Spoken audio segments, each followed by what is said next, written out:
Can't hear you. What, actually? Actually muted? You're good now. I was muted! Welcome in, everyone. Welcome in, Raiders. 私はいつもギリギリございます. I'm just gonna get ahead of it. Just so that you guys don't go, say the thing. I'm gonna get ahead of it. I'm gonna say before you even ask. Okay, but did 我们吃了正宗中国菜? We went to eat authentic Chinese food. Did Shadow take you guys to eat Panda Express, guys? He took you guys out all the way out to Shibuya just to eat Panda Express, chat, and you didn't say anything. You didn't go like you can be a better man than this. As a Chinese person, you can be a better man than this. No, I wasn't there. Good. I think Chinese Panda, right? Was it good? Wait, how good was it, Shadow? It was really good. What did you order? I thought you didn't like the Panda Express there. I didn't get the orange chicken. Panda Express still better than whatever you make, Oh, you period. got compound chicken. And the black pepper Beef? beef, yeah. Oh. It was really See, he usually, like, he always gets orange chicken, and I'm like, dude, get something else, like anything else, right? Like, there's other foods that are more delicious than orange chicken. Orange chicken is lowest of the tiers, okay? Give me a rate, like, a tier list of everything that Panda Express has to offer, and orange chicken is on the bottom of that list, okay? F tier. There are so many more delicious things that they have there in the restaurant, just in general, as far as like taste goes or health goes or whatever. Orange chicken, bottom of the barrel. But every time this guy is like scared to venture out of his like Chinese-ness or something or lack thereof. So every single time we order this kind of like Asian food court type of like American Chinese food or whatever, he always gets orange chicken or lemon chicken. And it just baffles me why he doesn't get anything else. Any other stir-fry dish is more delicious than orange chicken. And now he understands. And now he also did. F tier, just like my room. F tier, just like, okay. I have no comeback. Yeah. F tier, just like my room. I have no comeback for that one. My brain's not awake yet. Catblade, thank you so much for the 26 months. And Rain, thank you so much for the 10 months. Thank you. I appreciate it. Panda Express still better than what you ever make, period. Shut the fuck up. You haven't even had my food, okay? But come December, maybe. We're still in the planning processes, but maybe you will be able to if this collab cafe thing becomes a reality, which I really hope so, but we'll see. Does someone have a nap today? I didn't. I actually haven't had a nap since, well, like not literally. I would have maybe like one or two like sporadic naps if I have time, but overall I actually stopped taking naps since November. I don't know if something to be proud of or something to be concerned about, but I'm at a point now where I actually don't really need naps anymore. Like sometimes at like 2 p.m., all I want to do is close my eyes and just be horizontal. Okay, I want the world to shut the fuck up so I can just take a goddamn nap, okay? But nowadays, I'm going to the gym, I'm going to the grocery store, I'm running errands, I get my steppies in if there's extra time, right? I'm absorbing the sun. You know what it is? It could be the winter blues. It could be that winter blues thing where it just makes you sadder or whatever. So now that spring is back, I'm like, yippee, oh, woohoo. So I'm just like outside, sun, wind, yeah. So I don't know, recently, like I've been feeling pretty good. If there's like a random day where maybe I don't have too many things lined up and I can take a nap, and if I'm sleepy, maybe I will. Like it doesn't hurt to have one. But by default, nowadays, I don't take naps anymore. I'm kind of a big girl now. You know? Alien kidnap Geary. This is fake. This is, I don't know, sometimes, like nowadays, I realize that if I do take a nap, my brain actually gets a little bit more groggy, and I'm a little concerned, because I'm also like, who is this woman?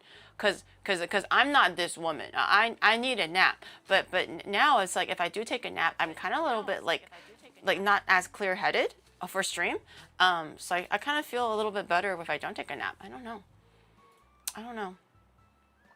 what's going on.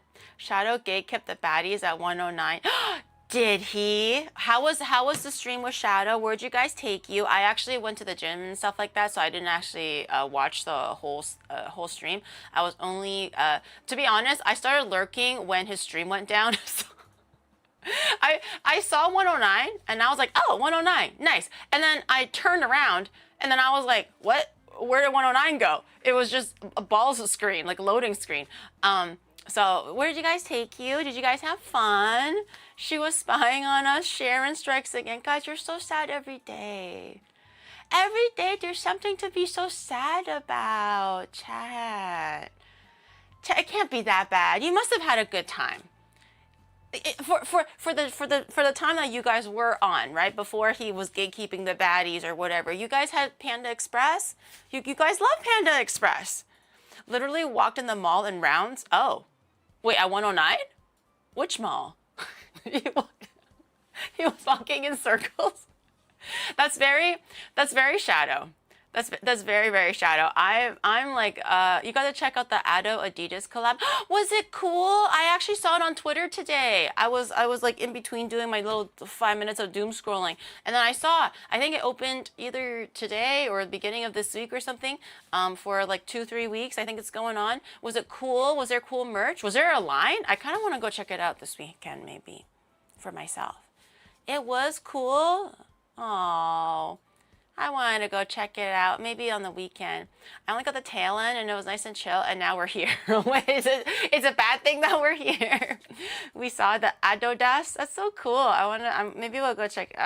Maybe I'll go check. I have to be careful when I say we. Sometimes when I say we, I mean me and Shadow just by default, because we kind of do things together. Or if we go out and stuff, we might as well just do it together, because then we can eat the meal together. It's mostly centered around mealtime, right? Like, so we can eat a meal together. So I'm like, I might as well just bring you with me. So when I mean we, I mean him. Okay. I'm new. Welcome in, Stacy. It's a girl. Okay. Anyways, but I need to be careful now, because when I say we, now you guys kind of assume that it's we like this. But unfortunately for weekends, it's just we as in me. It's just we as in me. I should probably stop prefacing it with we. It's me as in me. Plus Shadow. Parentheses plus Shadow. But he doesn't really count as a person because he's a Shadow. So Bestie never brings us out. What's wrong with we? Well, because then you're going to assume that I'm going to do some kind of like crazy ass IRL stream on a random Saturday when I'm not. I just kind of want to enjoy my time on a weekend by myself. I am also going to the Twice concert this weekend. I didn't pick up the tickets yet because apparently the tickets are issuing at 8 p.m. today. So I wanted to get it today before the stream starts, so that's out of the way. But apparently they start issuing the tickets for those who bought it like today at 8 p.m. So in an hour, I can find like the rules or the instructions on how to actually download or pick up the tickets. But I'm going to a Twice concert this weekend. I'm very excited. I've never been to a K-pop concert before, so I'm pretty hyped. I hope I can get a really cool light stick. I just assume that every concert will have like really cool light sticks. I don't know any of the girls in there, none at all, because I'm not super like K-pop fan, but it doesn't mean that I can't enjoy cool music, cool atmosphere. What if they sing Golden? That would be cool too. It's okay, bestie. I'll We make are the most out already of it. depressed. Just admit you are dating bunny girls on the weekend without us. Me and No together, we're like this. We're like this. Happy for you, Smash. Depressed. No chat. I'll show you. I think I don't know. I've never been to a Twice concert or a K-pop concert, but from what I see on Twitter, it looks like you can like Hey, the record question, things, can we like little keep Shadow segments and then? stuff. Also, you interrupted our time with Shadow just to bring us these news. Match. Well, we're gonna be cooking too, okay? We're gonna be cooking. It's good news. It's good news for me. Which vicariously is also good news for you, because I've seen like, what is it called, fan cam recordings, right? So I think you are allowed to record bibs and bobs of concerts. Obviously, maybe not streaming it, and like it's like bringing a camera into like a whole ass movie, right? Like obviously you can't do that. But I think I can record bibs and bobs. So as long as like the permissions allow it, like on the day of, where they're like, oh, it's okay for cameras or it's okay for recording here and there.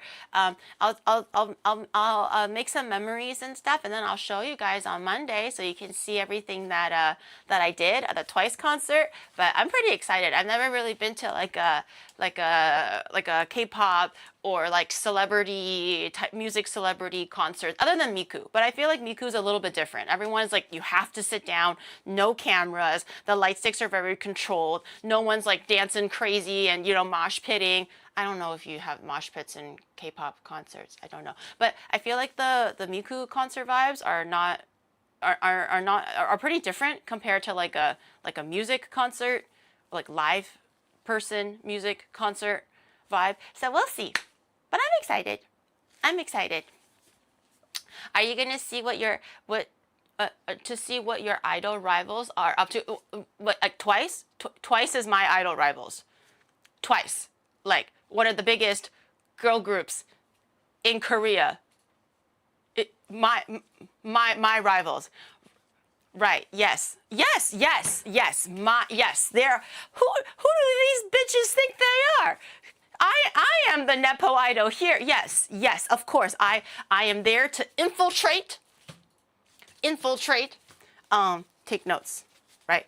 What are they wearing? What are they eating? What does the makeup look like? What does the hair look like? What does the manager system look like? What does backstage? I don't have backstage passes. What does the backstage look like? Right? Just so I can sabotage them. No, I'm kidding. I'm not going there.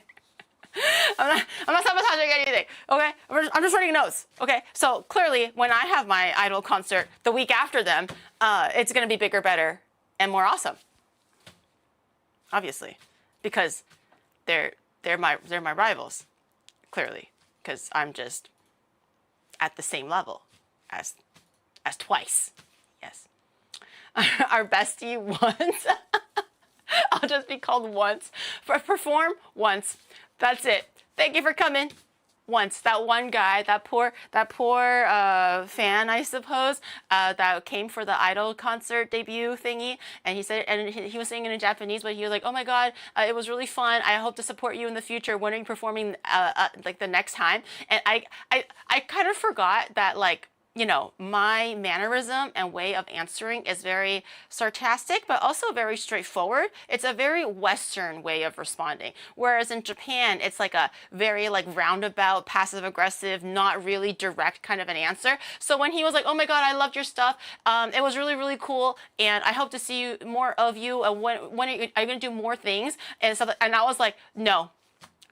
No concerts." And he looked so sad, and I was like, "Oh, I'm so sorry. Okay, I need to get back in my Japanese brain." Okay, I like the Western Geary answered, but I needed to lock back into the Japanese brain Geary, and then I was like, I'm like, "Oh, I don't know. This was a fun project. I'll think about it. Maybe in the future." And then he was like, and then his smile brightened a little bit, and he was like, "Oh, okay, I'll make sure to support you in the future." And I was like, "Thank you." But I straight up, like, first reaction was like, "No, never."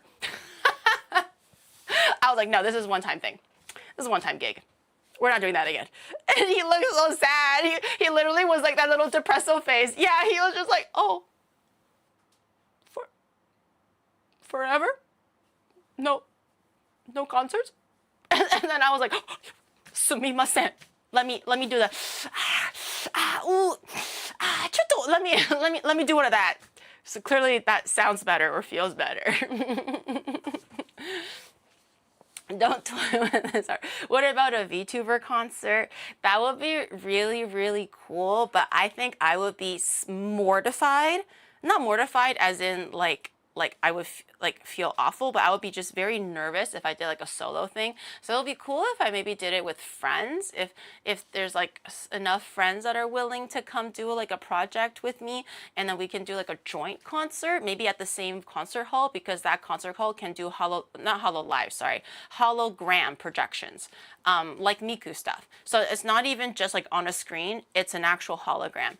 And they've done it before for other like Japanese VTubers, and I've seen like videos they were showing me, which is really cool. So it would be such a shame not to utilize the tech, because now I clearly know someone that can do that. I just don't know who to do it with, because I'm I'm gonna be the weakest link. Like, let's be so real. Like, if I am like all my friends, let's say I do a thing, like Michi's interested, Numi's interested, Bowser, like all my singing friends, right? And then we do this thing.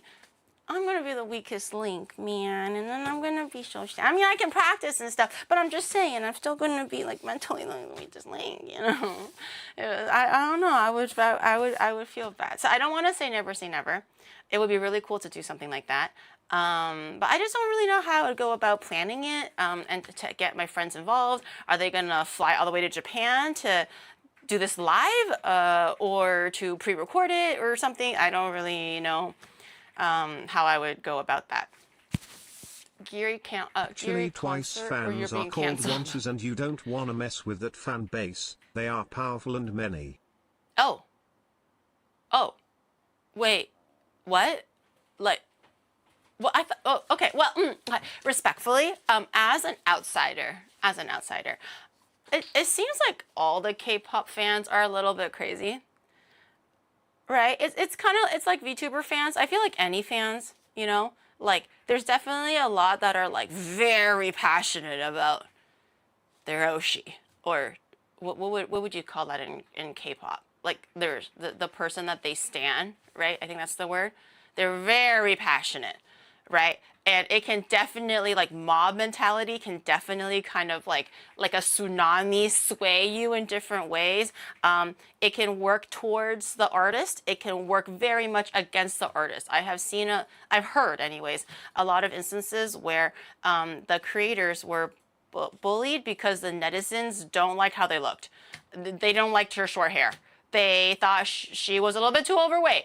They don't like that she wore orange. And also the other way around, where it's like some fans maybe say something and the other fans are like, nah. I feel like it's a very common thing. I don't know if it's just a twice thing. I feel like it's a K-pop thing. But I mean, VTuber fans can also be a little bit passionate and crazy too. Everybody. Somebody get the legal pass out. I come back from the concert, like clothes ripped to shreds, like hair is gone, just like bruises on my face, and I'm like, I came back from the concert. They found my channel. They heard me, and then I was just like shaking. Just absolutely got harassed at the concert. Oh my god. In case of an investigation by any K-pop fans or similar, I do not have any involvement with this group or with the people in it. I do not know why I am here. I'm probably added by a third party. I do not support any actions by the members of this group. Oh my god, chat. You guys are so quick to flake off the blame, chat. I thought you guys wanted to come with me. Huh? You guys were so sad that I was doing this without you guys, and then you're like, oh, no we again, no we, and then now there's a smidge mention, a smidge whisper. Wait, if we hate on you because you watching out for the fan groups, and now everyone's like, bye. We are your fans. I don't want that. Jiri, you look amazing with this new look. Am I now a hater? Maybe. Being a hater looks good on you. You didn't buy us a ticket. Well, I can. Oh, so if I got you guys a ticket and all of a sudden you'll stand behind me. So if I were to hypothetically, definitely not, because I don't know anything about Twice. I think they're a great group from what I hear, right? But let's say if I started throwing some crazy opinions and hot takes and things that are not validated or just really mean, you guys would be like, yeah. Yeah, if I did bring you guys along, you guys would be like, yeah, what she said. You guys would back me up? Really? Or would you guys pussy out again? So I maybe remind me at 8 o'clock to maybe check my phone to see if I have any new emails. I was checking my emails today and I didn't see anything. I couldn't find anything regarding the ticket, but my little calendar did say that it's at 8. It's like the issuance of the tickets was at 8 p.m. So I was kind of waiting for that time to see if I can pick it up or if everything is going to plan. Shadow says he did buy it, so it should be okay. I'm a little bit worried that because because everything is in Japanese. Maybe he joined the lottery or something, but he didn't know that he lost, or if he didn't know that he bought it. So I can't confirm I'm going to a Twice concert until I see those tickets today. In that case, psych, not going to a Twice concert, but you know, it's good if I don't, but it's cool if I did. And then I'll take little photos and little hopefully little videos too, of little clips and stuff, to show you guys. I have no idea where I'm sitting. I don't even know what tickets he got. Like, is it like super high up? Is it probably not super close in. Those are probably really expensive. I assume we're like on like the upper levels, we're a bit far away, but I don't even know what tickets you got in terms of like seating. So I guess we'll see. And then it's gonna be like, guys, look at my cool video. And then Twice looks like the size of like half an ant moving around. And everyone's like binoculars, like, yeah, I see it, guys. I think I see it. Turns out he bought the tickets for Seoul or Hong Kong. I mean, I guess I'll just have to go to Korea or Hong Kong, chat, on Saturday. I'm just a chill guy like that, you know. I don't freak out or, you know, panic. I guess we'll just have to go to Korea. Just be chill about it, you know. Hong Kong walkies. It would be cool to do Hong Kong walkies, honestly. It'll be really cool. But I think so far, no solid plans, but I was talking to Michi, but it looks like Indonesia is roughly somewhere in July, could change. Like 60 kilometers but from my roughly in July. house, or just over 35 miles for the less eloquent. I got to stock up on my gas masks. Dusseldorf? That sounds like a Harry Potter place. Or a Hobbit place. Where's Dusseldorf? That's over 75 miles, 60, that's really far. Where the hell am I? That's 60 kilometers away from you. That's still really far. That's in Germany? Oh, I knew that. Oh, for some reason my chair started. Dusseldorf. Now everyone's chair's floating.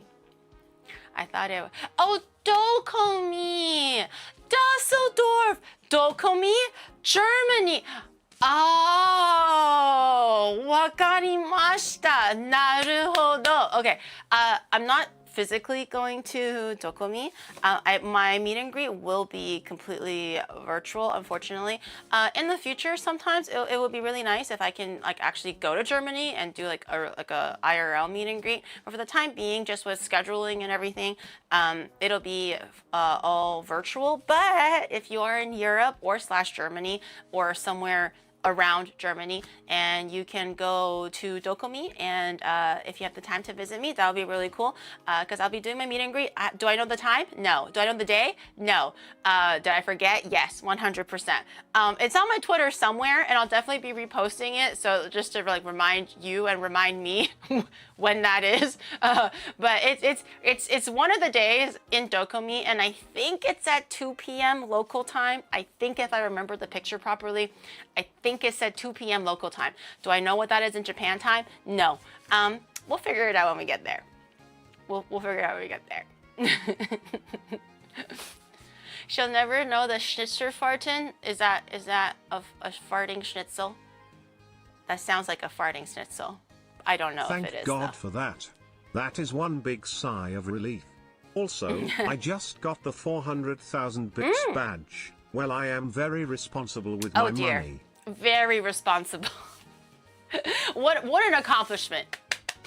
Thank you.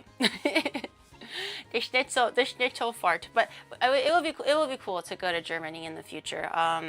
It looks very, very pretty, and the only European country I've ever been to is France, and I've never visited anywhere in Europe outside of France, so it'd be cool to see more of just Paris, I guess. I didn't even go see the other parts of France, like the beautiful parts of France. I just saw Paris, and I feel like it's not giving France even a fair shot, but it would be cool to go to maybe Dokomi in the future, IRL, but long haul flights and also with scheduling, it just wasn't going to work out, so we're going to do virtual. But speaking of traveling, like I mentioned earlier, I'm talking to Michi about planning the Indonesia trip. We're just kind of working out like how many days I want to stay, how many days is stream, how many days we're going to hang out, where I want to go for however many days. So it looks like right now we're very, very roughly planning for July. Hopefully not in August. I would like to leave August open for. I am being very, very optimistic, but maybe we can leave August for like China. Maybe. That's a big fat maybe. But right now it looks like currently, as far as like collab schedules go, I have everything planned up to June. July right now is like empty. So July will be a reasonable time to do Indonesia. So you can mark your calendars that it's going to be sometime in July, but I don't know when exactly. I don't know how long exactly. I don't even know where exactly, but we'll figure it out come July. Come July. We can do like tip to tip Bali. I don't know how big Bali is. Or Man, tip to tip. you are very optimistic. Jakarta? At this rate, you won't even be able to get to the airport in July, let alone fly anywhere. We'll see. We'll see what happens. I always have these grand plans in the beginning of the year that I'm gonna do this, this, this, and that, and then reality hits, or Shadow's back hurts, or someone gets sick, or the house is on fire. You know, like I'm always so optimistic in January and February, and I'm like, I'm gonna do this, this, and this, chat. Yeah, motivation. And then come April, I'm like, 5 more minutes, please. You know. So we didn't do shit for April. Well, we have collapse. So because Shadow, well, his back clearly isn't healing very well. It was healing and then now it's broken again. But for the most part, we kind of are putting the road trips aside for a little bit, just because Shadow's back isn't really feeling very good. I think the long hours of driving really did, like even I was getting my old back pain back. That kind of just magically healed when I came to Japan, which I think is just because I walk a lot more, I take the train a lot more, and I'm not sitting in a chair for like a car chair for hours, right? Or like just consistently always in a car chair. But ever since the car ride stuff, my old back pain where I can't feel my legs, it's like numbing pain and like I can't feel anything coming down my left side, that's been back since doing road trips, like car road trips. So it's kind of like nice while he's healing that I can also heal a little bit. But I mean, as consolidation, as like the other offering, I can't speak English right now. Gosh, we have more cooking imagine collabs. you both working a real job. Just sitting in a car. Oh gosh, imagine you both working a real job. Dude, before I had to drive back and forth from work and then sit more at work. It's just all sitting. Well, I mean, everyone sits, but it's just a lot worse. But in Japan, all of a sudden, gone. Ailment, gone. I no longer have that back pain where I can't feel my leg anymore. And the minute I go back into a car seat, it's like, it's back. A real job, the horror. Don't send me back there, chat. Don't send me. I'll do every road trip you want me to. Don't send me back to the fucking office again. I don't want. I would rather start growing potatoes. I would rather start growing potatoes. I can't do this, man. It's like leaving school and you think that you can go back to school. You're like, I'll just take a 1-year break. I'll get my master's degree, or I don't know, I'll do my 2nd degree somewhere else for something else. I'm just gonna take a year break. Just go to work, you know, get some money, figure out my life, and go. And then that 1 year passes, and you're like, fuck school. Can't do school again. Even if you loved school, once you've tasted that sweet, sweet, sweet freedom of being an adult and don't have to go to school and work, like figure out tests and projects and like, you know, exams and shit, you're like, no more school. I loved school, but now I can't even stand the sound of school. Ugh. Can't do it anymore. You would die from planting and harvesting crops, but it's like a different motion, right? One is like sitting and one is like, you know, maybe it's a bit different. I like learning, but I hate the test. This is true. This is true. I really enjoy learning new information, but the exam part, which is unfortunately mandatory, or like essays or whatever, unfortunately kind of mandatory. And I'm just like, fuck, why do we need that? That's so overrated. Ugly. Well, me doing degree work here, I mean, that's why for those who actually continue their education, it requires a very special type of discipline to grind out school so you can have better education or higher degree of education to increase your prospects of employment, maybe, hopefully, right? So it's really impressive that for those who are still in school and actively going like, oh, I gotta go take my test or have an exam, because I've been there, and it takes a lot of like just really hunkering down and choosing to not skip or choosing to not do something that's more fun and go to class and stuff like that. It takes a lot. So it's really, I'm happy for you guys. I'm proud of you guys for those who are sticking it and waiting until you graduate or doing more higher level degrees of education. It's really cool because I can't do it. I can't go back and do that now. Like I just can't. The brain doesn't work the same anymore. The attention span doesn't work the same anymore. I'm just a little baby now. I'm just a little baby. With your vast knowledge of Bible and Greek mythology, how would you interpret the lyrics of You Will Never? Wait, I don't think I heard it yet. I don't think I heard it. I miss school, no taxes. You don't pay taxes when you're in school?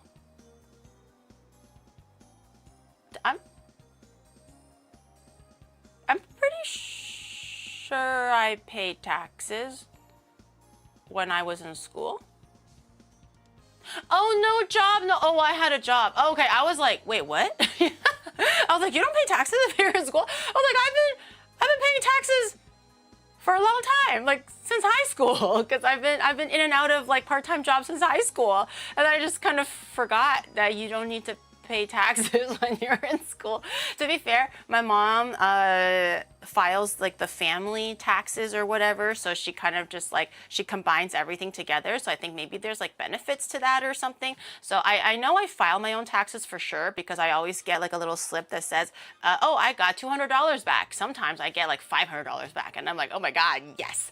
And I get it twice a year. So all through high school and university I did work, but I just thought just like you just have to pay taxes, period. I didn't think it was because I worked, but my mom handled the family taxes.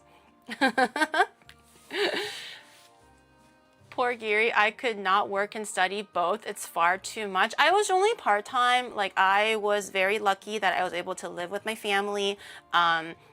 All through like university, I didn't really move out until I basically found like a stable job, and I was like, okay, I can support myself. It's time to actually like really fully leave the nest. My parents never like forced me to leave the house or anything. It's a very Asian thing to do also, like to live with your parents until you're like 36, you know. It's there's no judgment, it's just whatever. So I was very fortunate that my mom never charged me rent. I just do some chores at home, you know, just try not to be a dick at the house and be respectful of everyone's like shared place, and they let me study. We do things together. It was always really nice. So I just didn't have that many expenses, and I just worked because like I thought that I should, like I should work. I should work to have money. Like, I can't live in my parents' house and still expect an allowance, right? I feel like that's kind of crazy. So ever since high school, when I realized that since high school, I had wants, you know? Before high school, you're kind of like, I want a chocolate bar. Your mom says no. You're like, okay, well, that sucks, but all right, right? But then in high school, you're like, I want to buy that manga. I want to buy the makeup. I want to get that cool shirt that everyone else has in high school. But you're not gonna be like, Mom, can I have like $50? That's like, that's not cool, man. So I realized that I should get a part-time job. So I just got a part-time job so I can just like, I don't know, treat myself to bubble tea and like be able to afford like restaurant like meals and stuff outside with friends and stuff. But it was pretty much like that. But my mom handled like all the taxes. Gary, can I have $50? We don't have $50. We have $50 at home. I don't have $50, but I can make you $50 at home. I don't know what Canada was like, but in the US, if you made little enough, then you got any taxes paid back. I don't know how my mom files the taxes because I do live under her house, like under her roof. So she files everything as one family unit. So the details of how she claims my part of the taxes, I have no clue. I'm very fortunate that I didn't have to think about anything. I just close my eyes, my mom does it for me, right? And then magically, every 2 months, every like 6 months, I get a check from the government that says, here's $400. So I don't exactly know what she did, but up until I finished university, I always had a paycheck from the government, from like is it the IRS? CAA. I think that's what they call it in Canada, the Canadian Accounting, whatever, it's the CAA or something. They'll give me $400 twice a year. And then as soon as I graduated university, and I didn't know that it was because of my mom's doing, like she's very clever with like, doing the taxes and everything. And then I didn't know that getting the money was because my mom was filing it for me. I thought I just got $400 because the government loved me. The CRA, oh my God, I hate that word. Oh, CRA. I just thought that it was like, because I just got the money, right? Or maybe I'm making under a certain limit that I got the money. But the minute I graduated university, the money stopped coming. And I was like, Mother, now I know you do the taxes. I don't want to sound like a greedy little bitch, but I am just merely inquiring. Where is my $400 every 6 months from the government? I don't want to sound spoiled. I don't want to sound ungrateful, but where's my $400, bitch? You know, like that. And then mom was like, what do you mean? And then I was like, well, like ever since like high school, I would get $400 to $600 like back from the government, from the CRA, like every 6 months, every 6 months for years. And she was like, you graduated.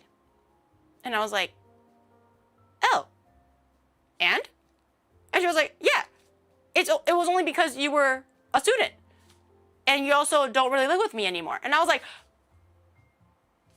oh, you really should have told me that, Mother. You really should have told me that before I decided to not go back to school and move out, because I would have got my master's degree, PhD degree, got my second PhD degree, and stayed with you until I was 52. You know, that could have changed a lot of things for me. That could have been a lot of different decisions that I could have made, right? If it was guaranteed that I was going to get $800 a year from the government. You know, that's a nifty amount. That's a very, very shiny dollar, you know? But it was too late. And then I realized that the dentist visits were not free. I straight up asked my mom one day, I think my mom probably thought I was an idiot, that one day where I'm like, where's my money from the government, Mom? And why isn't my dentist visit free? Because since the minute I immigrated to Canada, up until university, every single time I didn't have to pay a cent for dentist work. And I thought it was because it was under healthcare. Because Canada has free healthcare or something, or like company insurance or something, or my dad's like health insurance, it covers for the whole family. So I just thought because of that, I didn't have to pay a single cent. And that was just that. That was the nature of the world. And then I graduated university, and I went to go visit. My mom was like, oh, remember to go to your dentist visit? I'm like, okay, I'm making an appointment. I go in, they go, $300. And I was like, huh? No. I am Oni Dad's daughter. I have been visiting you since I was 6. What? $300? Free. It's free. Like, check the name, check the family registry. And they were like, you're not on the insurance. And I was, but I'm like, what the fuck? So I was extremely confused, but I'm not gonna make a scene, right? Because that's not the dentist's fault. It's clearly something else, like with like my mom and my dad's side. So I very, very begrudgingly and unbeknownst to me, paid $300, okay, for a teeth cleaning, which is just diabolical, might I say, diabolical. So I went home, I drove home, and I was like, Mother, now, I know I asked you about the $400 yesterday, but we have a new problem, Mother. And my mom was like, yeah, because you graduated. And I was like, what the why does everything stop when I graduate? She's like, yes, because as long as you are a student, you are covered under your dad's work insurance because you're a student. And I'm just like, not because I'm his daughter? Like, who made these fucked up rules? I thought it was because I was his daughter that I was under his like work registry or something like that, like a like a family registry, like the work family plan or something. The world dodged a disaster. It was because I was a Imagine student. Dr. Jiri collecting malpractice lawsuits like Pokemon cards. I was shocked. I was absolutely shocked. My mom was like, yeah, you graduated university. You're a full-time adult now. And I was like, take me back. Take me back. Open the doors again. I'll do anything, please. Take me back. My mom was like, no, no, no, no, no. You said that you were done. Unless you want to go back to school, then that's something different. But no, no, no, no, no. You're going to have to pay full taxes to the government. You probably, depending on how you're filing your taxes and kind of like living situation, things you can maybe get like redeems like here and there. But depending on your situation, you're probably paying more to the government now instead of them paying you back. And now you have to get your own job with health insurance, daughter. That covers dental. And then I did get a job. And then dental at that time, because insurance back then was great because it was like so long ago, right? You were paying for overtime. You get paid for a bunch of things like bonuses, company parties, like it was a lot of things. Companies were rich back then. Everyone now is like stingy as fuck. So when I got my first like really real with health insurance benefits job, I still had to pay 25%. And I was like, okay, 25% is like what? 20 cents. So I'm like over there and I'm like, yay, I have insurance now. Fuck the system, right? I don't have to pay $300 anymore.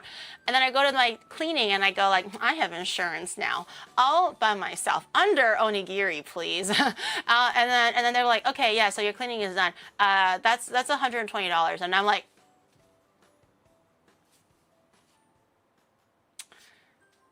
lady, check the insurance. I'm pretty sure it says it's covered 85% or like whatever, 75%. They're like, yeah, because baseline's like 500. And you had like 2 cavities and the teeth whitening with the fancy soap or whatever. So you still have to pay 120. Motherfucker!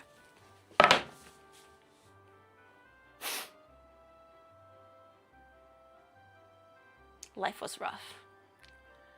Life was rough. Take me back. I want to be 18 again. I want to be 19 again. Man, 18 too young. I want to be 19 again. In university, like a free little birdie. I don't know, no stresses of the world. Still under my daddy's health insurance. Everything free. Wee, company give me money. Free.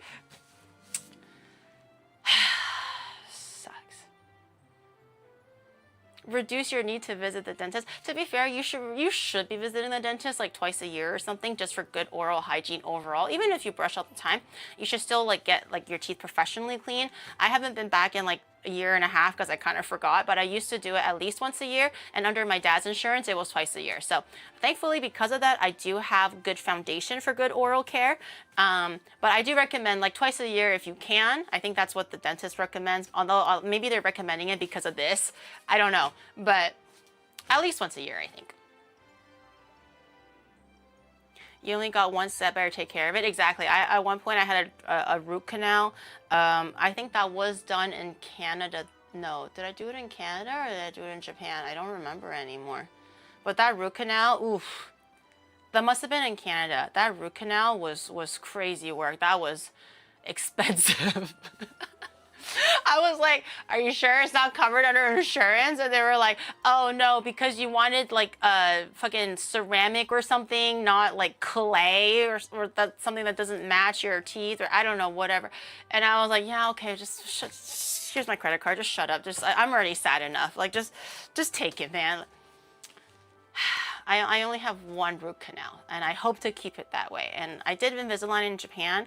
I think it's quite expensive, but I don't know what the average is. I think I paid like Canadian wise, I paid like $1,000, I think, for Invisalign, like 6 months of Invisalign. And now I just use the very last tray as like just making sure it doesn't move again ever or whatever. But I thought that was kind of expensive, but that's more cosmetic. So it's not covered under my insurance either. Yeah, I thought Invisalign was kind of expensive. I don't know. I did root canal in Japan and it was shooketh. It was cheap. How cheap? Should I get a root canal in Japan? Me as I start eating like 10 bags of candy. How much was it? How much is a root canal in Japan? I think I paid $500 or $600 for a root canal.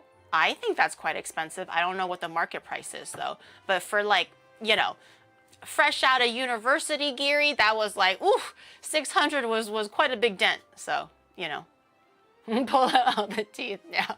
Root canal walkies, no, it's awful. It's gonna hurt so much.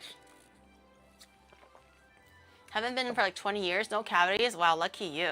That's really good, strong teeth. I don't get a lot of cavities, but I would say every 2 or 3 years, I'll maybe get like 1 or 2 cavities.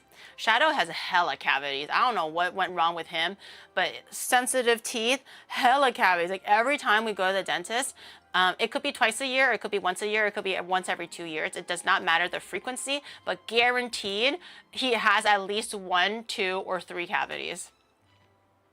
31 root canals, please.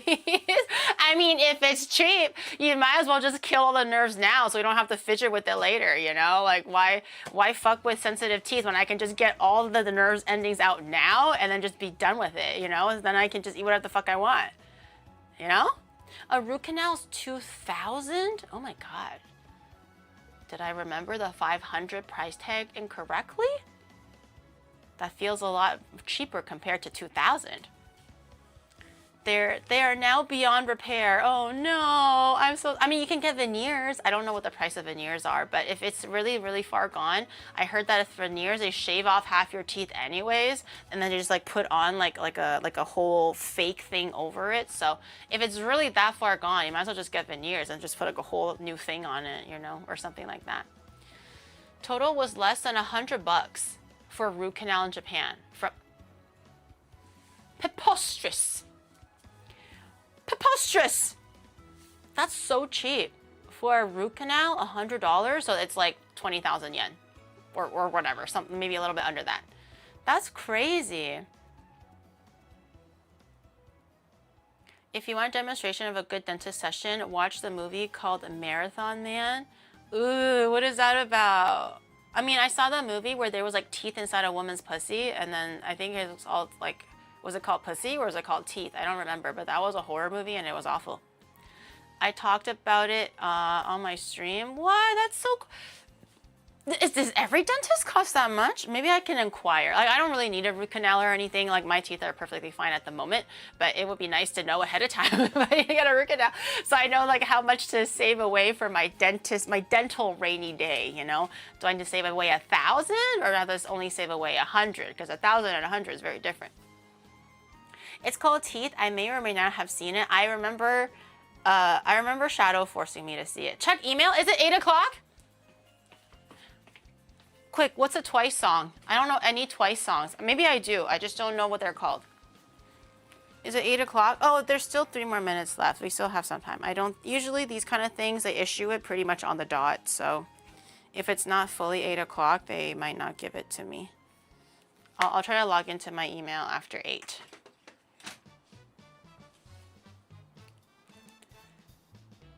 Am I completely off, or was it a Spanish movie? Teeth? I don't know. I want to say it was English because I watched it and understood it, even though I really wish I didn't understand it, but I can't remember what language it was in. Does Japan have HSAs, health savings account?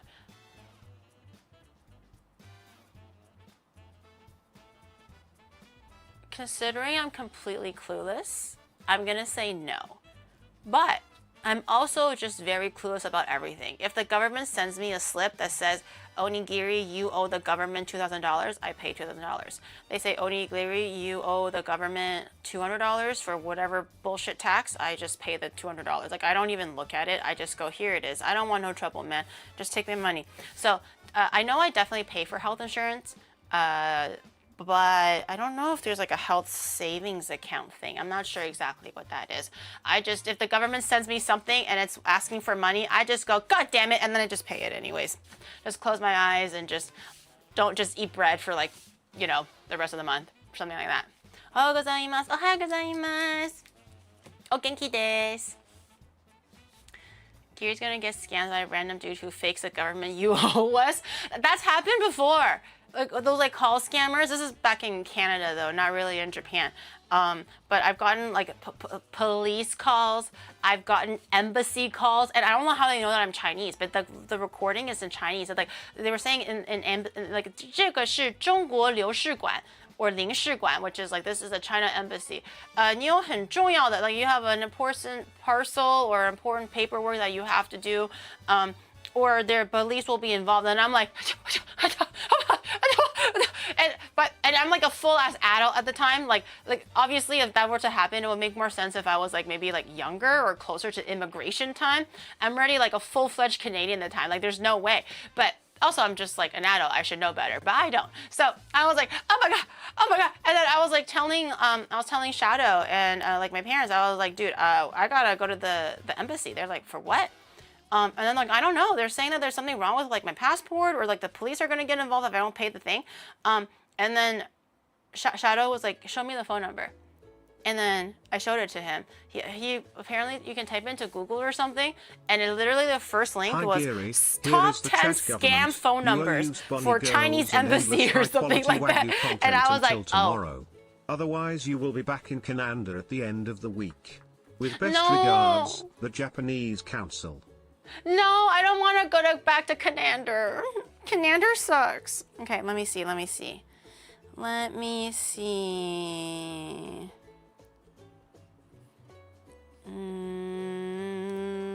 don't see any automatic emails. It should be in my work email though. ちょっと待ってね. I see a Pokemon email.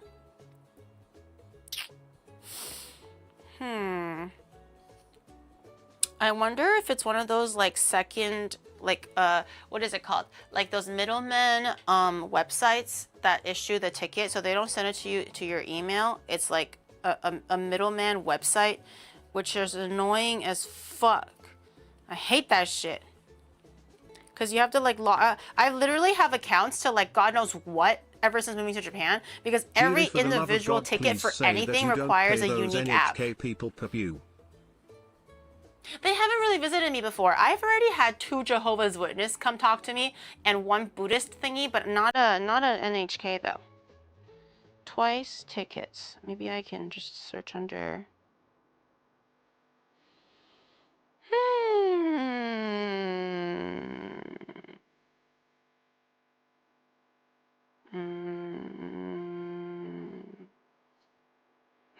It's looking under the word double as well, because I wrote in twice. Maybe if it's like all caps lock. Twice. Maybe it's the wrong email. When did we buy it? I don't remember when we bought it. We must have bought it so long ago. Oh, Agoda. No. Maybe it's this one.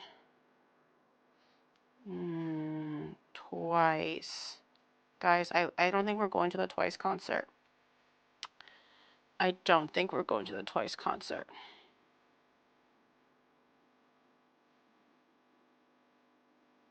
Who? Oh, 2023. Who the fuck is this? From 2023? No, not this. No, I don't even know what the keyword search would be. Maybe I can try all of my secondary emails twice. Nope. Maybe Shadow can look into it. I'm not sure how to search it up on the on email.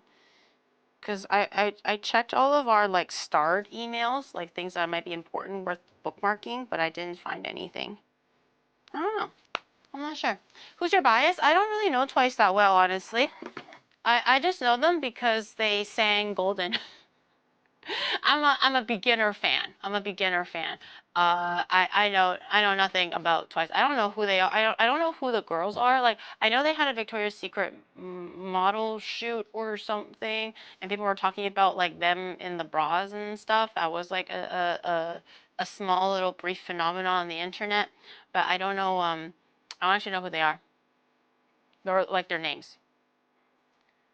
Jo Young, my queen. Something about the bras. Yeah. Is it Nene, the one that kind of looks like a cute rabbit teeth? What's her name? Nene, Nana, Nono, uh, Nina. I don't know. I don't know. Nyan? Maybe Nyan? Maybe it's Nyan. Like she does a lot of like TikToks and stuff, and she's very cute. I know her. I think, because her face is very prominent. Like they show a lot of her a lot of the times, I think. Not Aeon online. Watch me whip, watch me nay nay. No, I don't remember. I can't find the email, so maybe Shadow can take a look. Maybe we can pick it up tomorrow, or maybe it's like automatically somewhere. But that would suck if we actually did buy the tickets and we can't redeem it somehow, and then we just lost like $200. I take it one ticket is like $100 or something like that. But never bought it. He said he did. So I'm gonna take his word for it. But it's still better to. It's still good to like check just in case. Like, there's no way we don't have any email trails. Like not even oh, you joined the lottery or something like that, right? Like there's got to be some kind of an email trail somewhere. But the tickets, the concert that we bought the tickets for is supposed to be for Saturday. So if I post that I'm going to a Twice concert, you'll know that I'm going to a Twice concert. She's cooked. It's a Ding Tai Fung angle. What does that have anything to do with Twice?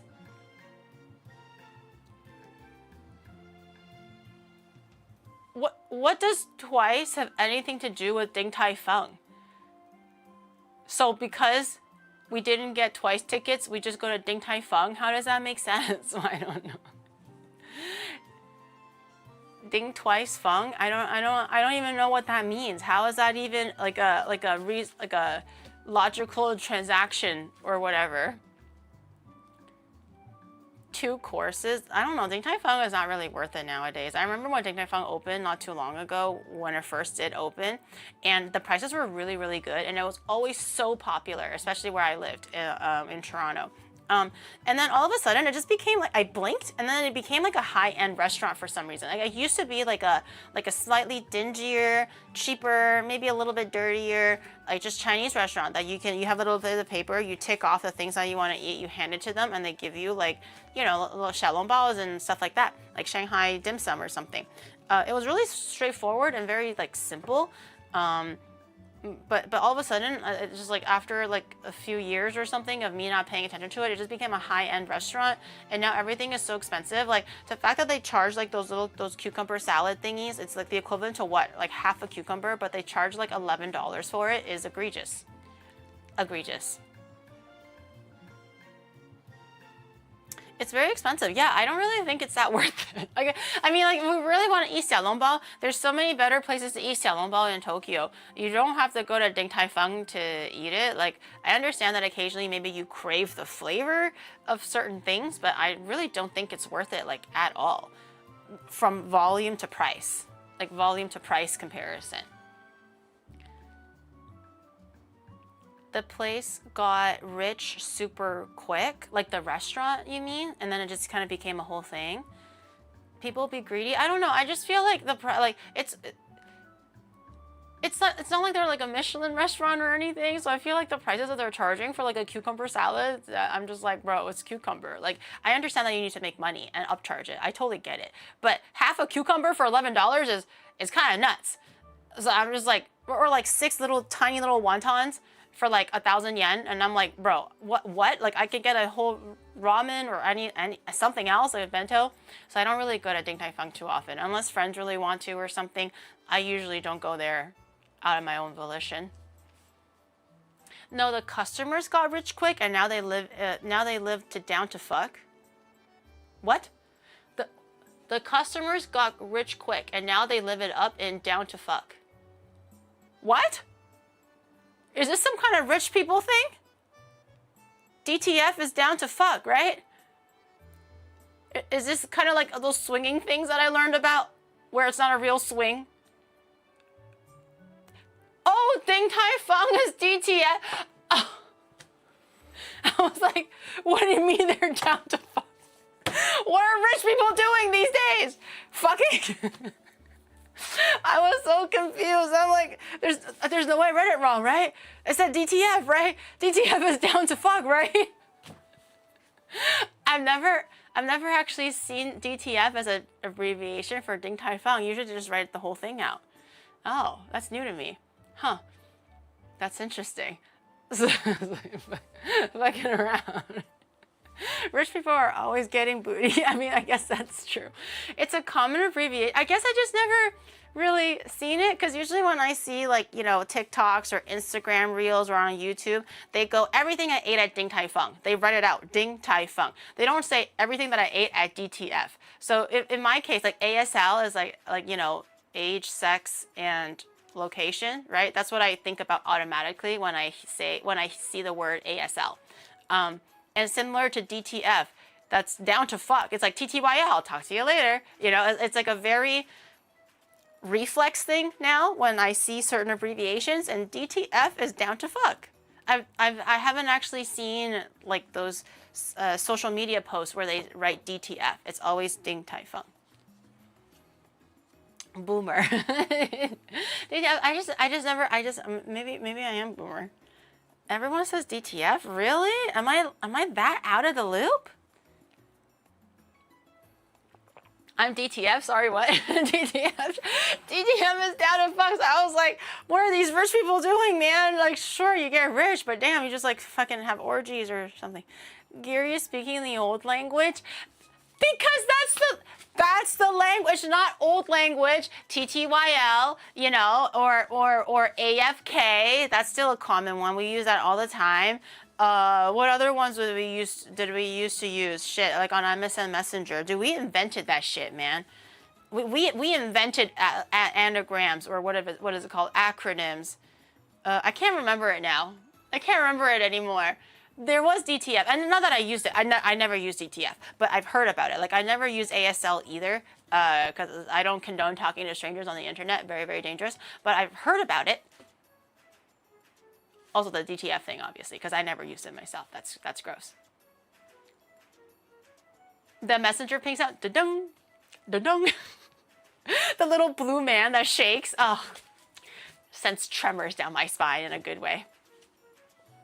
FML, that's fuck my life, right? That's like newer-ish. I feel like originally when MSN, AOL, all these things were around, I don't think FML was like a really commonly used one.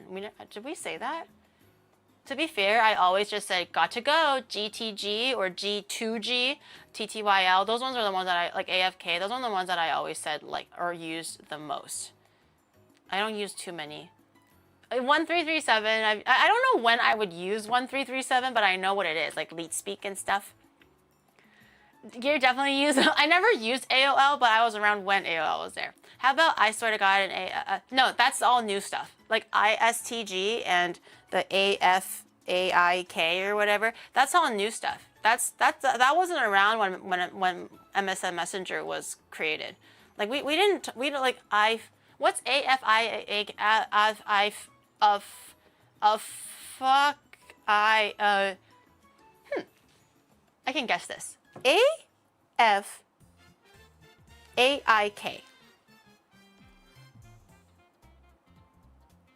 IK is probably I know, right? Fuck if I know? But it starts with an F. It doesn't start with an A. A-F-A-I-K. I'm gonna guess I-K is I know. What's A-F-A? Any freaking antibodies I know. That's so stupid. As fuck as I know? That doesn't make sense. What's as fuck as I know? What? Actually, what's as fuck as I know? Oh, as far as I know. No, we didn't use that in the olden days. We didn't use that in the olden days. As far as I know, who the hell made up that?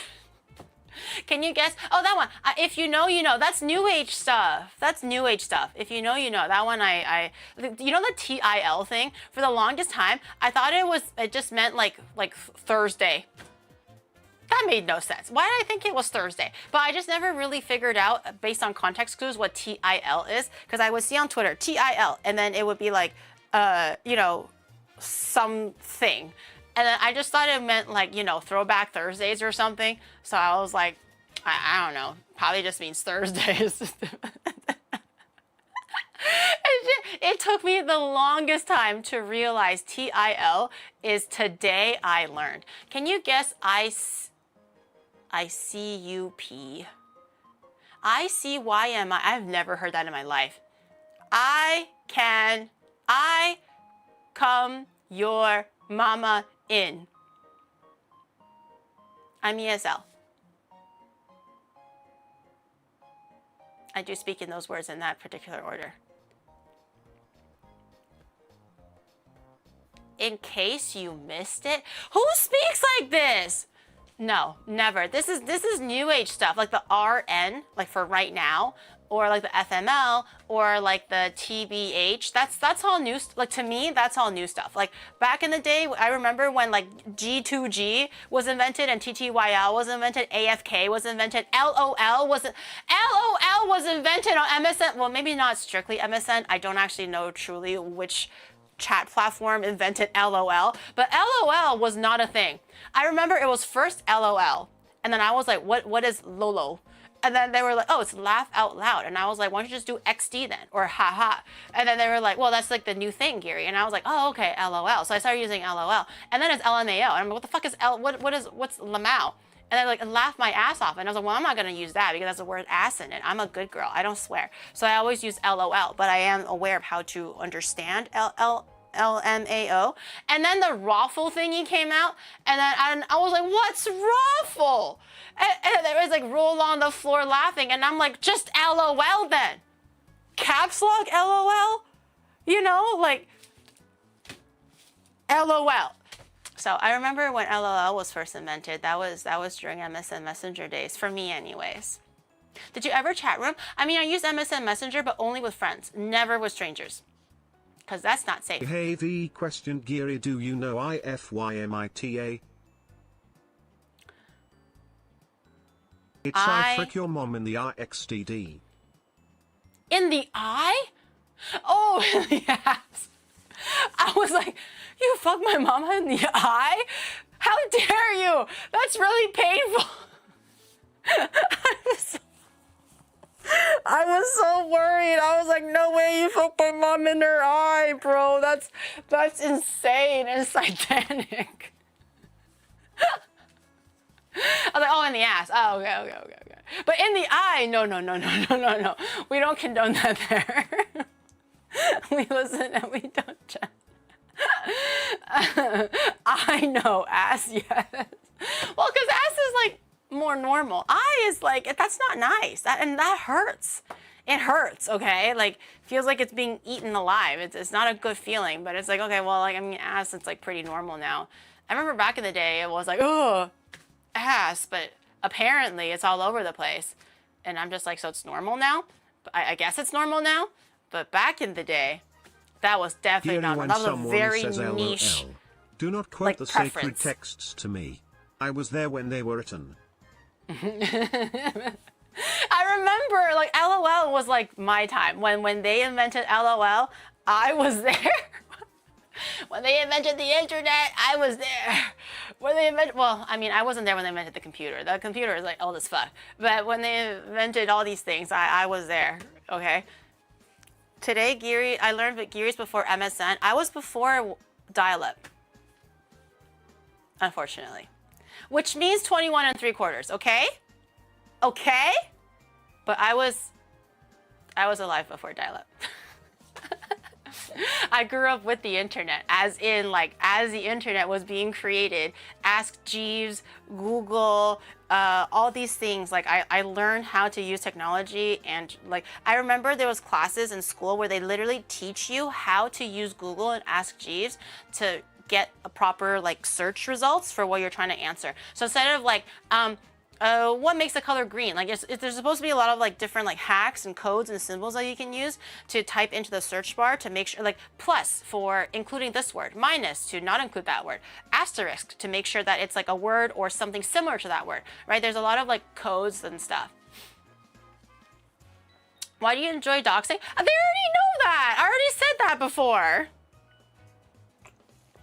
They already know. I've mentioned it before. What the hell? So back in school, they taught me how to like use the search bar. 50 plus 21 3/4. Did you use ICQ? I don't think I know what that. No, I don't think so. I think that sounds so familiar. I don't think so though. FMA, that's Full Metal Alchemist. Yes. I know FMA. Everyone knows FMA.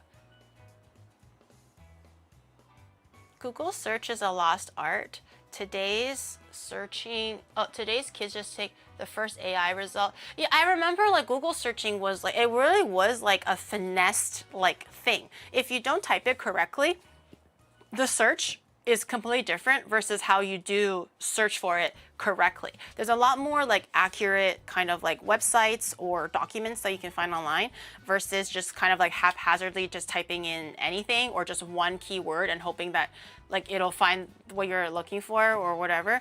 But yeah, like back in the day, it was kind of, do you remember Zanga? Why does that sound so familiar? But I don't really quite remember it. It looks familiar though. No, I don't know that one. I don't remember it. I used to use Encarta. Encarta sounds familiar too, but I don't think I've used it. It was a blog site. I mean, I used what is it called?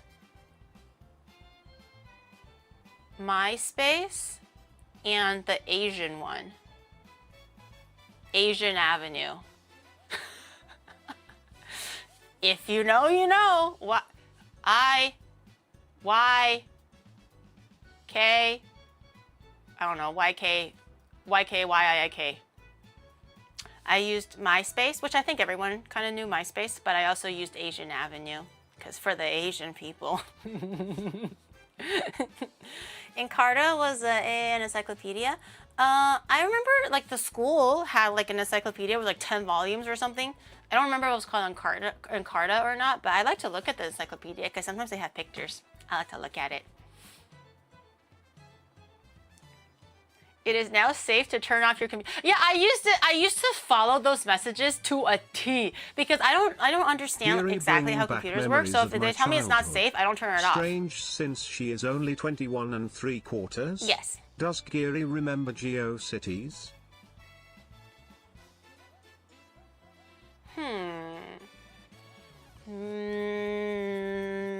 It doesn't ring a bell, but I think I have to look at it to know.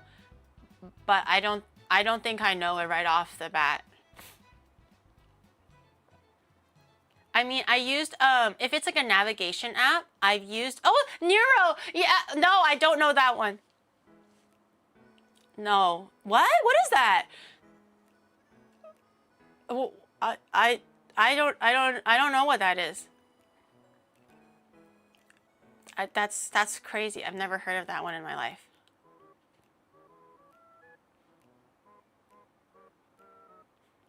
David is better.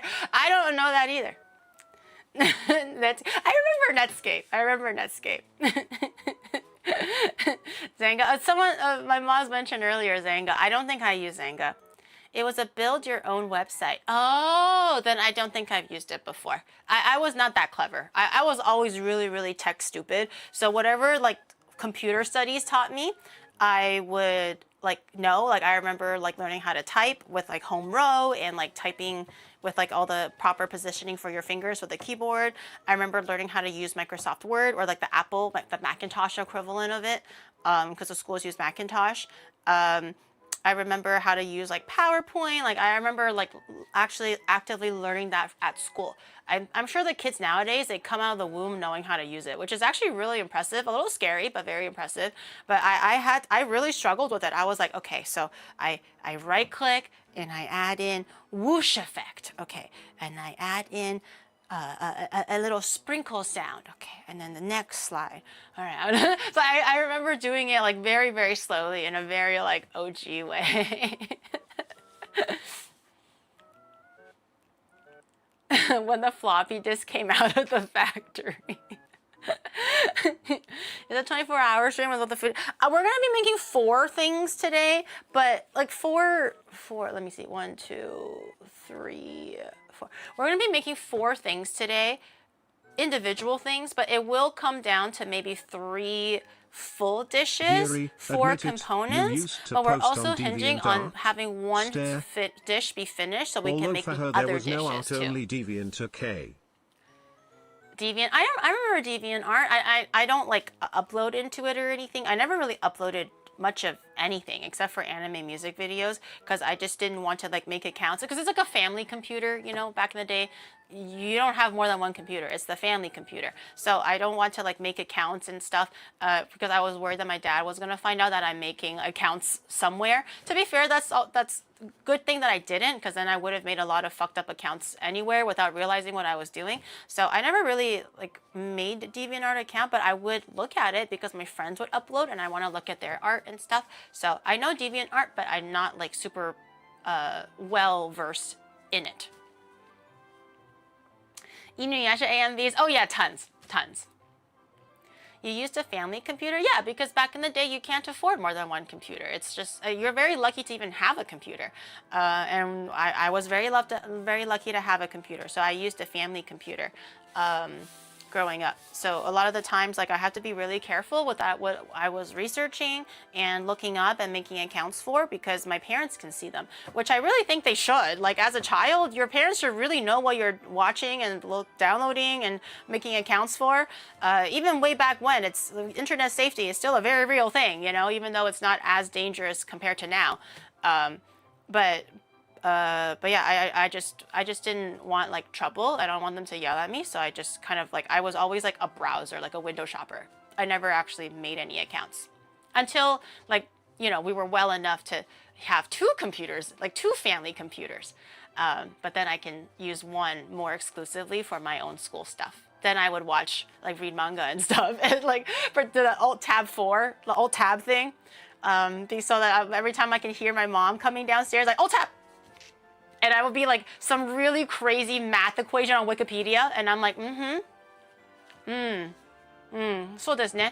Scroll down, yes, yeah, I really understand this function, and then she leaves, and then I'll tap back again. It's just manga of like smut. Good old high school days.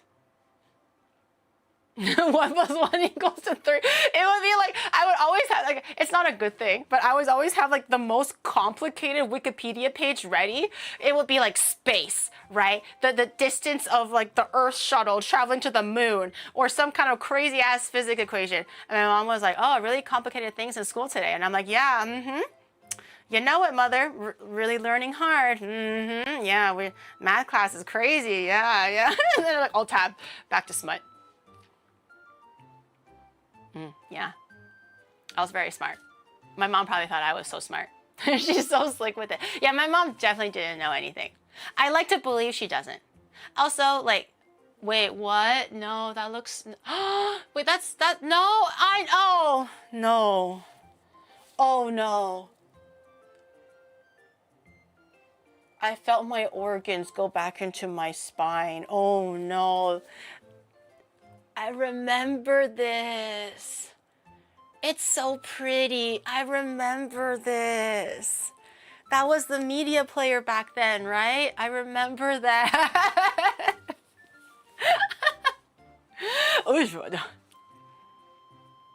I did use Winamp because it's more customizable. I did actually end up using Winamp more later on, but Windows Media Player is it's tried and true. You know, it's like it's fine. The funny visualizer, yeah, with like the little swingy things, yeah. Visualization, whenever you play the music, you could stare at it for a whole playlist. Yeah, because it's just kind of like, it just like wobbles, like a bunch of lines that kind of go like this. It's like early day raving. Not really, but kind of. It's the closest to raving that we can get when we're like young. But I did use Winamp after that. The haunted house screensaver. Oh, the thing, like the was it a haunted house? I thought it was like a brick maze. And there's also like the piping that gets laid all over the screen. What was another one that was a really old school screensaver? I remember changing all of my dad's computer, well, the family computer, to like really fun screensavers, because that was like the only fun thing that I can do as a kid without like fudging with like my dad's work, because again, family computer, there's work on it too that my dad uses. So like the only thing that I can really customize, yeah, that one, it's the little maze thing. I remember that. And like the pipes. Oh, the bubbles. Yeah, the bubbles as well. Who got laid? The pipes got laid. Okay, the one where like the pipes kind of like build on top of each other and just becomes like a crazy thing. I wasn't good at pinball. I played it, but I was not good at pinball. I don't know what my high score was. I just play it for fun, but I wasn't very good at it. I laid pipe with your mom last night. Okay, thank you. Appreciate that. Gary laid, my computer laid pipes. I didn't lay pipes, okay? I like to change a Windows opening chime to someone shouting, "Fuck you." What?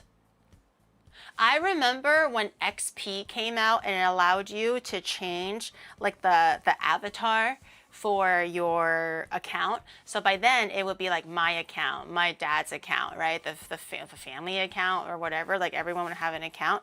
And then I've never felt so much like independence and freedom before, because I think before they don't really have accounts, or maybe I just didn't know, my dad just didn't make one. But when XP came out, they had accounts, and I would like download so many Inuyasha pictures, Detective Conan pictures, Rurouni Kenshin pictures. Those were my hyperfixations back then, and I would always use Paint because I don't know how to use Photoshop. Oh my God, Clippy! I love Clippy. He helps me a lot with my essays and work stuff. I love Clippy. I'm so sad that he was gone. Like, the minute I realized he was gone, I was actually devastated. Like, this is the dumbest shit you can ever do, to take away Clippy. Like, why? He was a great assistant and a great helper. Anyways. And then I would like use Paint because I don't know how to use like other apps, and I would like painstakingly look at it pixel by pixel to drag like a perfect square, because the avatars were squares, down to the pixel. My hands were like shaking because I'm like, oh, it's 95 by 94. I need to get the 95. And then I would save it, and then I would you know, change like the picture, the color orientation, the pointers. You can change the pointer animation as well, so the pointers can look different. It can be like a picture, it could be a different style, it could be a different color. I used to customize my stuff all the time because I thought it was so cool. But those are the only things that I could really do without like really ruining the whole computer, I guess. Shaky hands even then. It's hard. We're like a little... No, I don't know this one. I know Neopets, but I don't know this one. Is that Pikachu? I don't think I know this one. That's that Pikachu playing volleyball? Have you heard of the Paint being integrated with AI BS? No. How do you integrate AI to Paint? Paint is just like a paintbrush. You just use your mouse to draw something, right? It's Pikachu volleyball. I never seen that one. I know Neopets though. Love Neopets. Great stuff. Neopets was good. I always had the trailing mouse cursor. Yeah, I had the trailing mouse cursor because I thought it was like so edgy. Notepad has AI too? For what? What do you need? It's just writing notes. Why do you need AI for that? I miss Clippy though. He always helped me with my spelling mistakes because I wasn't very good with the spelling before. And then he'd like, oh, do you need help with indentation? And then I would do that. Farmville, I remember Farmville. I don't remember if I played it. I don't think I did. But I know the game Farmville. That one was pretty good too. Okay, anyways, wow, what a blast from the past. I don't even know what made me talk about that. but we should get cooking. We have three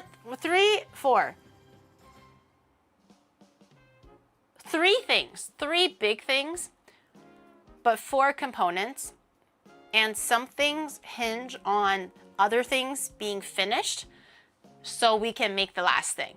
Okay, so this is the menu for today.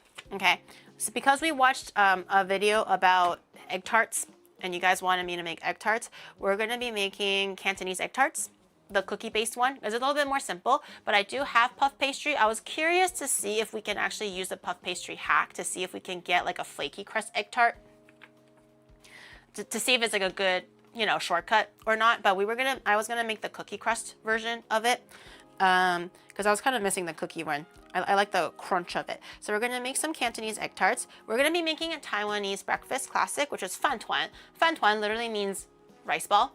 Onigiri, rice ball. It's a Taiwanese version of it though. So basically what it is, it's like a glutinous rice burrito.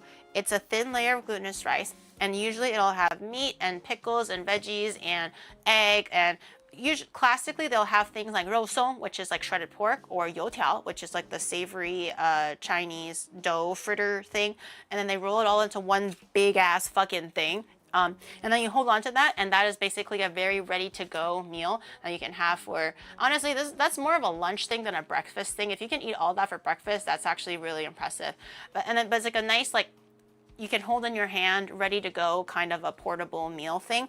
I used to have it all the time in Canada because I used to sell it at T&T, which is an Asian grocery store. That was like an Asian grocery, mega grocery store. When it first opened, it was like state of the art. It was like, holy shit, it's so crazy. I can't believe they sell like hot deli foods and groceries and Chinese things.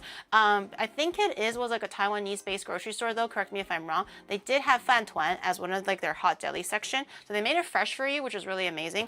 So I remember eating it as a kid and it was very, very good. And I haven't had it since then. It's been many, many years since I haven't had fan tuan. So I see it all on my For You page right now and I'm like, fan tuan. So we're gonna be making some of that. And I also saw something, again on my For You page, it looked delicious that I just really missed eating. It's very like Northern Chinese poor people food, but it is so hearty and so warming and so delicious. Even my mom hasn't really made it as often. I've mentioned it before though. So it's usually a steamed bun that's steamed in the same pan as like a stewed meat dish. So you're cooking it together. So instead of making like a mantou, which is like the dough bun thing with nothing inside, it's just a dough bun. Instead of making it separately, they basically steam it over the stew all together. So it's sucking up all of the essences and the juices and the flavors of the stewed broth into the bun itself as it's steaming. My mom used to make it like once or twice before, but she doesn't make it very often. And I'm like, fuck, that looks so good. I totally forgot that existed. So we're gonna try making that today. But instead of just making regular buns, we're gonna make huajuar. Huajuar basically is a twisted bun. Typically it's made with like Leek scallion oil or whatever, and it has like a lot of these like ribbons and it's twisted in a really pretty way. So hua is flour, Tuan is to twist. So we're not making a standard regular bun, it's gonna be a twisted bun. It's gonna be nice and soft and fluffy with layers and stuff, and then we're gonna steam it with the stew. Which should be pretty yummy if I succeed. But back in the day, my favorite way of eating red braised pork is the bun. And then you just rip it and then you dip it in like the sauce. So fucking good. So much better than eating with rice in my opinion. But I have a northern palate, so that's how I like to eat it. It's like poor people food. Nowadays, it's more like a restaurant food. I can join stream an hour late knowing I won't miss anything. You missed us talking about the blast from the past. We were talking about our not my childhood. It's what I read on the internet. It's still what I've heard. Is what's happened. Technology and all that stuff. Yeah, crazy stuff. True. Yeah, so that's like the three things. It's basically a one dish of red braised pork and huajuar, egg tarts, and fan tuan. But I want to use the red braised pork in the fan tuan as well. That's why the fan tuan, we can't really fully finish making it until the red braised pork is finished. But I think in terms of time, we should be okay. I think I want to make the huajuar first because it's yeast based. We do have to make the dough, let it rest, do all that stuff. So we'll do the dough first and let it rise and all that, and then we can do the egg tart because the egg tart also needs resting. Usually when it comes to these kind of like pastries, also if they're butter related, you need to make it, chill it for a reasonable amount of time so it gets hard again, and then we can make the rest of the stuff. So let's get making for the dough. Shouldn't be too complicated. Just flour, yeast, water. I don't even think we need sugar, because for the spring onions and stuff, we can prepare that afterwards.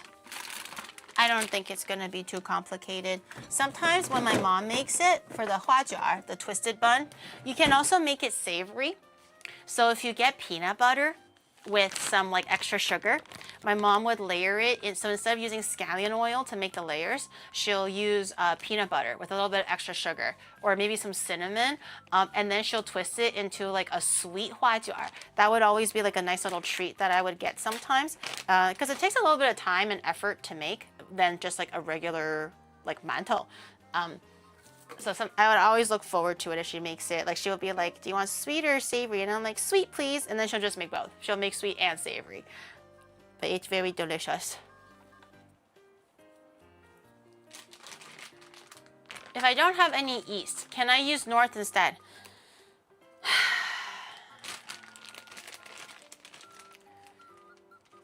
Yes.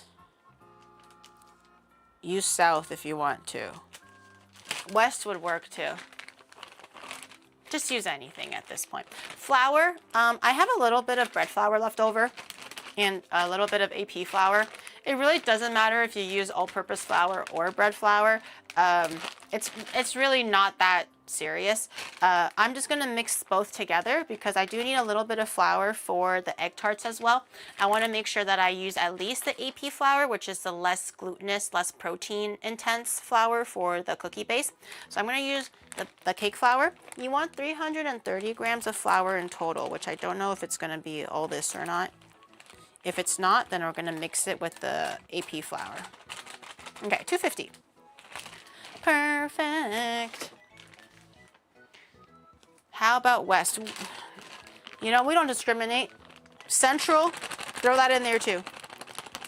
330 grams of flour. Oh, 36, it's okay. A little bit extra is no problem. 3 grams of yeast and almost 200 grams of warm water. As with anything when it comes to doughs, if the recipe says a certain amount of water, you can get about that much water, but don't put everything in all at the same time. Every flour and temperature and humidity really affects how the dough mixes together with the liquid. So it's always a ballpark when it comes to these kind of recipes. Just use your eyes and use common sense. If it looks like it's way too much water, then just add a little bit more flour. But I would say just be on the safe side. Don't add in all the water. Add a little bit, little by little. Okay, you want roughly 3 grams of yeast, which should be just under a teaspoon, I think. I can't quite remember, but just under 1 teaspoon. Just about 3 grams of yeast. Give it a little mixy mix. You don't need salt, you don't need sugar, since we're gonna be steaming it over the stew, which is gonna be salty already. It doesn't require any extra salts, and the scallion oil will have a little salt in it too, so there will be enough flavor in there. And I'm gonna grab some, just grab this. It already has a spout, I might as well. I'm gonna get some warm water. Whose eyes are we using? Your eyes, okay? My eyes are for my buns. Your eyes are for your buns, okay? Use your eyes and use common sense while you're dealing with these kind of things. If it's like, oh wow, this is so dry, but the recipe says 200 milliliters of water, I can't deviate from that. No, you can. Just add a little bit more water. It's just use your better judgment.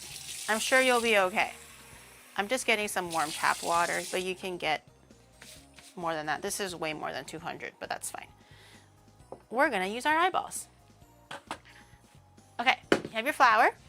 I'll move it maybe a little bit more this way. So slowly, I usually like to use like a tool first before I start using my hand so it doesn't get a little bit too like crazy and crumbly and sticking everywhere.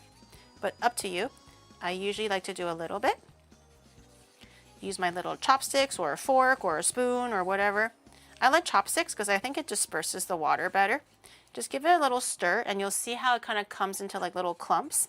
I like how it slowly hydrates instead of putting all of it in and then you have a pool of water and then a bit of it, bits of the dough is super wet and bits of the dough are super dry. This way, I think it hydrates a little bit more evenly. Also, it's easier to kind of like slowly use your eyeballs to tell how the hydration is looking like. So obviously this is still a little bit too dry, but it's getting shaggier. It's getting a little bit more like stringier. Do it around the outside where it's typically the driest. And then after this, we can start using our hands because then we can start feeling for softness and actually tell if it's like really dry or really, really wet. Okay. It's definitely still a little dry, but you don't want too much. A little at a time, and then incorporate it slowly. Once it starts to form into like pretty much my copium a nice supply is uniform running ball. low. I'd gladly have some today and pay you next Tuesday. Oh, okay. All right, I'll take a rain check for next Tuesday. That's cool too. Thank you. But if it forms into a ball like this already, that should be pretty good. We're not looking for a high hydration dough. It shouldn't be so stiff that you're like sweating trying to roll it together. If it's sticking to the ball and kind of like coming off the bowl a little bit, that's a good sign. If the bowl is getting like cleaner and cleaner as you're making the dough, then that means it should be pretty good. It's okay if the dough isn't super smooth. Right now it's quite lumpy. That's just because the gluten hasn't had time to relax yet. But we only just started, so this will require us to kind of come back a little bit. We'll maybe come back in like 15 minutes or so. Once it's relaxed slightly, we'll give it another knead. I'm just gonna give it a few more presses.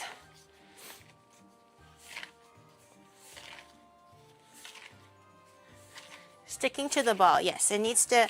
You want the leftover crumbs to be sticking to the ball. If it's not sticking and there's still quite like some dry specks, that means it's not enough water, and then you want to add just like a tiny bit more as you go.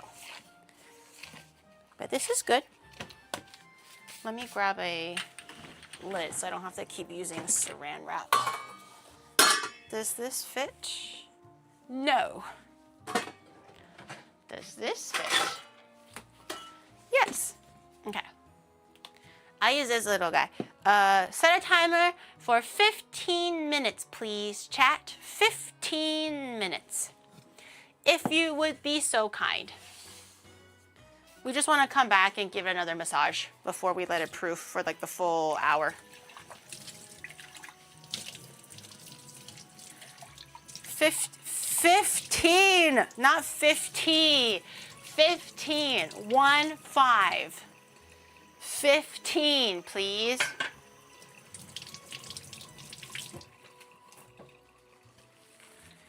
5, 15!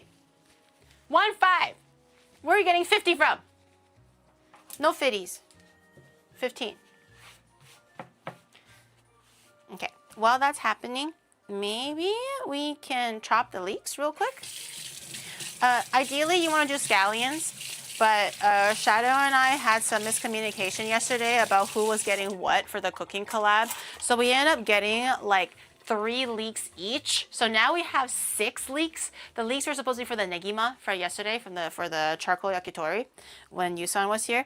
But he got 3 leeks, I got 3 leeks. So now we have 6 leeks. We used 1 yesterday, so now we have 5. So we got a hella leeks right now. So ideally you want to be using scallion / green onion, but because we have a lot of leeks, we're gonna use the leeks instead.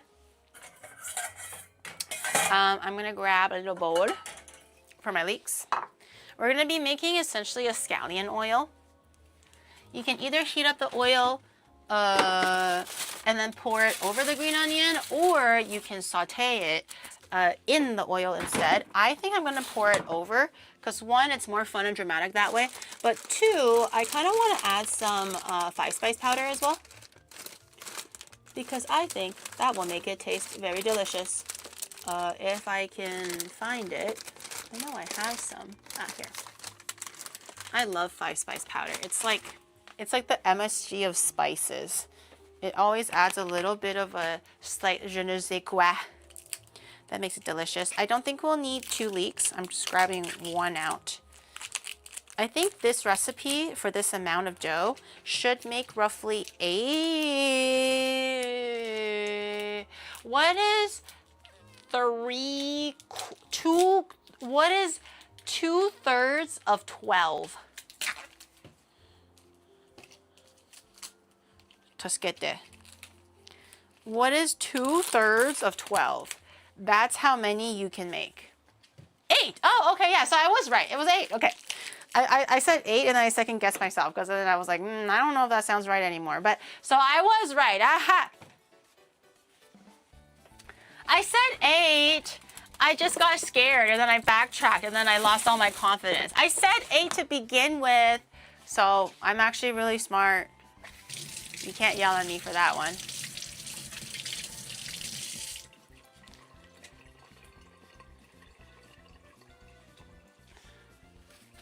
The 95-year-old was correct. Yeah, because I said 8 to begin with. I just kind of lost confidence halfway through. But yeah, so the original recipe can yield 12 buns. I don't need 12 buns. I don't want to make too much anyways because, you know, carb deficit, blah, blah, blah. So I'm doing a little less. So I think the 1 leek should be okay. But if you want to up the recipe to the original one, I think it was 500 grams of flour. You can do that. I'm gonna do all of it. Sure, why not? Let's do all of it. We're gonna find. Oh, actually, because we're making hongshao rou, we're gonna need a little bit of aromatics to kind of take away some of like the gaminess of pork. Usually I would just throw this away because I just can't be bothered to keep it in the freezer and stuff like that. But in this case, save it because we'll be needing it for the aromatics later to make sure that our pork is nice and fragrant. So we'll keep that to the side this time.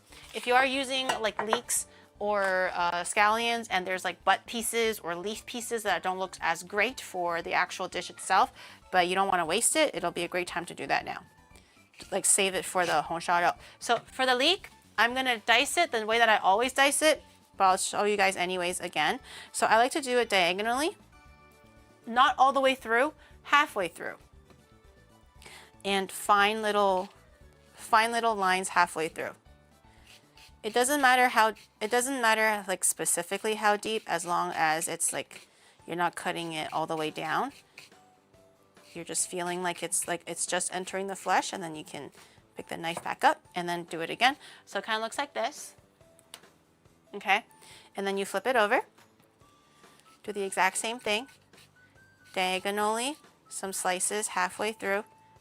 Don't worry about how deep it actually is. This way, once you start actually mincing it, it keeps the leeks together without it kind of like falling apart and flaking and everything. Now that you have or actually I'll do both together. He's kind of wobbly now. I'll do this one too so we can do it together. So then once we start mincing it horizontally, everything will come together nice and neatly without it falling apart. Just a little bit of prep work.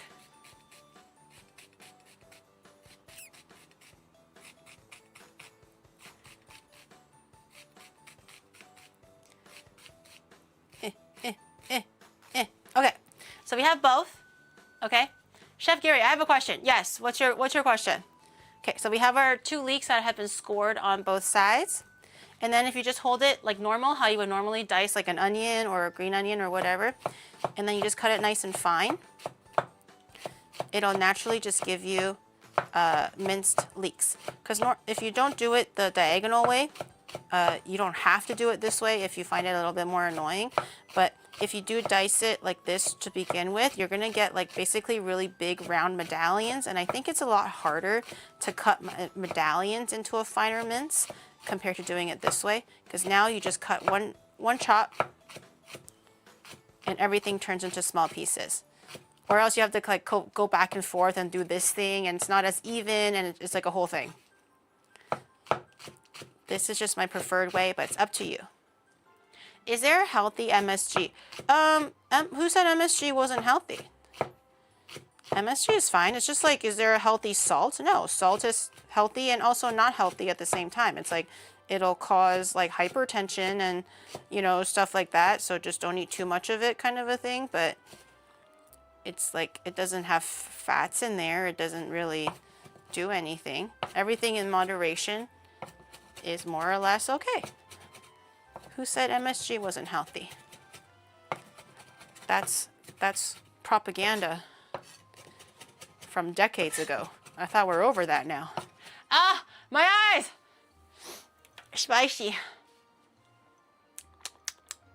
Spicy. MSG is a healthy salt. I don't think MSG is like any less like low in sodium or whatever. I don't actually even know if there is sodium in MSG. It definitely does make things a little bit saltier and makes you feel like a little bit more like thirsty, I guess. But well, this is a lot of fucking leek. I don't think we needed all this. I was greedy as fuck. Holy, that's a lot of leek. That's a lot of damn leeks. We're gonna need a lot of oil for this. Oh my god, what did I do? It didn't look like that much on the stalk. But now that I cut it, it is like a lot. We're gonna need a lot of oil to cover this guy up. Monosodium glutamate. Oh yeah, it has sodium in it, doesn't it? Well, sodium and salt is different. What is it called? Sodium chloride is like salt. But sodium is just sodium? Question mark? I don't know. In any case, it kind of acts like a salt that tastes better. But if you're saying that it's like, is there like a healthier option? It's kind of like similar to, is there a healthier option of salt? And I guess no. Like salt is not intrinsically super unhealthy, but if you're eating like, you know, 5 grams a day of it, that could lead to some problems, you know? It's a different type of bond, but your sodium levels will still go up. Yes, I think that's why like you get really thirsty when you drink like MSG soups and stuff. Like it tastes delicious, but afterwards you're like, oh my god, I need more tea, I need more water. How about sea salt? Are they healthy? I think sea salt is less processed, right? Or like there's less iodine. There's something in it that like has a less like chemical to it or something. So I guess it could be a healthier option. I think sometimes the iodine in salt isn't really good or doesn't react with people well enough, or food. 5-spice powder, optional. You don't have to add this in, but I'm just gonna add a little bit. That's not a little bit, but anyways, that's fine. It's gonna add a little bit of like pepperiness. It's not spicy or anything. It's just gonna add a little bit of pepperiness. I'm gonna add a little bit of salt because our buns don't have salt in it. Most of the salt flavor will come from the soaking liquid as we're steaming the buns in the hongshao rou, but also a little bit of the salt coming from, that's a lot. The salt is like really salty for some reason. Don't add too much. Yeah. Okay. and then give it a little stir. Oh, and some MSG. Why not? Add a little bit of MSG. Boop, boop, boop. Sodium.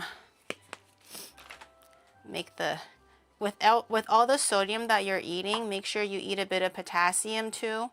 I don't know if it'll cancel out the sodium, but at least it'll make the sodium less dramatic for your sodium potassium pump in your body. You need a lot of potassium to balance out the sodium.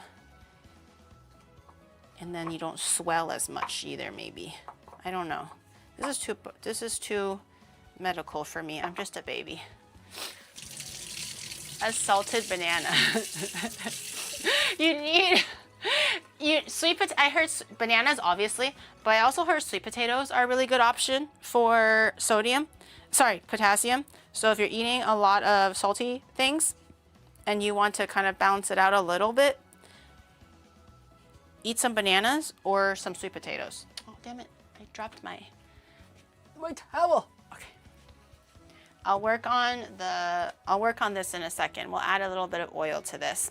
I just have salt, MSG, 5-size powder, and green onion. But in the most basic form, it's just green onion or leeks and salt. That's it. You don't have to have MSG. You don't have to have 5-spice. I don't know if it's been 15 minutes yet, but I'm just gonna come back and take a look at the bun. See if we can massage it a little bit more. Just so it's a little bit more smooth. It's been 12. Okay, close enough. It's okay. It's not doesn't have to be very, very exact. Blended banana is the worst way to eat a banana. Like in a smoothie? I think a smoothie banana is pretty good. Isn't that pretty like common to eat a smoothie banana, blended banana? I just prefer eating the banana though. It's just a lot faster. See how much after you rest it, first the gluten's a lot more relaxed, so it's easier to stretch it again. And then it's also a lot easier to knead it, and it gets a lot smoother, like this. Okay, it doesn't have to be like smooth as a baby's bottom kind of a smooth. If you want to get to that state, you can rest it again for another 15 minutes or so, and you can do a little bit of a massage again before you do the first proof of the dough, but we don't have to go that far. This is good enough. Okay, put the lid on, and I'm gonna put it into my proofer. I'm gonna let this proof for an hour until it doubles. Pretty much, so maybe an hour and a half, something like that, however long it takes. We'll just come back and check up on it. I have my bread proofer on, we can do no steam, I think that's fine. 1 hour, okay. We'll check on it periodically to see if it's doubled in size or not. But it's a pretty flexible recipe. Are we gonna finish by midnight? No. No. We have flower festivals to get to tomorrow. No, it'll be okay. Okay, get your pan. All right, we're gonna get some oil. Because we have quite a bit of leek, I wanna make sure we have enough scallion oil, but roughly you want to aim for maybe 2 tablespoons. I just have too much leek, so it might not seem like the right ratio, but we just want to have a little bit of oil so the layers can be separated and distinguished from each other when we're making the bun. So this is about 2 tablespoons, maybe even like 2.5, but that's okay. We don't have to use all of it either. I just want to make sure there's enough to kind of cover the leek. Make sure it's nice and hot. If it starts to like steam a little bit and it's flowing like it's like water, that's always a good sign. I don't know if this camera's not working. Okay. Usually oil is a little bit more viscous and moves a little bit slowly when it's cold. But once it's hot, it'll move like water. It'll be a lot shinier, a little bit ripplier, and also a little bit of smoke coming out. And then we're just gonna sizzle this. And let it cook down a little bit.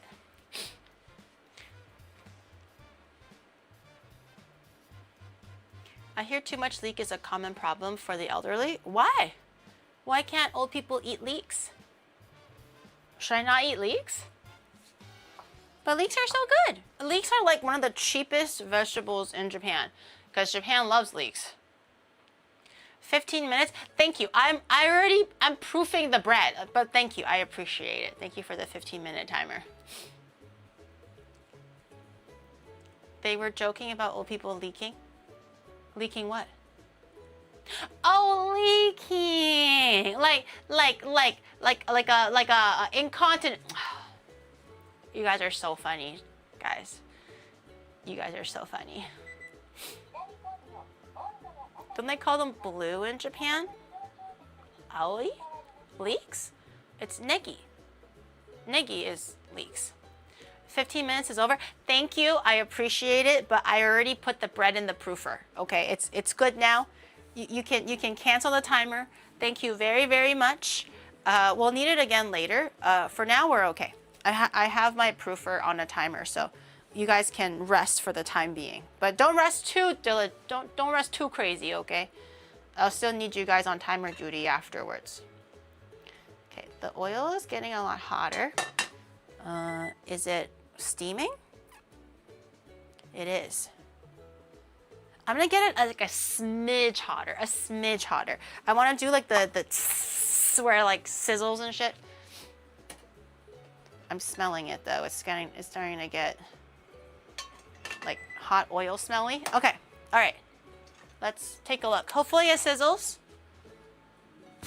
I'll bring my mic a little bit closer.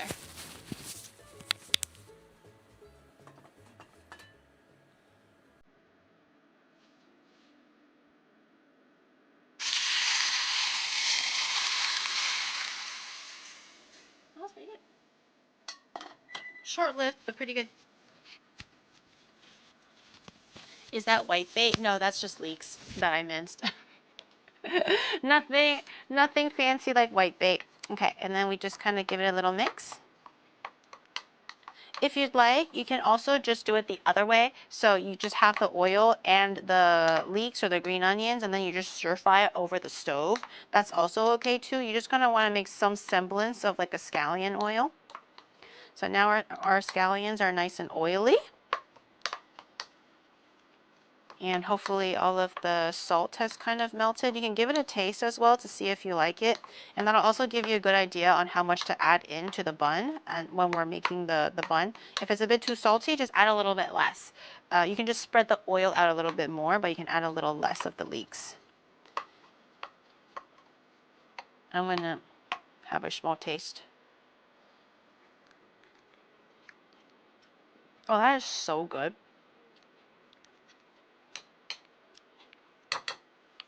Never mind. 5 spice? Add it. Not optional anymore.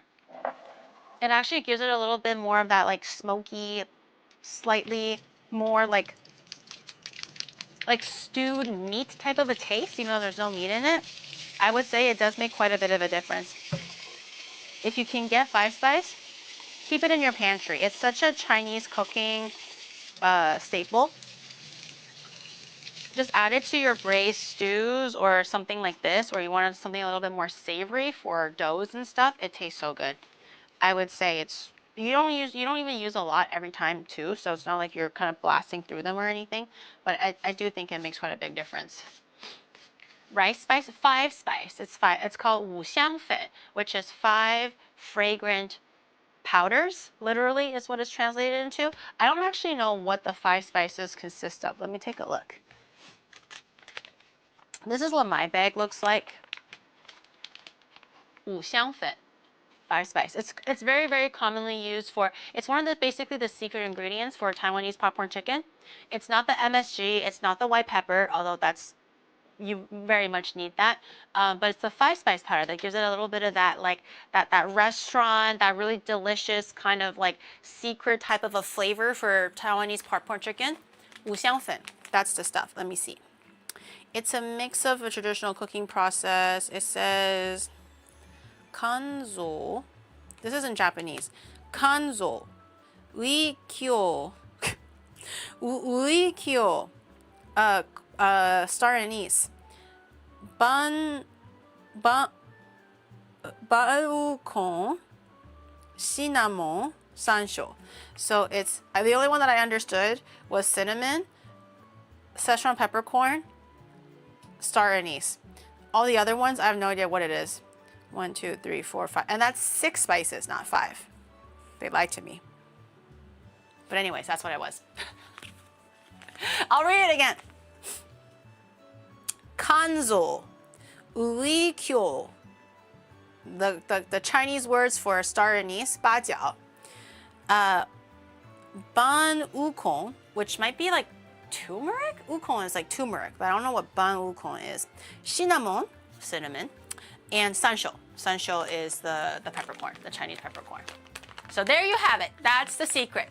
花椒肉桂八角香丁. That's different. That's like 小茴香 is like fennel. That's not the same as what they wrote on this package. Maybe every company's 5 spice is a little bit different. Either way, just add the 5 spice, okay? It just makes the oil so much tastier, so much more delicious. Oh my god, this pan, I was wondering why I can still smell like hot oil. The stove was on the whole time. My goodness. Star anise, Chinese cinnamon, Szechuan peppercorn, and fennel seeds. Oh, maybe one of them is fennel seeds. Oh, there you have it. There you go. But very delicious. Okay, so we have the dough ready. We have the leeks ready. We really don't have to touch it until we're ready to cook with it. So I think we should do the egg tart first because it needs to cool down in the fridge. Let's grab a bowl. We're gonna need a sifter. Actually, maybe a bigger bowl. I'm gonna grab a slightly bigger bowl. We're gonna make the cookie crust version, but I do have a little bit of leftover puff pastry, and I wanna see if we can do maybe a flaky crust version and a cookie crust version. I'm just curious to see if the puff pastry version will work, so we don't have to work as hard making a homemade puff pastry crust. You can, but the cookie one is a lot easier, and they're both equally delicious. I prefer the puff pastry, but sometimes a cookie just hits the spot when it's nice and crunchy. We need our measuring cup again. We have our bowl. We're gonna also need a hand mixer. You can just use good old elbow grease if you want to, but I think a hand mixer will be a little bit more convenient.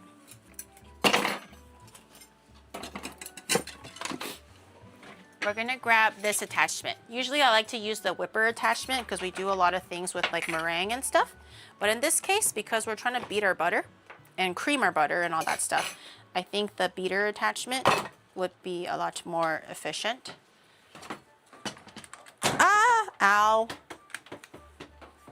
Owie, owie, owie. Okay. I hate how they don't have this option where you can stand the mixer up like this because it has like the cord here. Like, what's the safest way to lay it down? Like this? I guess this is the safest way to lay it down. Okay. Okay, we're gonna get our butter first. We're gonna need 80 grams of soft butter. So soft butter is room temperature butter. Make sure it's soft. No hard butter. No medium hard butter either. If everything is too hard, the cookie just, oh shoot, the cookie just won't work because, well, one's too hard. And you can't spread the butter out. You want to make sure that your butter is spreadable for a nice cookie crust, okay? Nothing too hard, soft only. Okay, now I'm gonna add in the butter. The measurement might be like slightly off, but it's okay. 21 grams. We need a total of 80 grams. We have a bit more here. 51. And then I have a new package. A new package here. Unsalted, by the way, okay, for everything cooking. Honestly, for anything cooking and baking, unsalted is the way to go. I would only condone or advertise for salted butter if you're using it on bread and bread only. Usually when it comes to cooking and baking, if you already have additional salt content in it, it kind of ruins the salt ratio when you're cooking, especially when you're baking. Oh, 80. I need a little bit more than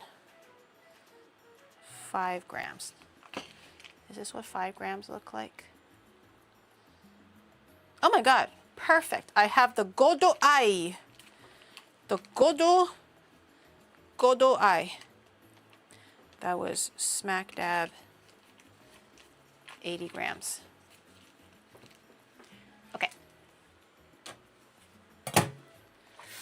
Salted cold butter. No, that's like literally the worst form of butter when it's cold and salted, okay?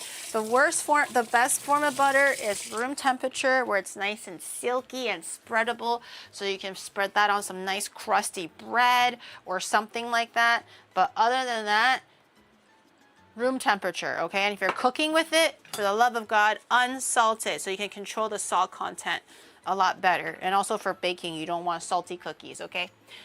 80 grams of butter. I think we're gonna whip it up. Actually, no, we're not. We're gonna shortcut it. 35 grams of sugar. Oh, powdered sugar. I almost got the wrong sugar. Not granulated sugar, according to this recipe anyways. I'm not sure why, but we'll follow the recipe. I know I had it. I saw it. Where did my powdered sugar go?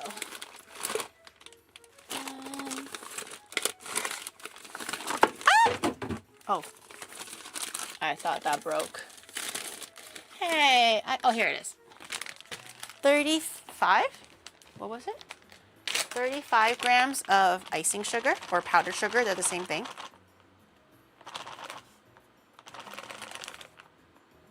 Okay. They kind of dilute and melt into the butter a little bit better than granulated sugar because granulated sugar is granulated. So you're going to get a little bit of like chunks of the sugar when you're baking it. I think that's why they want, The good thing about powdered sugar is after you're done using it, the air tastes like sugar. Because it's like flour. So when you're closing the bag, it kind of like billows. And then when you're like talking and breathing in the powdered sugar, it's like nice and sweet. It's always a nice little surprise. Pre-salted butter was always weird to me, even on bread, just salted when it sits on the bread. Jeez. I think that like the salt isn't like super even sometimes when you salt it like that, but I agree. Like just use unsalted butter, like period. It's like so much more flexible. Okay, I have my butter and my powdered sugar. Turn it on just to check. Make sure nothing is like falling. On like medium speed. Actually, let me do it not on this. You want to basically cream and beat the butter until everything is nice and even. You can do a slow speed first so you don't like whip up all of the icing sugar and then, you know, make a big mess. But once the sugar and the butter is more or less combined, you can bring up the speed.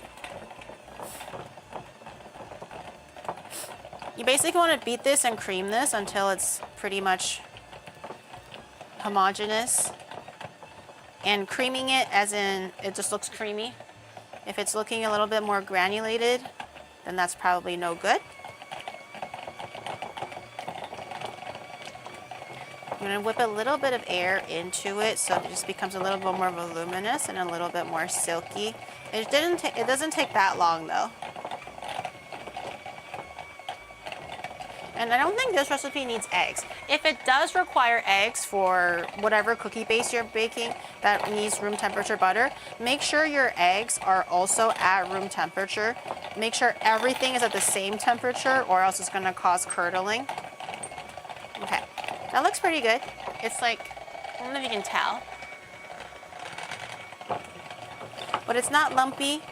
It's all evenly mixed. It kind of looks like a buttercream, but not really. Okay, and then we're gonna add in 20 grams of evaporated milk. I do have evaporated milk. 20 grams evaporated milk.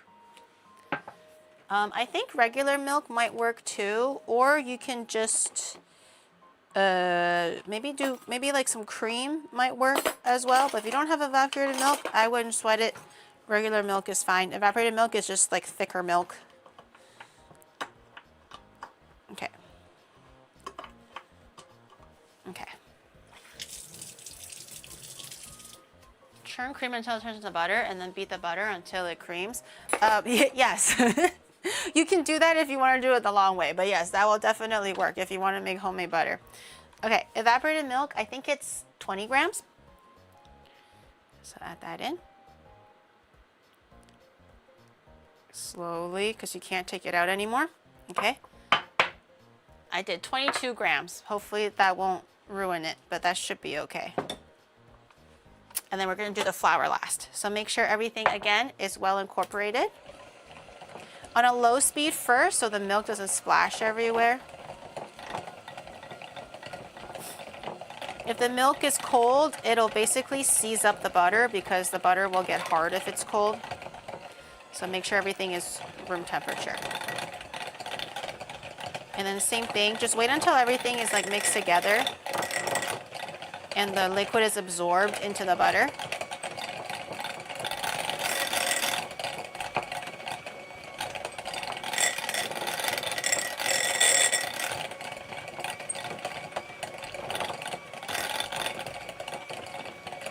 Okay, that should be pretty good. It's kind of looking like buttercream again. You don't really see the separation of liquid and fats. Okay. I'm just gonna swing the butter out. Okay. We're not done yet, so set that aside for a second. Use a sift. Oh, this sifter might be a bit too big, huh? It kind of sits inside. I want to sift the flour. We need roughly 140 grams of flour. Maybe we can use the other sifter.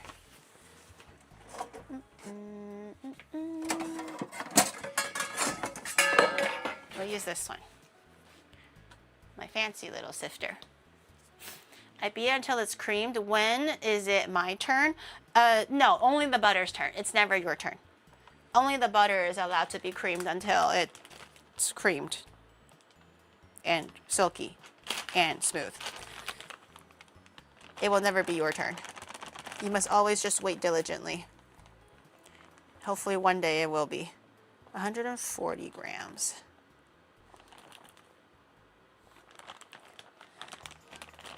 You can only watch and observe from the outside. The selfish butter. The butter desires to be creamed only itself, okay? It doesn't want other people joining in on the fray. Okay, we have our little sifter. We're gonna incorporate this in 2 goes so it doesn't overwhelm the butter too much. So I'm gonna do the first batch, shake off the excess on the thing, and then we'll do the little squeezy squeeze for about half of it. Put it back on the little sifter guy. And then low speed, because everything is really light and powdery. You don't want everything at a very high speed. Also, if it's at a very high speed, you might end up like over churning the dough. And once it looks like it's kind of sort of incorporated, which is very, very quick, it doesn't take too long. We'll do the second inclusion. And this time you can just do all of it. The butter is selfish. No, it's called putting themselves first. It's called self-love, not selfish. It desires to shine by itself. Only butter can be churned and creamed. No one else can be churned and creamed. It's just the rules. I don't make the rules.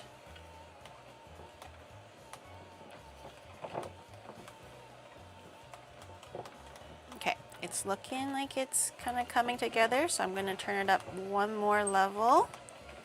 Okay, once it's kind of like this, I don't really want to mix it too much with the mixer anymore. So I'm going to take the whisks out, and we're pretty much done. We can put this away. We're gonna, for the next remaining steps, we're just gonna use our hands and basically incorporate the dough together and just make it into a nice little dough. We're gonna roll it into a log and we're gonna let that log chill for the next however long it takes until we're ready to make the egg tarts. Ban the butter. What is this for again, bestie? This is for the dantat. This is for the egg tarts. We're making the cookie dough base for the egg tarts. But we need to make it early because it needs to rest in the fridge. So I'll take this out. We can scoop off all of the extra cookie dough. I don't encourage that you eat it because it's raw dough. It's got worms and germs in there. Not so much the raw egg part because Japan can eat the raw egg, but it's the flour that's raw. So I don't encourage that you eat it, but if you must, just know that Giri doesn't condone it. And don't come looking at me if you get a really bad tummy ache at 5 a.m. in the morning. Okay. And just carefully, I'm just gonna try rolling it into a dough. If it's looking like it's a little bit more like stickier and wetter, I might just actually flip to a spatula because I'm worried that my hand temperature is going to melt it too much. I'm gonna change my gloves and I'm gonna get a spatula. And we're just gonna, you don't really have to knead the dough or anything like that. Kneading it will just make it tougher. So using a spatula is perfectly fine. She told us to eat it this way. I literally said to not eat it, okay? You're not the little guys, you're now just the dumb guys, okay? If I literally said, don't eat it, Giri does not condone it, but you still eat it, that's on you. Grab your little rubber spatula and kind of grab the sides and just kind of like pat it in. You are wrong, Giri. Yesterday I had your mom churning and creaming all night. Oh my God. Chat. You can't say those things about my mom. That is a young lady, mind you. Okay, that's coming together. I don't see any dry patches, so that's good enough. Again, you don't want to over mix it and stuff like that. So I'm gonna put this up here. We're gonna grab our saran wrap. Don't mind the reality break. It'll all be over soon, like it always does. But everyone always likes to freak out, like they always do, as if it's their first time seeing it or something. Okay, it's all good. The fabric of the fourth dimension is now sealed again, as it rightly should be. Okay, we have our little saran wrap. We're gonna make this into a log. I think this amount of dough roughly makes about 6 tarts, I think. It does eat up quite a bit of dough. So we're gonna put it all on one end and we're gonna form it into a log just so that we can have a head start on shaping the doughs later on. If you make it into like a square, how we normally do it, that's fine, but it'll just mean that you have to make it into a log again later to cut the little medallions to make it fit into the individual tart molds. So if it's in a log already, it kind of just makes all of the work a little bit easier. So I'm just gonna use the saran wrap to try to make it into a log. I'm just trying not to touch it so I don't have to like wash my hands again, but you can definitely just use your hands for this. I'm just trying to like elongate it a little bit. Massage it, coax it to elongate slightly.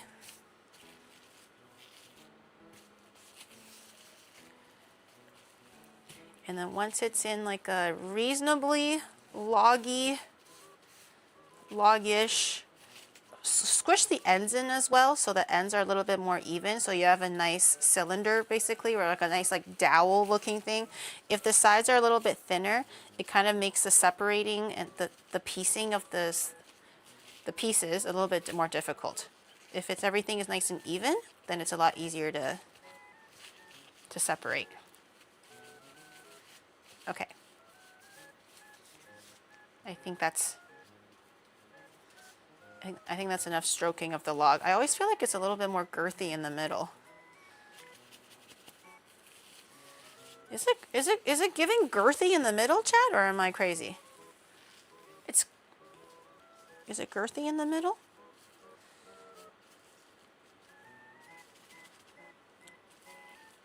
Maybe I'm crazy.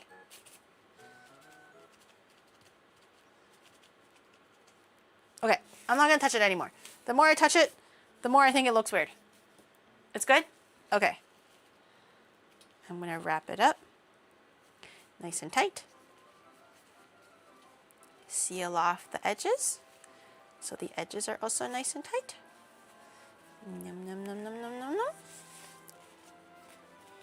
Okay, and then this, because this has smaller surface area, hopefully it'll also cool down a lot quicker as well, compared to just doing it into a big mound. If you have a lot of time, if you're making this for tomorrow, for example, then you can definitely just make the dough ball, wrap it up as a dough ball, put it in the fridge, and then just slowly work your way into like a tube again, put it into the fridge, let it rest again so it's nice and hard so you can cut them into individual pieces, but this just kind of saves all of the middle steps. So as is, I'm just gonna put it into the fridge and we'll see it, like I think minimum it needs 30 minutes. I actually think it needs more than that. The recipe says 30 minutes. I really think with that kind of a girth of a stick, it really needs to be at least an hour. So we'll basically just keep it into the fridge as long as we can until we're ready to actually make the egg tarts, and that should be long enough. But recipe says minimum 30 minutes. I recommend an hour for that girth. If you're making it a lot skinnier, then maybe 30 minutes will be okay. It's a dough stick. It's cookie dough. It's basically like a short crust cookie dough. Essentially is what it is. She has such a way with words. Get a girthy stick. Well, it kind of just depends. If you have a lot of time, a girthy one is fine because it'll have plenty of time to rest. But if you don't have a lot of time, I recommend a skinnier, less girthy stick because, you know, more surface area means that it cools down a lot faster. It's just simple math, really. I love cookies. Yay! We're going to be making the cookie base or the cookie crust part for Cantonese egg tarts. Hopefully you like Cantonese egg tarts. And if you haven't had any, please go have some because you're missing out. Or just make this one. What the hell? Oh, okay. I thought I had a piece of dough stuck in there. An hour for that girthy stick, high standards, at least an hour. At least, because you want it rock hard. If it's not hard, we'll basically run into the same issue that we had for the Portuguese egg tarts, where the layers start to kind of blend and melt together because the temperature is a bit too warm. It's kind of fusing the layers together. Whereas if it's rock hard, the butter won't melt and kind of like mix in with the dough while you're like massaging it up the curvature of the tart to make the shell. So that's why like our Portuguese egg tarts, they kind of rose up a little bit like sideways because one side had beautiful layering. The other side was basically the warmer side where the dough and the butter kind of fuse together so it no longer raises up anymore or puffs up in the oven. So temperature is very, very important when it comes to these kind of things. It's really annoying, but it is very important. So the bigger the stick, the longer it needs in the fridge because it needs to be like solid. If it's a little bit too soft, it kind of like ruins the shape. It kind of gets a bit sticky. It's harder to use and stuff as well. So you want it rock hard for both the pastry and for the cookie dough.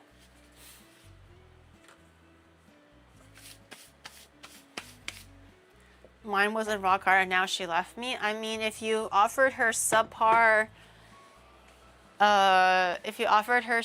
egg tarts, that might happen. I know that's sad and no one wants to hear that, but that might happen. Okay, nobody wants to be offered a subpar, uncrusty, unrisen egg tart, you know? An hour is a long time. You can handle an hour, chat. Okay, if you can handle an hour of me yapping about some nonsense in the beginning of streams, you can handle an hour of letting your dough stick get rock hard in the fridge. Substandard egg tarts causing divorce and sadness. It could. It very much could if it's, you know, under par. That's what happens when things are not good. We didn't handle, we endure. You're enduring the 1 hour? Damn, I didn't realize it was that tough for you guys. My God, my apologies. Maybe I should, maybe we can do 30 minutes if you guys can't handle the hour, you know? Like, let me know if you can't handle the hour, chat. I can maybe modify the time so it works a little bit better for you guys. But I would assume with big, strong men like you guys, you can handle an hour. That's all I'm saying. I don't think it's that bad. Okay, we're going to do the pork now. So because we're eating a little bit healthier nowadays, I'm not going to use pork belly. Normally, the standard cut for red braised pork would be pork belly because a little bit of the fat will add a lot more flavor. Also, you render out the fat to make the actual like caramelized part of the pork. I'm going to use pork shoulder, and I also got pretty lean cuts of pork shoulder. There's still a little bit of fat because you do need a little bit, but I got overall pretty lean cuts of pork instead. I think Shadow got some pork yesterday. It might have been for the yakitori, but we didn't end up using it. So this is also a pretty good cut. But you can do pork belly. That's pretty classic. But if you don't want to, I think pork shoulder is very, very good. My mom knows that I don't really like to eat fatty meats, so she actually mixes the pork belly and the pork shoulder, and I just kind of like pick up the lean pieces. But it's really up to you. Do whatever makes you happy. Can MSG make up for the loss in flavor? Not really. MSG doesn't really give you like a fat flavor taste. MSG can basically sharpen like a savory or salty flavor, but it can't really give you that silkiness and overall kind of like full-bodied feeling that fat can give you. So I wouldn't say like, oh, I can substitute MSG and just use chicken breast. It won't really be the same. You still really need some oil. You can just use less if you're eating a little bit healthier. Also with red braised pork, it actually tastes way better the next day. And with that, it means that the fat can also cool down in the fridge. And the next day you can just skim off all the fat. So when you're eating it, there's no fat left in the red braised pork. Obviously there's bits and pieces like stewed in, but you can actually skim off a big chunk of the fat if that really concerns you for the next day. It's like curry. It tastes way better the next day. But I have some pork loin here that Shadow got. I'm gonna cut that. I'm gonna keep the fat because it's great fat, and we're gonna sear the pork a little bit anyways. So I'm not gonna like trim off any of this. I'll just keep it. But I'm gonna, because this is already quite thin, I'm just gonna cut it lengthwise like this into like what would this even be? Into like 2 centimeter, 1.5 centimeter, kind of like the meat will also shrink when it cooks down, so it might look a little bit big, but I think it'll shrink down quite a bit. But if you like bigger cuts, just do bigger cuts. But I'm just gonna cut this roughly like this, and we're gonna try to render some of the fat out. And then we're gonna cut the other one as well. That looks like 6 inches. Yeah. Yeah. This is definitely 6-inch chunks of pork. Yeah. And don't let anyone else tell you otherwise. If they tell you it's actually 2 centimeters, you tell them to suck your 6-inch cock, because clearly that's what that is. 6 inches. It's kind of huge, yeah. So for this one, because they already kind of cut it this way, the fibers kind of go this way. I can't really control anymore how long the fibers are. If I were to cut it in half, I think it'll be a bit too thin. So I'll keep it as is, but for the sake of like bite-sized pieces, I might actually cut it half this way first. Just so that we're not eating super long rectangle pieces. And now with these pieces, we're just gonna cut them again, similar to this, just maybe like 2 centimeter,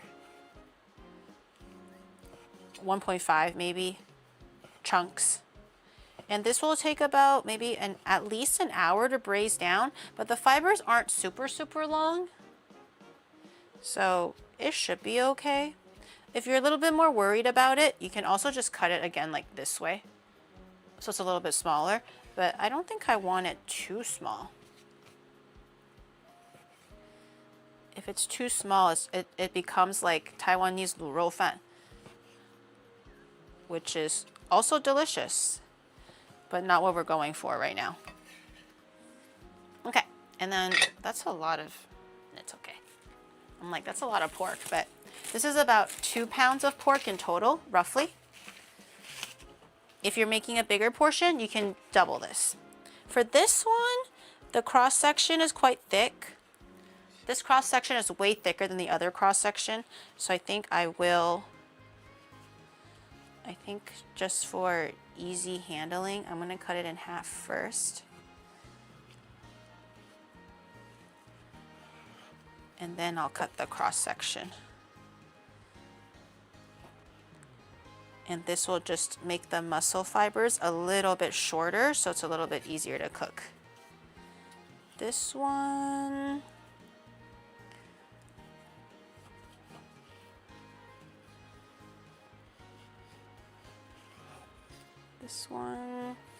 might be a bit, I'll try to keep it roughly the same size overall.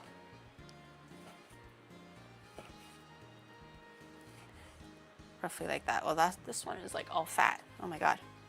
That's okay. That's okay.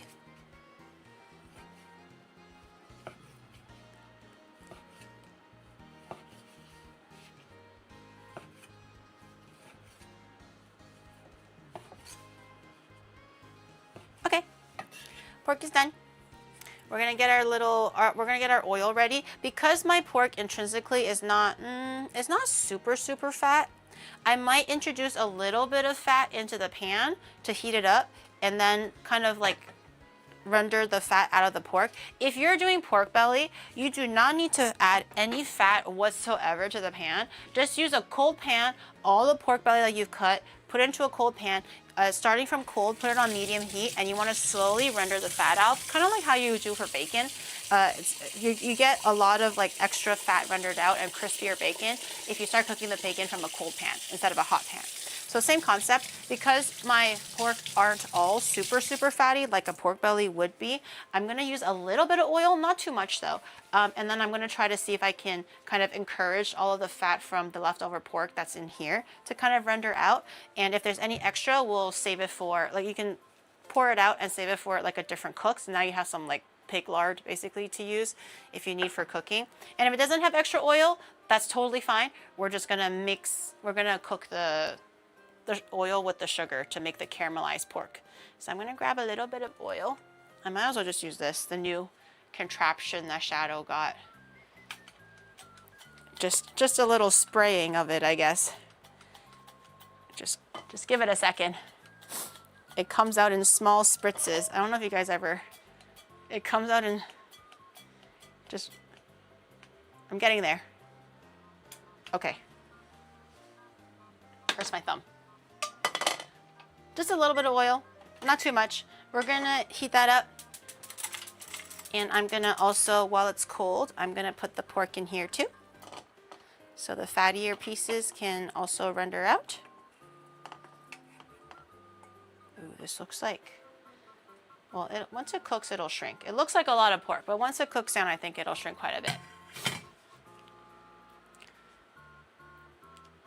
I have one of those. I think for the type of cooking that we're doing nowadays, just like off stream, which is like healthier cooking, I think that little oil spritzer is really, really good because I don't have to pour the oil and be like, oh shit, that's a tablespoon, when I want just to have like a little bit of grease to line the pan.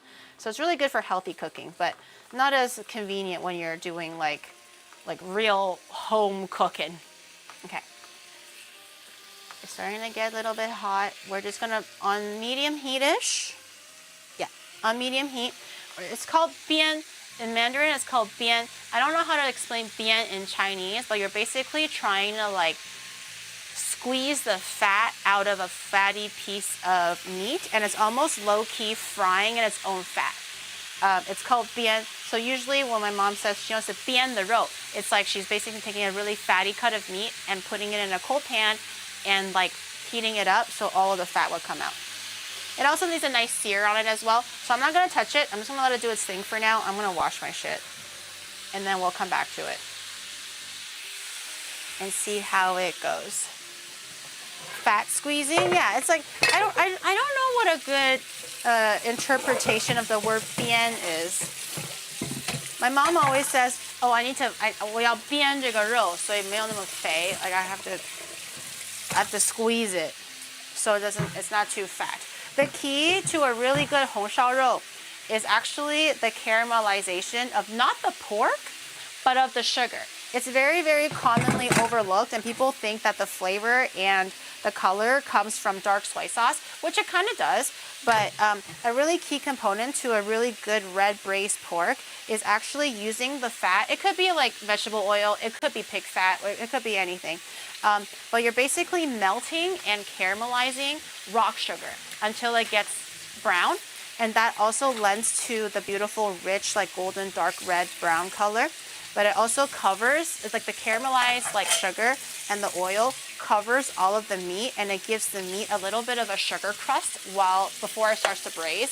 I think it makes a world of difference, but I feel like a lot of the recipes overlook that part, and it's very, very crucial for a good Chinese red braised pork.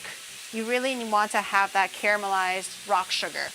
If you don't have rock sugar, you can do normal sugar, but I do think rock sugar is not as like sweet as normal sugar, and it has a nice milder taste to it. But use whatever you have. I'm gonna give it a little bit of a flip.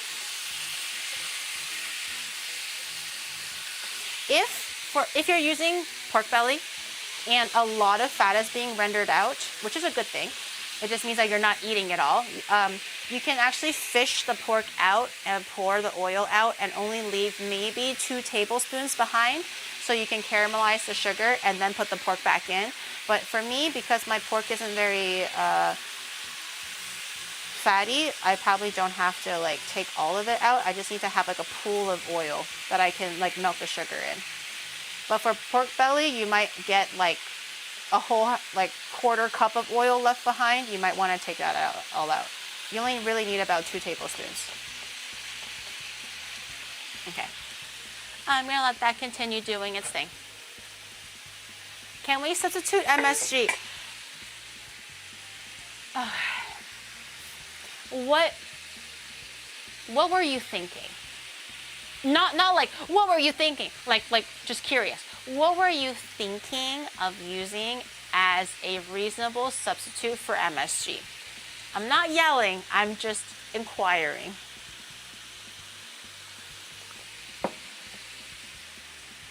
Cocaine, yeah, that'll work. Cocaine might work. Speaking of cocaine, during yesterday's collab, I had my YouTube stream on as well, and I obviously did not bring attention to it because it was like just random and inappropriate, but this was towards the beginning of the stream. Some person on YouTube was like, hey guys, looking good. Is it okay if I smoke cocaine while I watch you guys? And I was like, I saw that comment and I was like, what? God damn it, YouTube. God damn it. Like, YouTube can be the most, like, innocent, cute, supportive chat. They're all, like, hearts and love and, like, you're doing great. And, like, you know, when you say something funny, they all laugh and all that stuff, you know? But on the other side, which is what I get, it's literally, like, what are your political views about this? What are your religious views about that? Can I smoke crack when I watch your stream? That or like, take your shirt off, let me see your titties. I have literally seen that before on YouTube while I'm trying to like do an IRL stream, and I'm like, okay. I'm gonna pay attention to the innocent chat, like the good people on YouTube that have regular comments, okay? But just for some reason on YouTube, it's just, you could have a good day where everyone's like amazing and having fun, and you can just have a bad day where they're just like, what do you think about the war? What are your views about this? And I'm like, holy moly, what is going on? Why?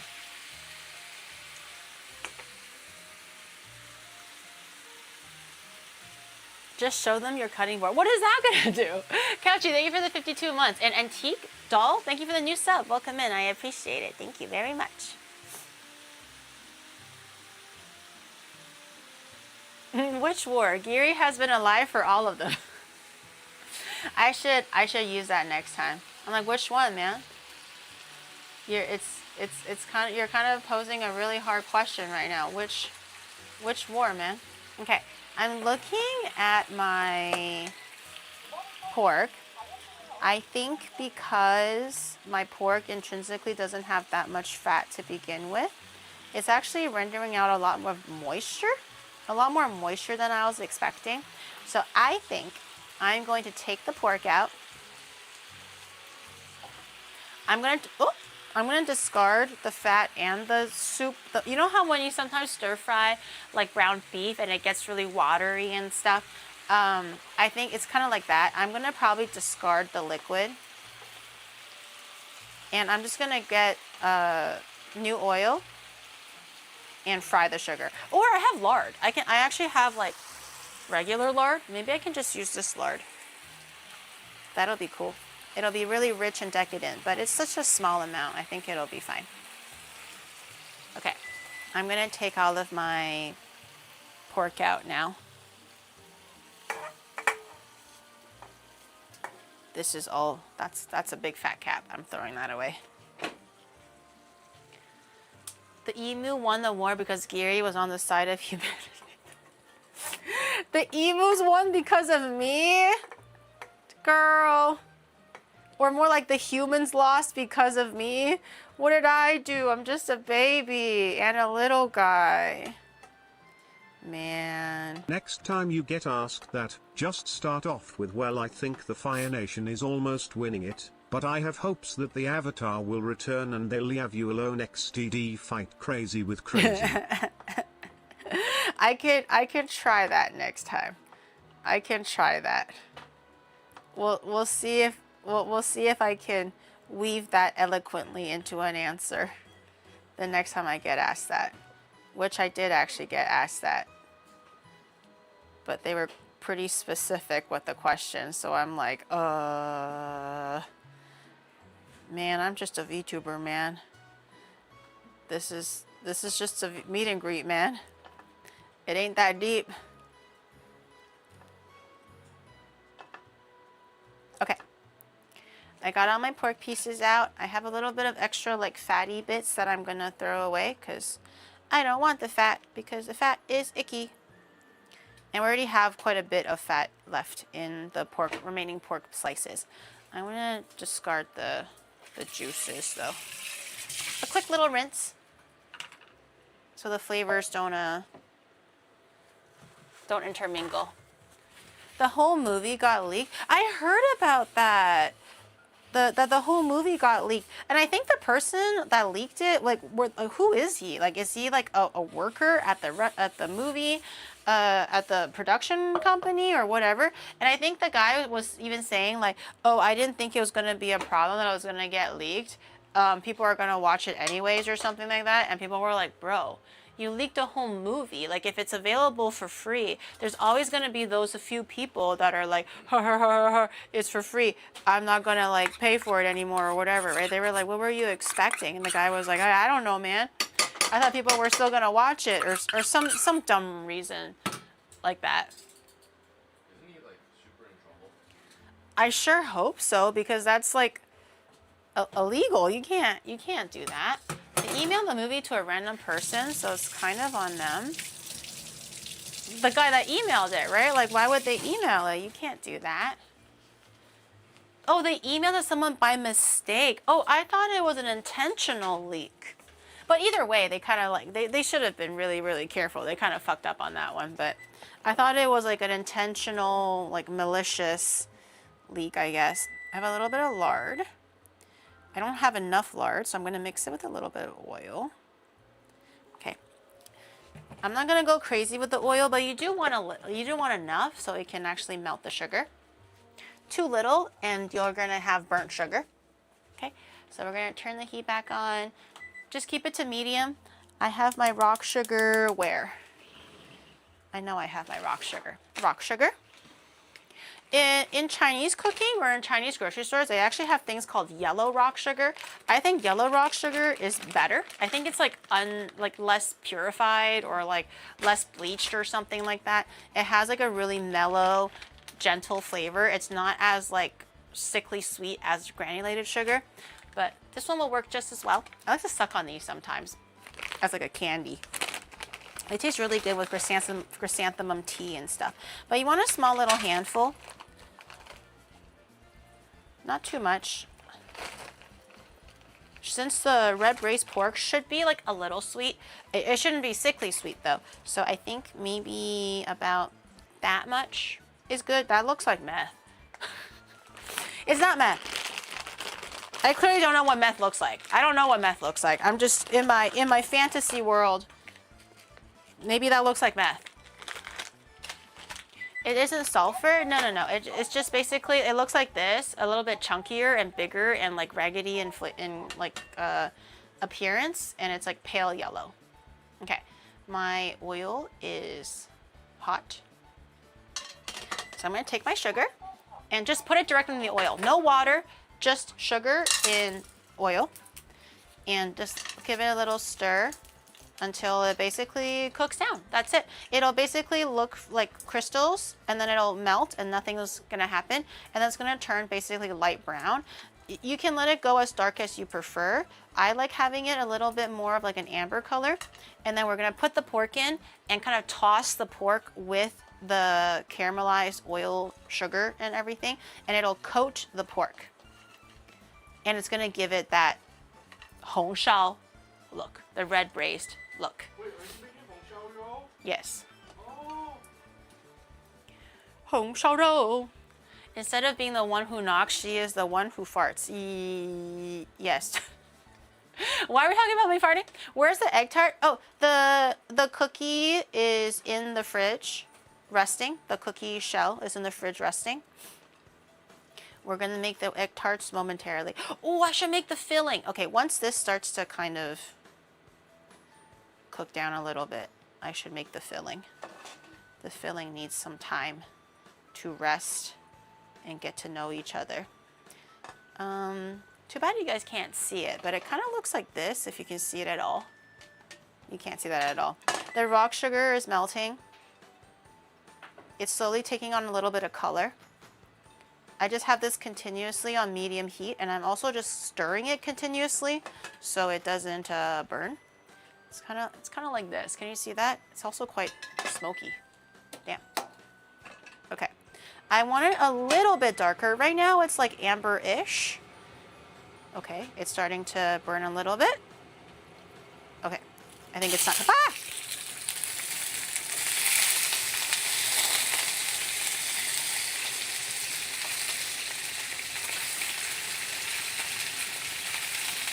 The pork was so juicy. Okay. Oh yeah. Oh yeah. Dude, look at that color. Can you see that? That's just basically all from sugar. Here, I'll show you. That's just all sugar. No soy sauce, no nothing. This is basically the basis and the beginning of a really good red braised, like, anything. Okay? I'm gonna turn the heat down just a little bit because I don't want the sugar to cook too much because I have to get the rest of my spices. But we need this, or ginger, or whatever. Star anise and bay leaves. Star anise and where'd my bay leaves go? Oh, it smells like crystallized sugar. It smells so good. Where'd my bay leaves go? Hey, someone stole my bay leaves. Just wanted to say it's funny watching you play. What can we do to have you play another horror game after? Who said I was beating Requiem? Dude, I'm thinking of just... Can I not play it anymore, chat? It's scary. 1 star anise. 2 star anise. Okay, that one broke. 2 star anise. Okay, these are really small. I'll do like another one. Just a half one. Geary can't even beat bike racks, let alone Requiem. Yeah, see, they get it. They understand. Where the hell are my Baileys? What? What? No. Where did my bay leaves go? Oh. I was like, no way I don't have bay leaves. I know for a fact. 1 bay leaf. 1 bay leaf. Szechuan peppercorn. Szechuan peppercorn. Okay. Just a little bit. It shouldn't be like tingly or mouth numbing or anything. It's just more so for flavor. How about Fatal Frame? No, dude, I already played half as promised, a half a teaspoon. So like that. As promised, I played halfway through.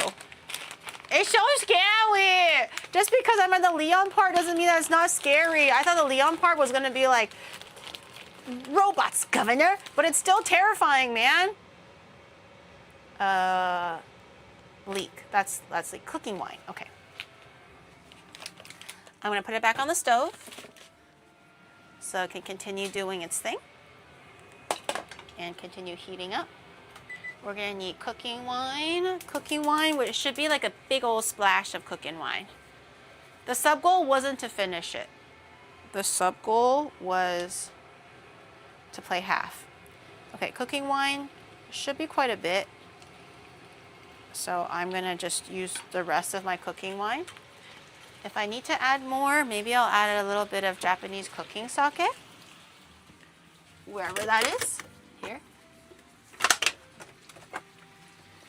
Just a little more. It helps with like the gaminess of the meat. Just a little bit more boozy. Soy sauce and dark soy sauce. Okay. Very simple. Soy sauce and dark soy sauce.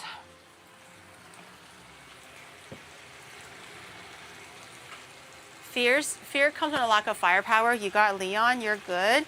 But it's still scary. Okay, soy sauce. Because this is pretty braised down, we're gonna use quite a bit of soy sauce. I also wanna make sure there's enough liquid to support like the buns that we're gonna be steaming in it. So if it's too little soy sauce, it won't be salty enough with all the liquid. I want a lot of like braising liquid as well. Hey Gam Gam, hope you and chat are well today. Quick question, how Nice come and whenever dark. you are making Chinese food or other comfort food you have all the ingredients, but when you make Asia food you never do? Yeah, because I don't know what the ingredients are. Also Chinese cooking, it's like, I don't have a lot of ingredients for Chinese cooking either. That's not true. I don't have a lot of ingredients for Chinese cooking either. I miss a lot of things for Chinese cooking, but I think Southeast Asian ingredients are just a little bit harder to get compared to Chinese cooking. Okay, for water, I kind of just eyeballed it enough to kind of like cover it. I think it should be good. I don't know if you can see that, but it's kind of like enough to basically fully submerge the pork. We can always add more water as we go, and we can adjust for like seasoning and stuff like that. Hopefully it's not too overdone. That's pretty good. If anything, I think it's lacking a little bit, which is perfect because it might like condense a little bit more in flavor. So you don't want it too perfect right now or else it's going to be a bit too strong. And we're going to put that, we're going to put all that away. Brunei food? Dude, I don't know how to make Brunei food. I might have to look it up, but if it requires a lot of like different ingredients, we're fucked, boys. We're fucked. Like Chinese cooking is a little bit more, and the Chinese population is a little bit more prevalent in Japan, but Southeast Asian representation is like not as big. Just eyeballed it? Yes, just eyeballed it. Chinese cooking is all about eyeballing it. If you don't have a good eyeball, then I don't know what I don't know what to say to that, man. Maybe just get better eyeballs.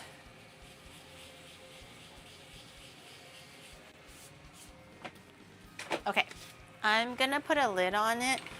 I'm going to grab one of these. I'm gonna grab a steamer basket lid because we're gonna be making buns later. So the steamer basket lid is good. This is going to basically, on like a simmer, small boil, more of a strong simmer, small boil, if that makes any sense. We're gonna keep that for maybe at least an hour, depending on how you cut your pork, how big they are, and how tender you want them. It could take more than an hour. It could take less than an hour. If they're really, really tiny pieces, probably 30 minutes. But if you really want the flavors to kind of like get into each other, then I would recommend cooking it for longer. So we're gonna aim for at least an hour and see where that goes. I also want to make some eggs to go with it. This is completely optional. But I love just having like the eggs sit in the stewing liquid overnight, and it gets really dark and soy saucy and delicious. It's just a really good way to eat some eggs that are not just like regular white boiled. So I'm gonna get some eggs and we're gonna boil some eggs. 2, 4, 6, 7, we'll do 8. Ooh, 8, can we fit 8? Yeah. If we can't fit 8, I'll just eat it as a snack. Grab some wawa. We're just gonna do hard-boiled eggs because they're gonna be boiling in the stew anyways. It doesn't matter. It's really hard to do like soft-boiled. It has to stew together. So don't worry about the timing too much. I'm just gonna boil some water and just make regular hard-boiled eggs. Like my soul, dark. Is that what you're trying to say? Like your soul, dark. Okay, it's braising pretty good. It does look like there's hot spots, so I want to kind of move it around a little bit. Okay, yeah, we should be able to fit a little bit of eggs in there. If you want to be a little bit healthier, you can also add things like napa cabbage. That'll go really, really good with the red braised pork as well, just like a little bit underneath it. I'm just gonna crank up the heat and just boil my eggs normally for like 10 minutes to get like a really good, not super chalky yolked hard-boiled egg. But we're gonna peel the eggs and continue letting that boil in the braising liquid. It'll be like extra braised. Hell yeah. Hong shao, yes. Hong shao rou. Let's check our bread. Ooh. Our bread is doing pretty good, but honestly, I don't think we're ready to use it right now because this is basically the last 15 minutes of braising our pork. That's when we start putting the bread in. So I don't think we're gonna start using the bread until way later. So I'm gonna just have the lid on, let it rest here for the remainder time. I'm not gonna touch it, just let it do its thing. Wait, hold on, let me think. Wait, no, it needs to do a second rise. Okay, let me calculate the time. We did the first rise. It needs a second rise.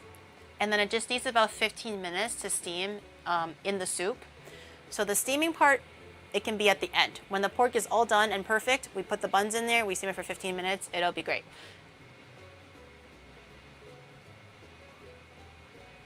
But I could make the little pieces now, maybe. Giri, you finished the food on your plate. You finished the game that's left to play. I don't wanna. It's scary. Do I have to? Oh, wait. I have to make the egg tarts. Let's do that first. Let's make the egg tarts before we move on to other things. We need to make the egg tart liquid. Maybe this will be good. Grab a thing that has like a spout, like a pouring spout. So for the egg tarts, also pretty simple. 3 large eggs. 150 grams of eggs. If you're really a stickler for perfection, 150 grams, which is just basically 3 large eggs. So let's get 3 large eggs. 1, 2, 3. Okay. And then crack all those in there, and we need a bunch of sugar.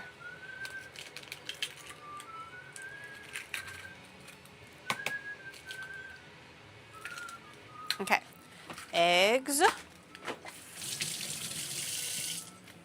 Gary lost to the elevator and hasn't been the same since. It's scary. There's like fucking I don't have arachnophobia, but a spider that big is gonna scare anybody. Okay, it's just scare. I'm using the smallest whisk in the world, but anyways, we're gonna grab our little our eggs and we're gonna. Oh my god, my water is boiling. Okay, one crisis at a time. Eggs. I'm gonna lower it into my boiling water. It's best to start with fridge cold eggs, so when it touches the hot water, it tends to shrink and pull away from the shell, so it peels a lot nicer. You can also do the vinegar thing. I've never actually tried the vinegar hack. I've been able to get pretty consistent results with just the fridge cold eggs. But I'm gonna set a timer for 10 minutes. That'll give me some pretty good hard-boiled eggs. And then for my pork, I'm gonna set it to maybe like almost 2 hours. Take a look. It's doing stuff. I'm gonna turn it down a little bit. I think for the pork, because it's continuously steaming, always check on it. If it needs more water, add more water, because it will tend to lose and evaporate a lot of the moisture. 60 grams of sugar. Let me grab my measuring cup. We need 60 grams of granulated sugar. Oh, 45, 57, close enough. It doesn't have to be that sweet. I don't like it super sweet anyways. Give that a little mix. And it just needs water and evaporated milk. Very simple. It's not as heavy as Portuguese egg tarts where everything was like cream and more cream. So it can be pretty heavy on the calories and everything else. It makes it for a really beautiful, rich and decadent tart though. But Cantonese egg tarts is predominantly water, which gives it a more tender, like more softer custard. Also a little bit lighter.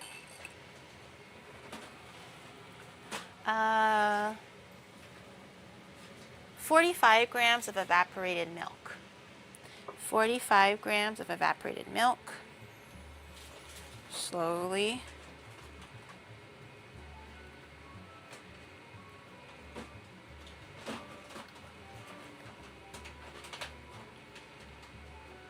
One more gram. Okay, perfect. 45 grams of evaporated milk. I thought Michi had fleas, not spiders. I think she had fleas. Yeah, she had mites too? What the heck? She just be having everything. How many bugs did her cat like drag in? That's wild. Okay, 45 grams of evaporated milk and also 150 grams of water.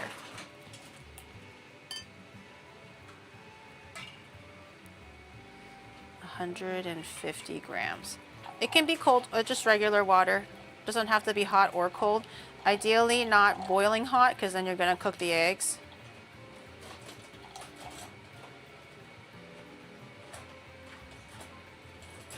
Oh, perfect. 150 grams. And that's it. Very simple. Just some milk. If you don't have evaporated milk, just use regular milk. It's totally fine. And let this sit at room temperature and let the sugar dissolve into the custard a little bit and give it a little final mix when right before we're ready to bake it, because the sugar will not dissolve right away when everything is at room temperature. It needs a bit of time to rest. So we'll set that over here so it can do its thing right there. Can I use pilk?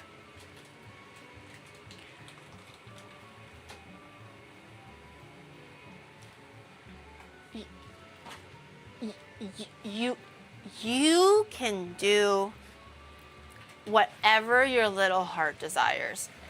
Don't let any of the haters tell you no. We should make the glutinous rice actually while we're at it. It needs a little bit of extra time to cook. Glutinous rice.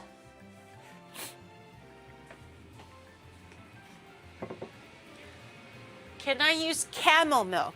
That would be impressive, honestly. If you are able to find or have access to camel milk, that's very impressive. Okay, glutinous rice for the fan tuan. Okay, so you want to get, well, glutinous rice. If you have a steamer, steaming it is probably the best option. I don't have that many steamers, so we're not going to be steaming it. We're going to do the rice cooker method, which is basically cooking it low and slow for as long as possible.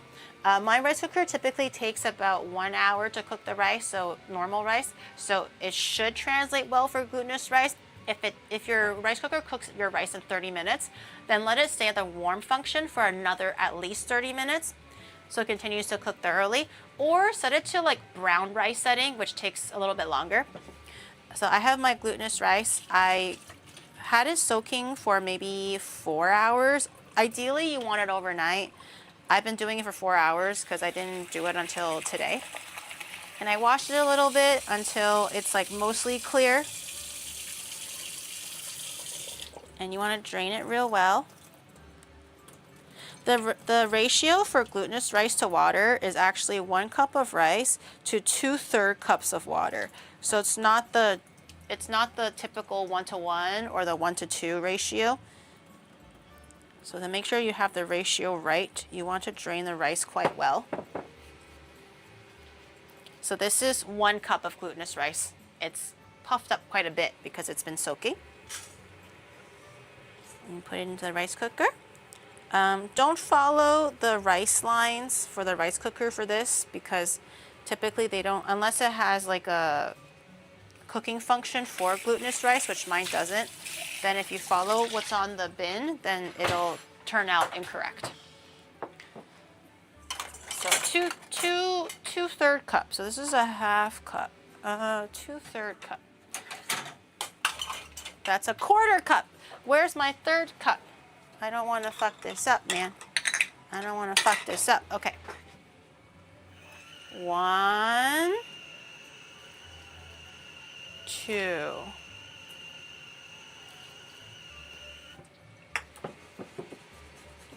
Wait, why does it look so little? That doesn't look right.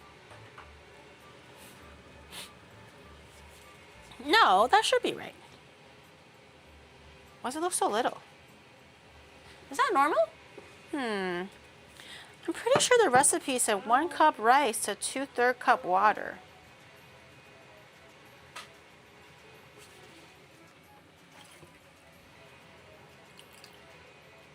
Okay, I'm not gonna fuck with it. I'm gonna trust the process.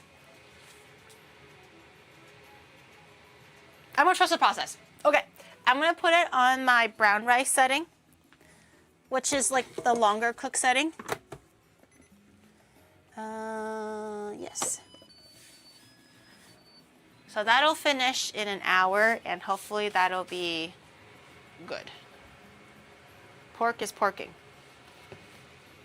My steamer lid smells like bamboo and hongxiaorou, which is a really good smell.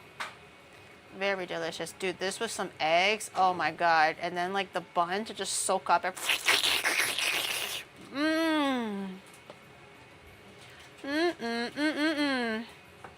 I'm so excited, and I just can't hide it. I know. I forgot the lyrics. Something like that. Anyways, just know that I'm excited. Such demure noise. You need to be able to let loose a little bit and let your inner emotions flow freely, okay? I feel like in today's society, where we're always trying to put a good face forward, and we're always trying to hide our true feelings in case we hurt someone's feelings, or we're scared to show that we really like something or really hate something. Out with that. This is a safe space at Onimart. You're free to show your emotions, and I am just very excited for my food. 2 more minutes left on the eggs. I think I'll wait on the eggs. We'll peel it and then we'll work on the dough. We'll roll it out. We'll do the onion sauce and stuff, and I'll show you how to make the really cool. I'll show you how to make the really cool like ribbon design, and we're gonna let that like rest and puff up in the bread proofer. You ignored my top tier joke yesterday. Oh, what was the top tier joke? I said the only thing about you is your lack. Wait, the only, what's that emote? I said the only, what's that skeleton thingy? Oh, that's idle. The only idle thing about you is your lack of boyfriend.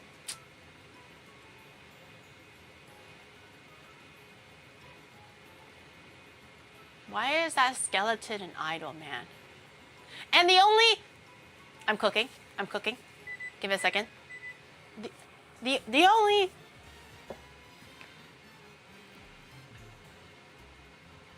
the only mod thing about you is also your lack of girlfriend. Okay, I tried. I give up. That was, I was, the gears were like, oh no, we're stuck.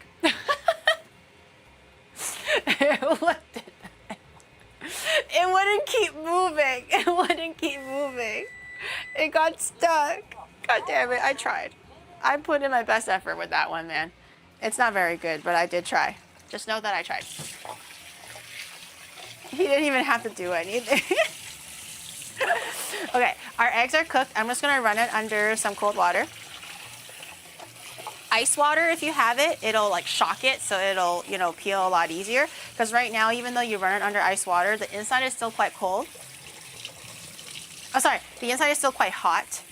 So I'm gonna grab, I'm also cooling down the pan because the pan has a lot of heat.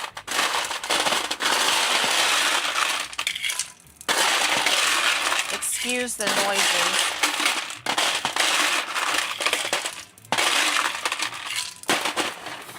Okay, just a little bit of ice water, just to let it kind of cool it down a little bit. And as I'm boiling them, peeling them, I'm just gonna put them into my braising liquid. I think I'm also gonna turn it down a little bit. I think the fire is a little too crazy. I peel. I like to do it where I kind of like roll it around like this, and then I kind of just roll it really softly, and it kind of makes all the skin fall off a lot easier. And it's just peels right off. It's very, very simple. I don't really do the vinegar method because I don't really think you need it. And if it's a little bit of shells on it, just give it a little rinse. And it's very, very, very, very clean. And I put it in there. Next one. Crack it all around. Give it a nice little... Don't do this trick if you're making soft-boiled eggs or like the jammy ramen eggs, because it's going to just break under the pressure because the yolk is like not solid at all. It only works when you're making hard-boiled eggs. So just keep that in mind if you're doing the little rolly trick. Can you eat the ice? Is it gonna give a crunch?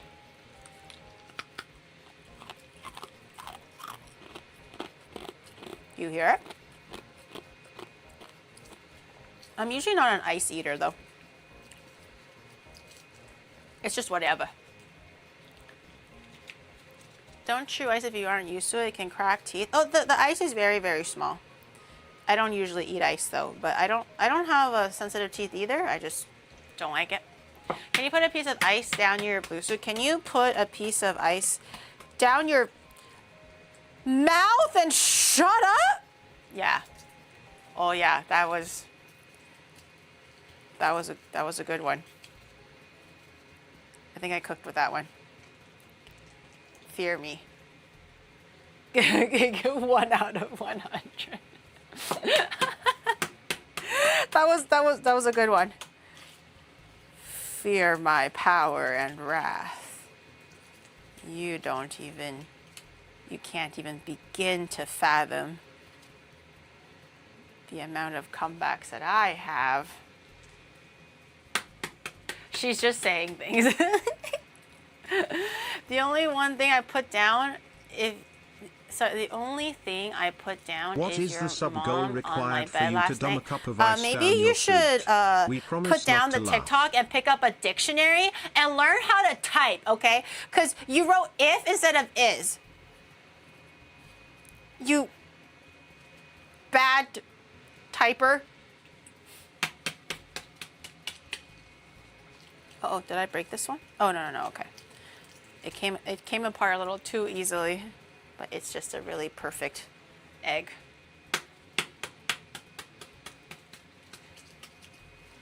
I don't have TikTok. Well, whatever. The German version of TikTok then. TikTokin.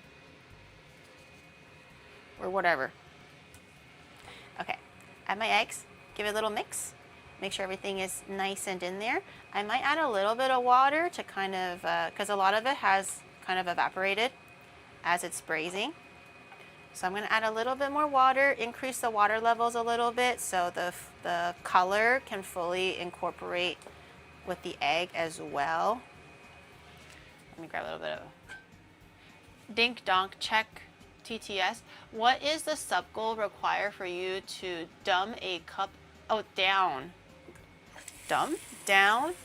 a cup of ice down your suit? Nothing. That sounds horrible. The fuck? Why would I do that? That sounds so awful, bro. It sounds like it would be very unfun. Okay, I got my eggs in there. It's nice and like buried. I added a little bit more water as well to increase a little bit of the water volume so I can continue braising. I'm gonna put the lid back on. Let it continue to do its thing. Turn it up a little bit. Easy and free. Why is it like adobo? Because it's very similar. Like the Vietnamese red braised pork, Chinese red braised pork, Taiwanese lu rou fan, Japanese kakiniku komi, and adobo. They're all so similar because they're all like in a similar region. So there's slight varieties or variations in flavor or specific ingredients for different countries because it's whatever's accessible there. But it's basically the same dish, just like small little changes between cultures and also between families. So honsharo is like, it's a pretty not universal, like Asian universal dish. They all taste the same, but also slightly different at the same time. Give us a sub goal for you to play Fatal Frame. No, I don't want to play Fatal Frame. It looks scary. I watched Hime play it and it looks really scary. I don't want to play scary movies. Scary movies suck.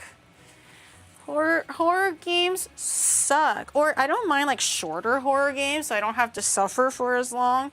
But the full length ones, they're too long. They're too scary. I'm just a little guy, man. I don't want to play long games. Your mom sucks? Your mom sucks my dick. That's what she sucks. Ronnie 9 is a shorter horror game. 10 hours or 12 hours is not a short horror game. That's a long horror game. Anything past 3 hours is too long. 3 hours, an hour, 30 minutes is good. Either you work in an office or you play horror movies. God damn it. Really? Those are my only options? Okay, we have our dough. It's quite doughy. It's very big now. It wasn't that big earlier. Look how big it is. Should I slap it? It's very fermented. Oh. Oh yeah. That's a good butthole. Oh my god, it actually does look like a butthole. It even wrinkles like one. Okay, we're gonna grab it out. Do we have a spatula? We do. This one is a pretty dry dough, so I don't think it needs too much flour or anything like that, but we can see. If it does need more flour, we can always do that when needed. but we're gonna take their dough out. I'm gonna try to not knead it as much. I'm just gonna basically flatten it, because if I do knead it now, it will tend to kind of seize up and tense up again, and the gluten is gonna be a little bit more harder to stretch. I ideally want to stretch it quite long, so we can prepare it for the onion with the oil. So basically, if you do kind of knead it because you're realizing that the dough is not as smooth as you would like it, which it really doesn't need to be, but if you want a lot smoother, so you're like, let me knead it one more time, you totally can, but that just means you have to let it cover and sit for another 15 minutes at least, so it can relax again one more time, so you can actually stretch it out and do the oiling process. So optional, but just keep in mind that every time you do knead it, it'll be a lot harder for you to roll it out. And we're just gonna roll it out into one big long strip. And the intention for this is to oil everything and fold it into thirds lengthwise. So one way like this, and then one way like this. And then we're gonna cut them into strips this way. So you want it quite long, but also not too stocky, or else you're not going to be able to do the three letter fold. And you can also just pick it up and stretch it a little bit, help it along. I don't have enough cutting board space, that's why I kind of decreased Jiri, the volume. can you please mute yourself? You are distracting me from my game, and now I am having trouble chopping wood. Chopping wood? Girl, what do you need to do to concentrate on chopping wood, man? It's just wood. How much concentration do you need for wood chopping? Shut your ugly ass mouth up. Okay. I don't know if this is too long, but it should be okay. We'll see. Hopefully it's okay. All right.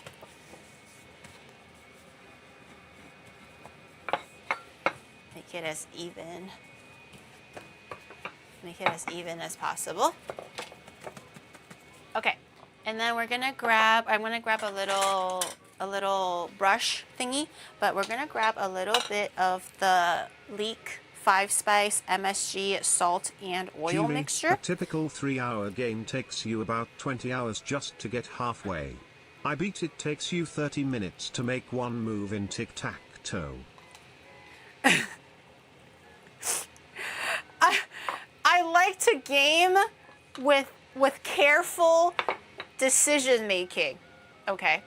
Okay, so for the oil mixture, it really does not have to be absolutely filled with leek and everything else. As long as you have a little bit of oil in between the layers, that should be completely fine. The oil is there to keep the layers separate, and the scallion is mostly there for kind of like aromatic and a little bit of seasoning.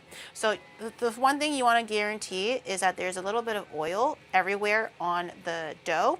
But don't worry if the onion is not perfectly spread out everywhere on the surface. It's okay if it's a little bit scattered, because once we start folding it and twisting it, you will have a bit of scallion or leek everywhere. So don't worry about it not being super like uniform as it's laid out like this. You just want to make sure that the oil is completely covered. You're using the oil and covering everything completely. And you can use a little bit more if you need to. Also, I try not to make the scallion oil too salty, because if you do make it a little bit too salty and you're adding this much, it'll make the buns quite salty afterwards. This one should be seasoned pretty good. I tried not to make the same mistake as last time. Okay. So make sure all the edges are nice and glazed up too.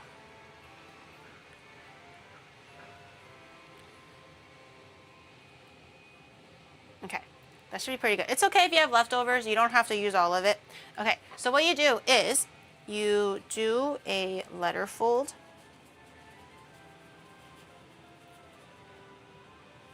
Threes. So pick it up,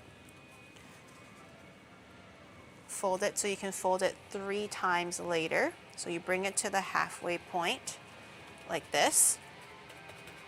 And you kind of want to press it a little bit. You don't have to like fuse the layers together because you don't want that either, but you do kind of want to press it so it's nice and like together. And then again, take a little bit of the scallion oil.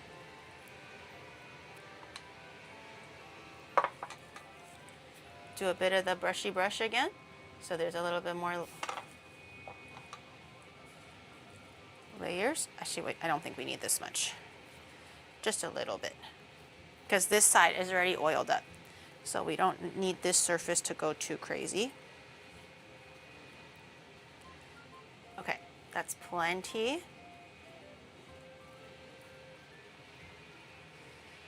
Okay, and then we're gonna take this side now, the other side. Fold it like giri under pressure. Hey! I just fold a little bit under pressure. I don't do a tri-fold under pressure. Just a baby.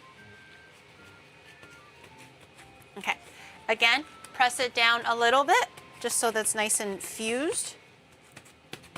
Okay, and if you'd like to, you can definitely do another layer on top just to kind of, just any residual oil that you have left. I have a lot left over. I'm not going to use all of it though, but if you don't have a lot left over, you can just use whatever is kind of like remaining. And just do like a thin little layer like this.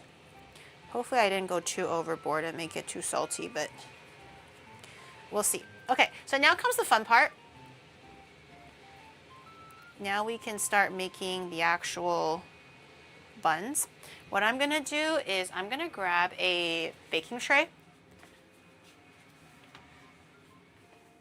so I can line up all of my buns properly so it can heat up, or what is it called? Second proof, a little bit better. I'll put it onto a baking paper so they won't stick too much because ultimately we're steaming it over the soup.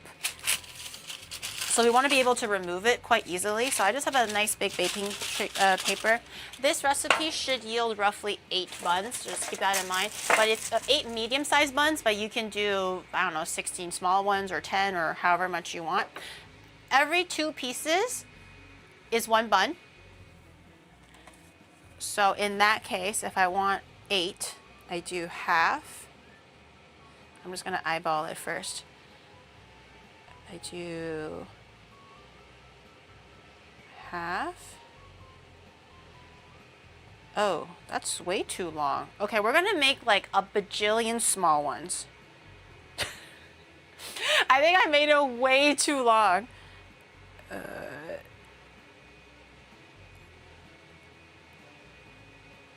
Yeah, I think we're gonna end up making like 16 little ones, which is fine. Portion control. Okay, so this is how it's gonna go. I'm gonna try. I haven't made this myself before. This is my very first time, but I'm pretty excited. You want to grab a chopstick. You do need a chopstick for this, and you want to cut 2 slices that I've already portioned out as one portion, but half portion. So you want to take 1 slice like this, okay? Overlap it on the second slice. I think this one, is because it's a tail end, is a little bit uneven. I'm gonna do it like this, okay? And then you wanna like lengthwise stack together. And you wanna take your chopstick and press down. So you can already see that there's a bit of like ribbon and separation. And you wanna take this piece, not all the way through it, just halfway through. You wanna take it and stretch it. This is also why you want the dough to be nice and relaxed, okay? If it doesn't stretch fully, let it rest for a little bit and then come back to it. We're gonna put the chopstick underneath the dough and kind of like pinch it like this. And we're gonna turn it and let it rest on your hand. Take it out, spiral bun. That's it. If it's a little bit more relaxed, it turns a little bit more easily. This is still a little bit tough. I can feel it. So I'm not doing a full 2 turns. I'm doing a 1.5, but it's still good enough. And when it starts to bake, it'll kind of like separate the layers a little bit, but that's 1 bun. We're gonna put that there. And then we're gonna rinse and repeat until we're done with all of them. And I'll show it to you again. So you wanna grab 2 strips, 1 strip, 2 strips. As you work down the line, it should get more and more easy to do because it takes more time to get to the end, and then the gluten is fully released. Press down on your chopsticks, pretty much all the way down, but not fully. So you're cutting the dough, don't cut it. Pick it up from the middle. Just stretch it a little bit, kind of like youtiao. Okay, pinch it together so you have a bit of hold. Rotate it twice if you can, and just rest it where you started. It kind of has like an S shape. Can you see that? Kind of has an S shape. Take the bun out. You can squish it a little bit to kind of make a nice shape. That's another one. And then just keep doing that until we're done. If you have a wooden spoon or something that has a rough handle, you can use that instead of chopsticks. I'm sure you can, but I do think a wooden handle, it'll be too thick. So it might cause a really big and wide indentation, whereas a chopstick will be like a smaller indentation. So if you really don't have a chopstick, I might even recommend maybe like a skewer. I feel like a wooden handle would leave a really big like gap or like gaping hole in it, I think. But you can try. You can try and let me know.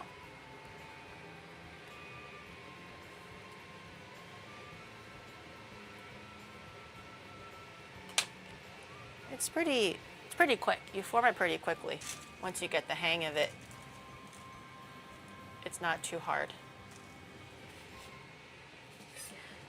My biggest fear is that it's gonna all start to like relax and loosen when we start to steam it. So hopefully it doesn't do that, because I'm not very good at doing this. It's only my first time. If you were like a seasoned mother or grandmother doing this, I'm sure your buns are tight as fuck. And I envy you. I wish my buns were tight as fuck. I wonder how many I'll end up making. 15 maybe? I think 15. My buns, chat. I'm making buns right now. Ay, ay, ay. Like a tight twist, you know? You want your buns to have a really tight twist so it doesn't like fall apart.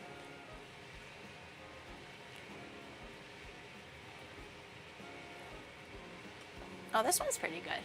Look at that one. Oh yeah. That one's probably the best one yet. All the other ones are like okay-ish. Now I have to recreate that. What did I do? What did I do differently? Shit. That one was probably my favorite one. I'm not sure what I did differently though. Okay.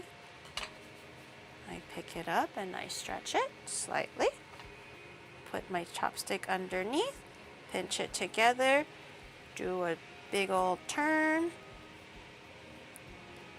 Oh, I think it's almost like a heart. Or a vagina. But either way, very cute.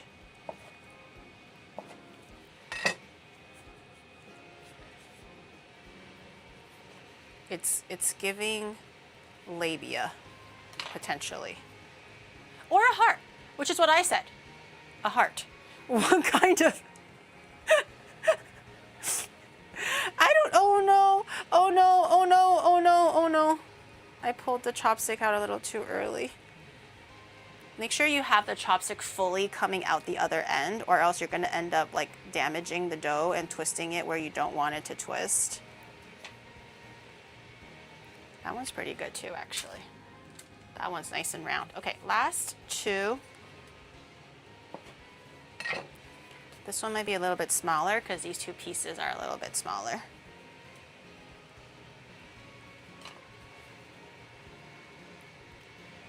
Let's see if we can do a full stretch on this one.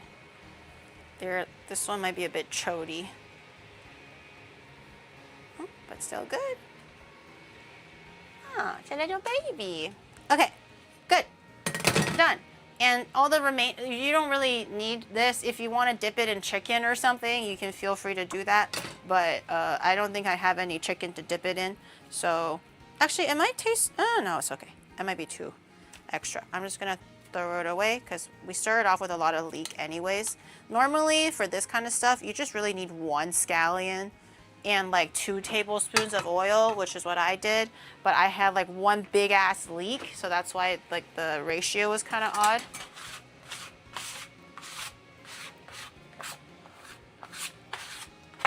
But you really don't need that much leek. Just a little bit of green onion is every good. 5 seconds. You are acting as though you have been pent up for 30 years. Wait. Oh. Yusan was rubbing off on me, okay? I normally wouldn't go this far, but then after Yusan, it's their fault. It's not my fault. It's their fault. They're rubbing off on me, okay?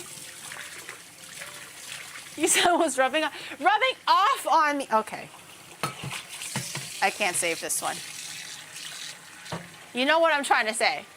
I can't blame Yusan. I blame Yusan wholeheartedly. I normally wouldn't say these things, I promise. Maybe. I don't promise. But maybe. Oh, actually, before I start washing the dishes, I'm gonna put this back. Oh, it's already starting to separate a little bit. Like these ones. The first few that weren't as well done. But it's okay, it'll still be delicious. We'll put this back in the bread proofer and we're gonna proof it for another like 30 minutes to an hour until we're ready to use it again. I'm gonna put this back in. I'm gonna do maybe, oh no, not grill, dear God. I'm gonna do maybe a lower temperature and let's do another hour. At like 30 degrees Celsius maybe. We'll see if it'll proof a little bit slower until we're ready to incorporate it into the 红烧肉. And then it just needs the last 15 minutes to kind of, like 15-20 minutes to kind of braise and steam.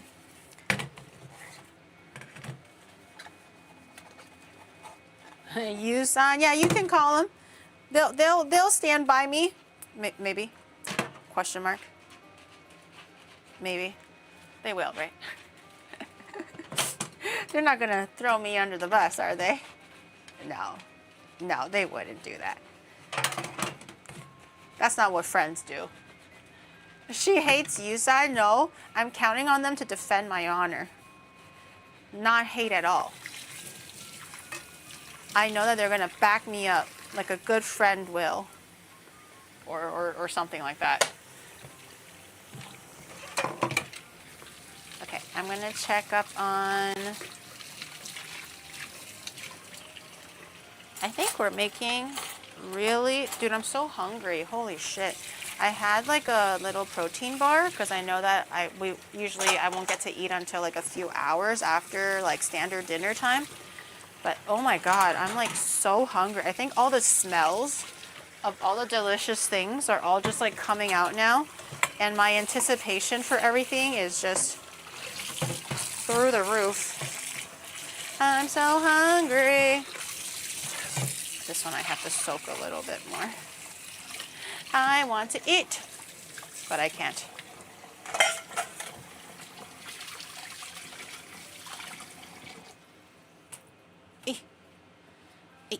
Okay.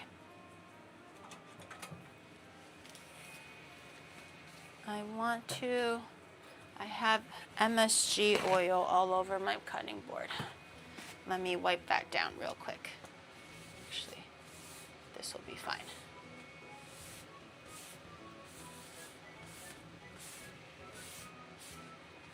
Okay. One more go.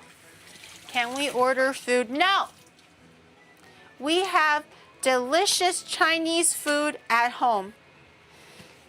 Ordering will not be as good as homemade. Homemade Always better. You will wait another 3 hours. And trust me, the longer you wait, the more delicious it will be later. That's always how that works. Ooh. Where did my chopsticks go? Yes! Oh my god, the eggs look so fucking good. The eggs look so good. I'm just gonna give it a turn so that the color is even. Because sometimes if it doesn't touch the top of the braising liquid, it kind of has a lighter color. So to prevent that, I'm just turning it a little bit. So it'll be evenly dark on all sides. As dark as your heart, according to chat. Not to me, according to you guys. I didn't say that. Okay. Beautiful. Beautiful. The amount of liquid that you're kind of aiming for is enough where it's like kind of covered, but not fully submerged and it's like just all super, super wet and like drowning and going crazy. That's kind of the ideal. So when we're putting the buns over it, it kind of is almost like using the meat and the eggs as a little pedestal. So when we're steaming it together, it'll touch the liquid a little bit, but not just floating on it and it gets all weird and mushy, you know? But it's a very classic way of kind of making any kind of braising stew. It can be braised chicken, it could be red braised pork, it could be basically anything. It does not have to be red braised pork. And then you get a really tall pan and then you just stick the buns all over and it just kind of becomes a big dome of just bun. It's so good. It's so good. We'll let that continue doing its thing. And turn down just a little bit. Hey chat, I have a great challenge idea for GV. GV, I challenge you to cook rice without burning it, but if you do burn it you have to play and beat another horror game. Well, that's easy. I make rice all the time and I don't burn it anymore. That's too easy for me now. That's not even a challenge. How hard can that be? I've already made rice so many times on stream, on a stove and on a rice cooker. It's like it's like physically impossible for me to burn it now. And then someone's gonna have this as like the reference, and then I just have absolutely just like smoke coming out of my kitchen, and the bottom of the rice is just completely black. Cue to next episode, where Giri burns her rice. You have only made instant rice for weeks? No, I've made the what is it called? The arroz feijão, and I made the it's not biryani, but it was like the yellow rice, the yellow basmati rice for chicken over rice, and that one turned out perfect too. I've made rice cooker rice too recently. I haven't actually used microwave rice in a while. The only time I used it was for Axel and Haka's collab. I just needed a little bit of rice to do the little hand rolls. That was it. Never made rice in you can't make rice in a smoker. What the heck? It's not hot enough to actually make it together. That's impossible. Impossible. I don't believe. Fine, you want a real challenge? Okay, Gam Gam, we challenge you to make a Southeast Asian dish with 0 subs, delightful, not burning anything, and properly preparing everything. That could be difficult, but doable. But it's limited to the ingredient that I have here. Unless I make it if the challenge is to make Indonesian food and I'm in Indonesia, done. Shake hand. Let's do it. But the challenge is that I don't live in that country. So it's a little bit harder to get the ingredient, right? But if I do it in Southeast Asia, like let's say Indonesia, and then I'm like, yo, meet you, let me borrow your kitchen or something, and I make Indonesian food, easy. Got you. You know? Horror game? No, I don't want to play horror game.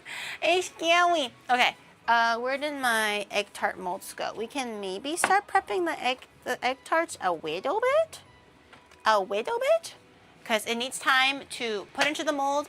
It needs time to freeze again. It's like a very multi-step, multi-faceted thing. So we can do that a little bit. I have the Hong Kong egg tarts usually are like the ones that have the ribbed decorations on the side. That's very classic. I only have this one, so I'm just gonna use this one. I don't wanna like buy extras and not really use it and have it go to waste. So our Hong Kong egg tarts will have a flat surface, but it doesn't really matter if it's flat or fluted, but traditionally it is fluted. I just don't wanna waste money and resources to get something that would have the same result anyways. Okay, this has been sitting in the fridge for, has it been an hour? Like, it's not rock hard, but it's definitely quite hard. Like, if I squeeze it, I can definitely get through to it a little bit, but it's pretty solid. So I think this should be able to make 6 tarts. I have a total of 10, maybe 2, 4, 6. I have a total of 10. So I think the remaining ones we'll try using puff pastry, like instant puff pastry, and see if we can use that as like a puff pastry shell instead. We'll see. I don't even know if we have enough egg to do it, but we can try. So Bro, because the original you still recipe have says to it's for 6. sub-ingredients for Zimmy's rendang even with 1 extra week given and authentic Southeast Asian recipe. There is absolutely no way you can do a Southeast Asian dish without subbing at least one thing. Well, 0%. if I'm in Japan, yeah, because it's hard. I live in a country that doesn't have all the ingredients, and there's not a lot of like representation for like people that live here, that's Southeast Asian. But if I'm in Indonesia, easy, I can do that. I'll take on the deal if it means I can cook it anywhere. Okay, 6. It's quite a bit. 6. Roughly like that. I'm just kind of marking it out gently. So we can do 1. Before we do anything, I'm gonna try one and see how big it actually is. Because it's kind of hard, you want to just warm it up slightly with your hand, not too much though. You still want it pretty like solid. So same thing as last time with the Portuguese egg tarts. You want to basically push it down with your thumb and just slowly guide the dough up the surface. This tart is this like case is a little bit deeper than the classic egg tart. So we'll see if we have enough space to fully push it all the way to the top. But you want to make sure the bottom isn't too thick. And it's okay if it's kind of like rising up on the sides a little bit. You're actually kind of looking for that. Just kind of make sure it's not cracked. So I'm just going to try to like fix it a little. But you want it a little bit kind of like fluted upwards. It'll be easier for demolding. And also you can hold a little bit more volume like this.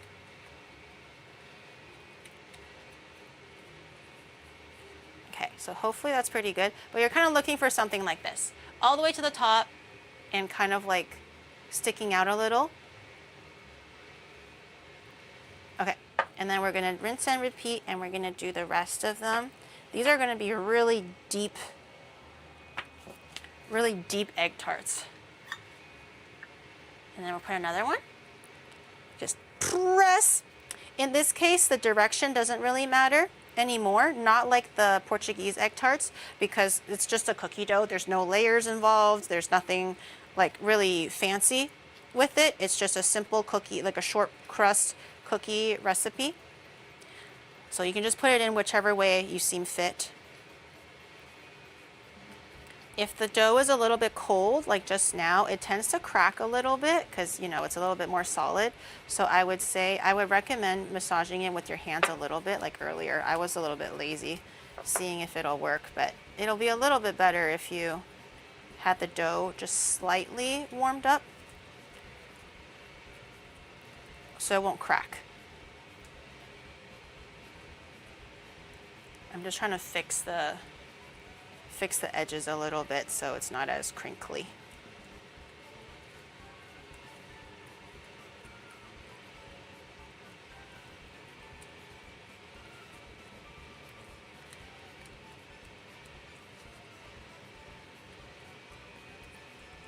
That looks pretty good. Another one. This one, I think I'm gonna squeeze it a little.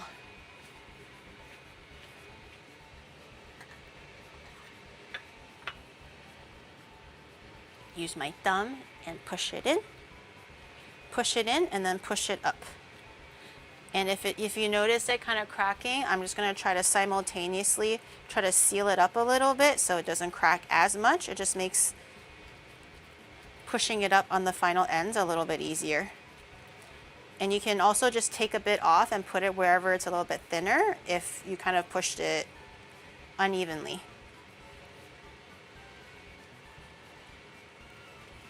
Because it's like Play-Doh. It's very malleable.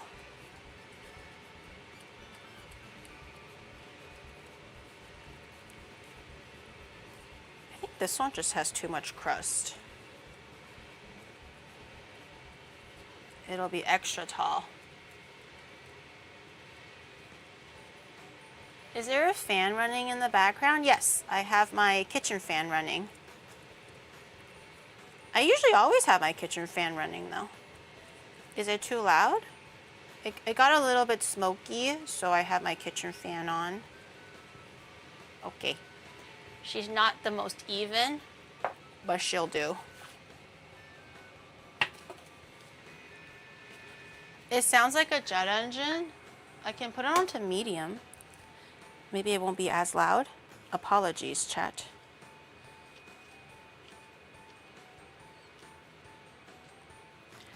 I was making the hot oil, so it was getting a little bit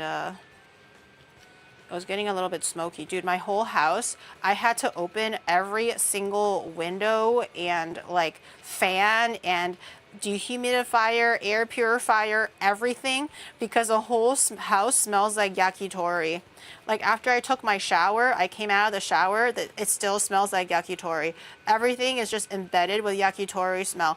And then this morning, the upstairs was okay because like it kind of leached a little bit upstairs yesterday night when it was still kind of like fresh.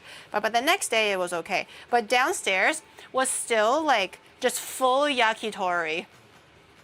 It still just smells like a yakitori restaurant. Oh my God. It was awful. Awful. Everything, yakitori. My jackets, yakitori. And it was like in the closet too, but somehow it leached all the way to the closet, question mark. My whole life is just surrounded by yakitori. Smells like Giri's yakitori. No, it just smells like smoke, man. It's like heavy smoke, and it's like, it's a nightmare to air out. It's like when you're making like fried fish. Oh my God. Fried fish is one of the worst. My dad would make fried fish for dinner sometimes, like those like ribbon fish. 带鱼. I don't know how to say it in Chinese though. It's not an eel, or sorry, English. It's not really an eel, I don't think. But in Chinese, it's like translated as ribbon fish. But you have to fry it before you braise it. And oh my God, it just, the whole house will smell like fish for like days. It's delicious though. But it would smell like fish for days. It would be so awful. With extra garlic, it's like extra, the extra charcoal smell. Just for that full immersion. Extra charcoal, extra chicken, extra leek, extra everything. Like I have to wash so many clothes this weekend because everything's like just completely and utterly is just imbued with yakitori smell. I worry some of it is too thin and some of them are too thick, like for the bottom. I worry. I worry. Hopefully it'll be cooked well enough. Okay. Last one for the cookie.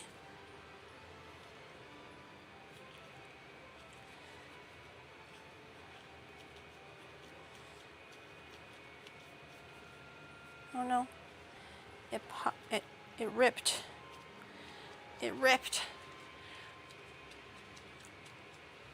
That's how she learned her stinky techniques. But sometimes the stinkiest food tastes the best, but I cannot speak for stinky tofu. That I have not tried. And part of me does not want to try it. But sometimes the food that smells the strongest or leaves the biggest impression in your kitchen, like when you're making sambal, when you're making rendang, all that stuff, fried fish, oh my God, yakitori. It will probably be the best thing you've ever eaten, but holy, does your house smell like that for like a week. How do I get the onion smell out of my house? We made pierogi a day ago and still lingering. Ooh. Have you tried maybe like cleaning with lemon? I remember the research that scientists did recently. Did you know that alcohol contains women hormones? They took a study of around 100 men and gave each of them 12 beers. After a while, the men started talking in complete nonsense and couldn't drive XTX. Well, that's just sexist. I was like, women hormones? Like what, progesterone? Like what are we talking about? That's just sexist now. Okay, I'm gonna put my little tarts. Oh, they're not big enough. Okay, I can squeeze them. I'm gonna put my tarts uncovered, actually maybe covered, just loosely covered. I'm gonna put them in the freezer. Same thing like last time. We've done this many times already since the Portuguese egg tarts, but I'm gonna put them in the freezer, let it really solidify again before we put them in the oven with like the egg and everything. So let that rest, give it some time. I would say at least 15 minutes, but ideally if you have more time, aim for more time. Just so it can fully, like, you know, harden up, and then we'll add in the egg. I think part of the reason why you want to have it frozen is so that it doesn't shrink too much when you bake it, and it might cause cracking. I think that's why you want to freeze it a little bit before you bake it. Yeah, that joke was in rather poor taste. You have to be more considerate and sensitive. Explain it slowly, and use easier to understand words for her. Shut up! I'm just a grandma, okay?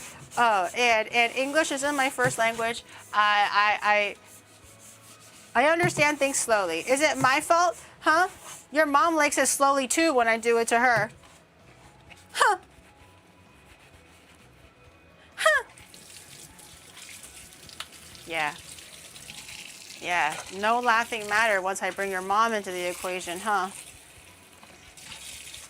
Too bad your daddy brought his mistress into the equation too! And that's why you have no mommy. Okay, that's too far, that's too far. That's too far. I let my brain wander a little bit, and that's what came out. That was too far.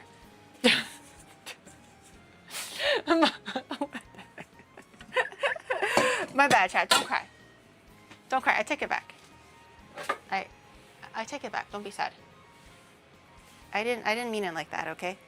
I'm sure both your mommy and daddy still loves you, even though they live in separate houses. And you have 2 beds, 2 bowls, 2 cups. Everything separated, okay? But it's okay. It's okay. They still love you. Espresso. Wait, let me check on my bread, see what it's doing. I don't think it's quite ready yet. Oh, some of them definitely opened up a little bit. It's okay. Hopefully next time they'll be a little bit better. It definitely opened up slightly. While the bread is doing its thing, I'm gonna add a little bit more water.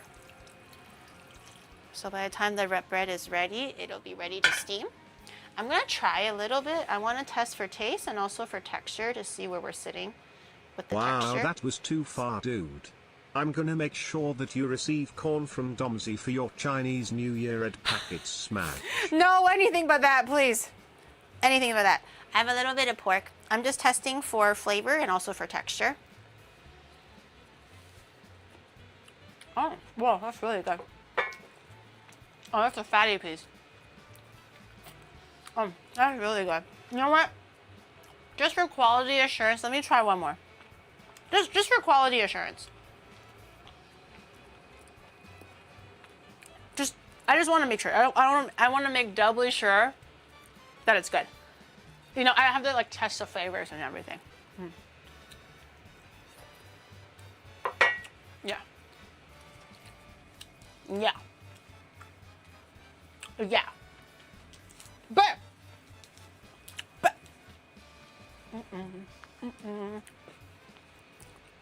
Dinner time. Oh, this and the fan tuan would be so good.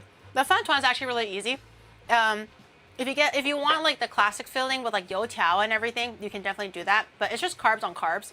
So I'm like, I'll forgo the youtiao this time. The other classic filling will be egg, which we have, meat, which we have. I have pickles ready in the fridge, ready to go. For some crunch and also for some brightness. And another classic is rousong. Rousong I haven't had in years because over the years it got really, really expensive. And in Japan, you don't really find it in the grocery stores. You probably have to order it from Amazon. So I'm very excited to have rousong again. Rousong is basically like dried, sauteed, seasoned, shredded pork. Very delicious. But pretty expensive, which makes me sad. It doesn't even come in the big jar like the ones they do in Canada. Pork floss, yeah. Oh, my steamed rice is ready. Let me take a look. My glutinous rice. I'm just gonna turn it a little bit so it's like evenly catching all the heat. And if it's not quite ready, just leave it on warm for another like 30 minutes or so. But let me take a look. Ooh. Oh, that's beautifully done. Oh, yeah. Mmm. That is beautifully done. Let me just grab like a tiny little lump so I can try it out. I'm gonna keep it on warm though. I'm not gonna turn the heat off. So it'll stay warm and I'll continue kind of like cooking a little bit. I have a little bit of glutinous rice. This is for the fan tuan. I'm gonna try it. Oh yeah. Mmm. Mmm. Mmm. Mmm. That's delicious. I'm glad I didn't doubt the recipe and add more water because it suspiciously looked like too little water. That is supple. That is sweet. Sticky, as it should. Mmm. It's like tiny little jewels, but in the form of rice. I'm so excited to have pork floss though, because now when I make congee at home, I can finally eat it with pork floss. Like I'm totally fine eating it with like, you know, Chinese pickles, like jia cai and stuff like that, or like having some chicken or pork in there. But pork floss is pretty classic. And it crunches a little bit. It's like sweet and salty. Oh, this one's a little smoky. It's like eating fiberglass, but fiberglass tasted good. This is what I remember. This is what I imagine fiberglass would taste like. Oh my god, I'm gonna just finish the whole bag.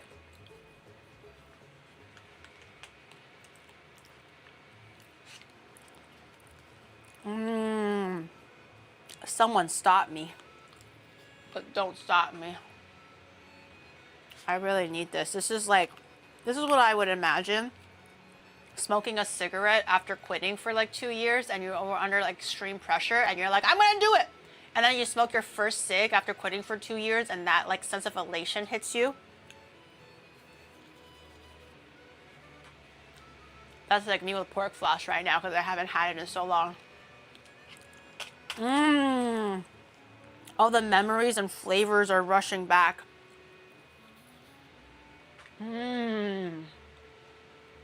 What is she eating? Pork floss. Rousong. They're so good. I can show you what it looks like. It's like very crumbly. Because it's like dry and roasted with a little bit of sugar, it's also a little bit crunchy. But that's why I was saying it kind of looks like fiberglass. So if fiberglass was edible, I would imagine it looked like that. Please, for the love of God, do not actually eat fiberglass, okay? Disclaimer.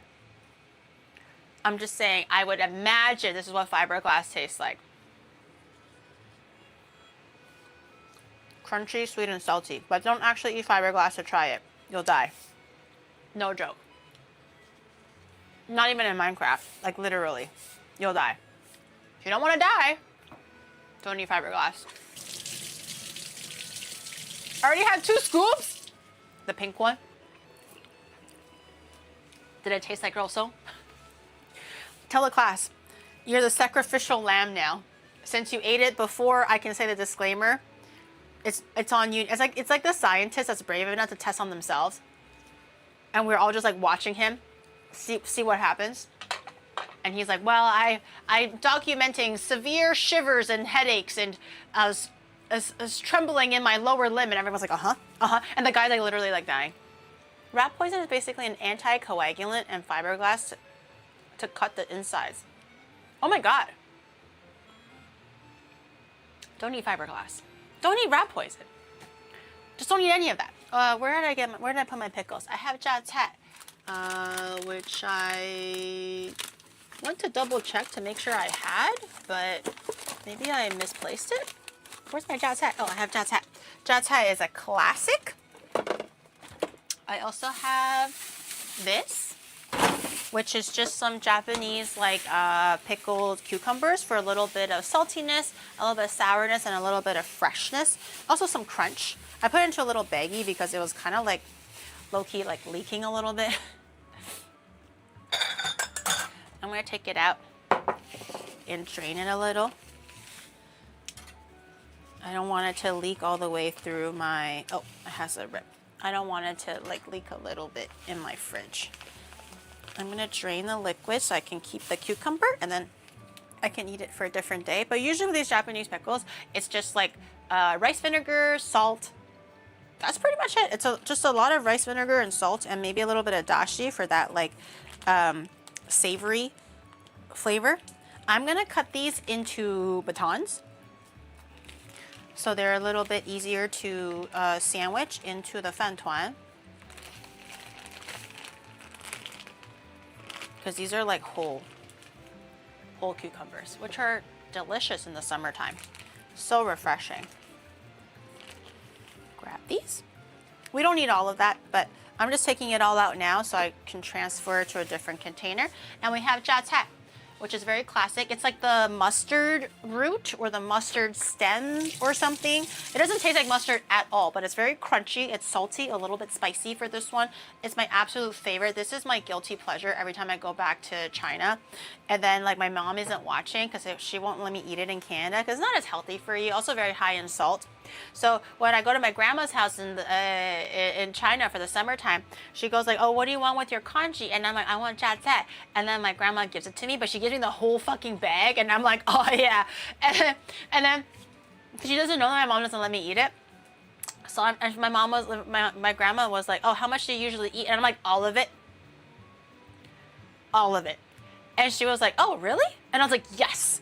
She's like, really? Your mom lets you eat all of it? I'm like, yes. 100%. and then I would just eat all of it. It's so freaking good. And it's usually like $1 a bag. It's very cheap. I feel like these ones haven't really inflated in price too much. I think they're maybe like $1.50 or maybe $2, but it's still like relatively pretty affordable. They are quite salty though. So if the salt does bother you, you can rinse it a little bit, but I just tank it because it's just that delicious. I will eat all 5.5 grams of salt without batting an eye. I will do it gladly. Like a crack addict, but it's good. It's so flavorful. I'm gonna cut the tips off my cucumbers. We don't need the hard tips.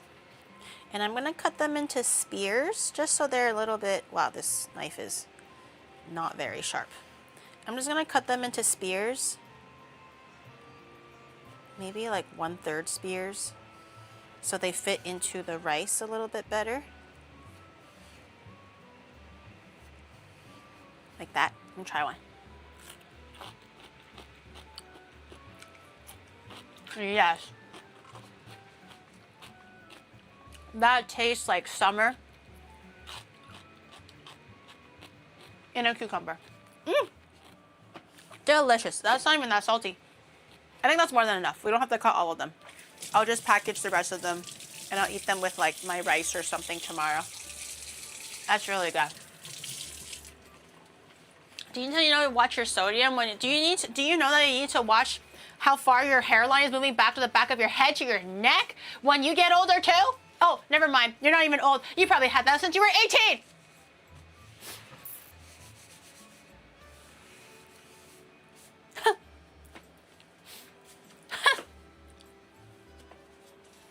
Bitch. My little fun jars kind of escaped a little bit, but that's okay. I'm going to preheat my oven. Oops. I'm going to preheat my oven to 230 degrees Fahrenheit. Sorry, Celsius, quite high, because we're gonna start prepping for our egg tarts. My little fun jars kind of fell apart a little bit, not too bad, but I would prefer them if they stayed a little bit together, but that's okay. This one was the only one that kind of was able to stay in one place, but I know for the next time how to kind of improve it, but it's pretty good still. I like them. Is it boiling? Okay. I'm just waiting for the oven to heat up, and then we're gonna put the we're gonna fill the egg tarts, put the egg tarts in the oven, bake them for roughly 10 minutes. So the egg tarts are a little bit tricky, especially for the Hong Kong egg tarts. You don't want the tops to caramelize. Okay, it's not like Portuguese egg tarts where you really want a bit of that burnt sugar, caramelized like patches on the top of the egg tart. For a Cantonese egg tart, it should just be very like pale yellow. So that a good indicator is if the edges have risen up, but the inside still honestly looks a little bit jiggly and raw. That's actually perfect. Pull it out, let it cool completely. The surface will even out, and the sugar and the water will also cause the egg tarts to be a little bit glossy when it kind of cools down a little bit. That's kind of like the trick that I was catching when I was watching all of these like videos.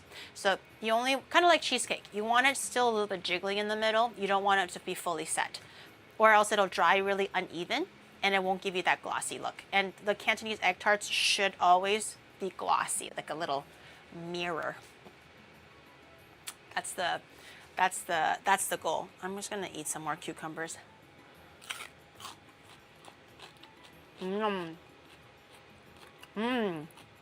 If I dip this in肉松, I won't though. That's too naughty.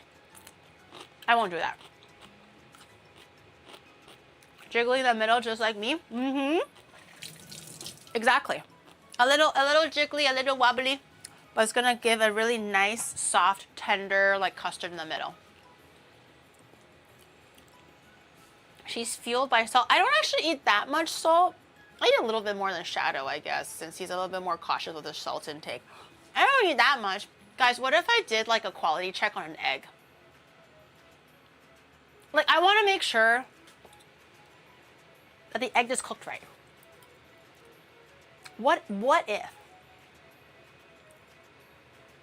if I did a quality assurance on the egg? Just to see if it's cooked. You know, just to see if it's cooked. I feel like that's the right, as the chef, to do whatever I damn well please.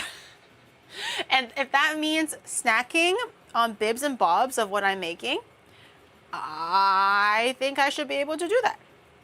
I'm also gonna rotate the eggs so they're like evenly marinating for like the color and stuff. Oh yeah, that pork is good. There was one that I kind of punctured, so I'm gonna grab the ugly one. I kind of no egg is ugly. I take that back. All eggs are beautiful, but I did puncture one by accident, so I'll eat the slightly less perfect one. To pour some sauce over the egg, I'll just kind of see what it is as is. Ooh, yeah. I love a good braised soy sauce egg, man.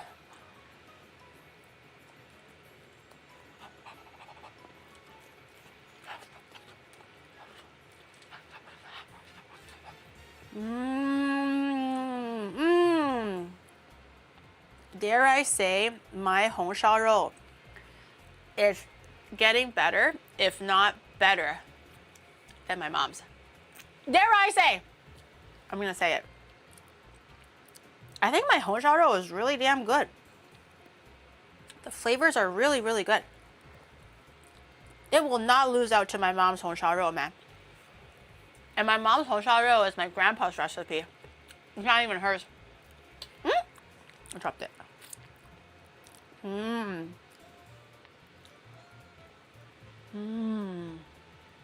That's really good. Extra bouncy.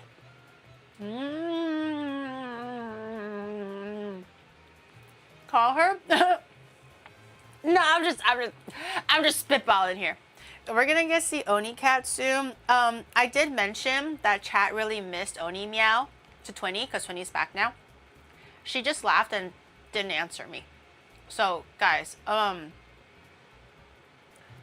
don't know. I think Oni Meow has a new home now.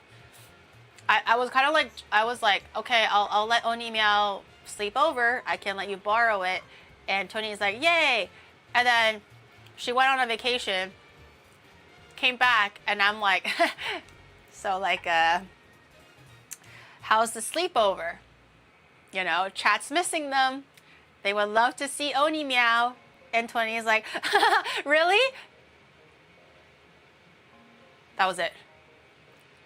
So I was like, oh, well, now I'm the ass.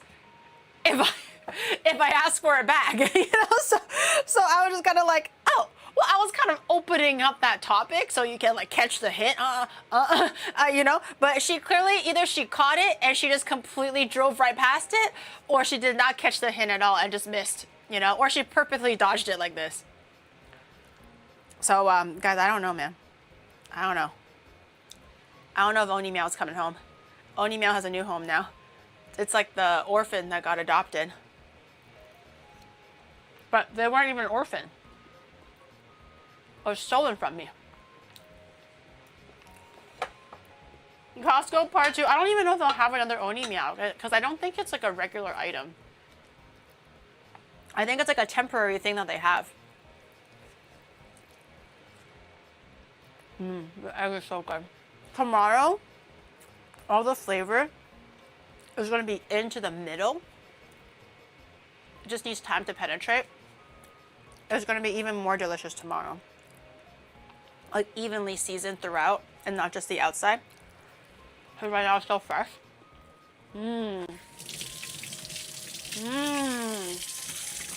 So good.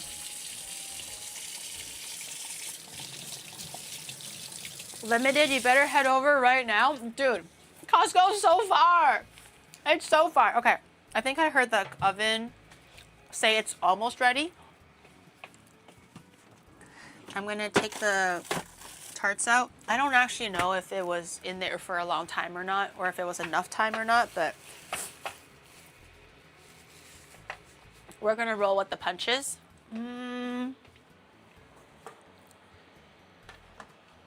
Okay. Okay. Okay.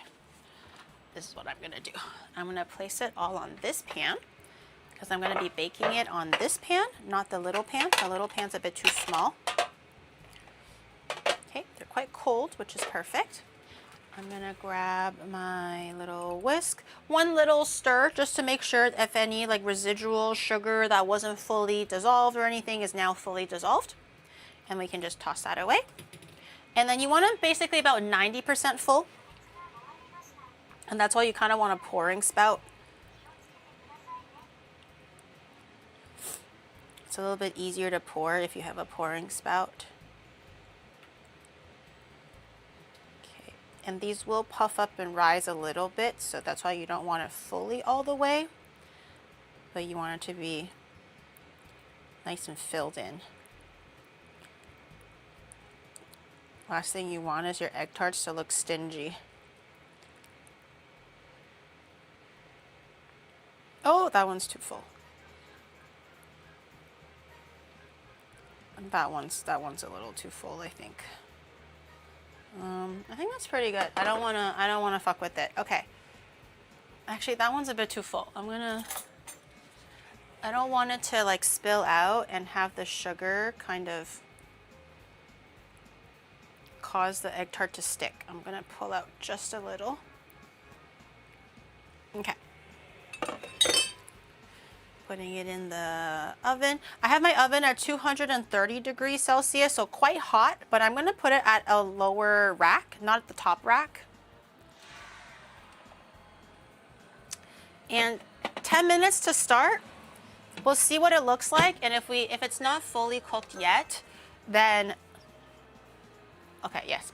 And then we can maybe lower the temperature to 180 degrees Celsius, and then cook it for up to 10 minutes. Just keep an eye on it, but we'll do the first 10 minutes at high heat first. Okay, while that's doing it, I'm gonna take my 红烧肉, and the amount is roughly like this. Let me show you quickly. The liquid, it's like kind of covering the meat, but not fully. I'm gonna use it as basically like a leg to prop up the buns. And we're gonna put the buns kind of like all around the edge. Just pick it up gently. And we're gonna place it all around. And we're gonna put the steamer basket lid back on. And we're basically gonna just steam these bad boys until they're fully cooked. It's okay if it's touching the water a little bit. You just don't want it to be like swimming in it. You know, I'm gonna just adjust the pieces a little bit more so there's a bit of a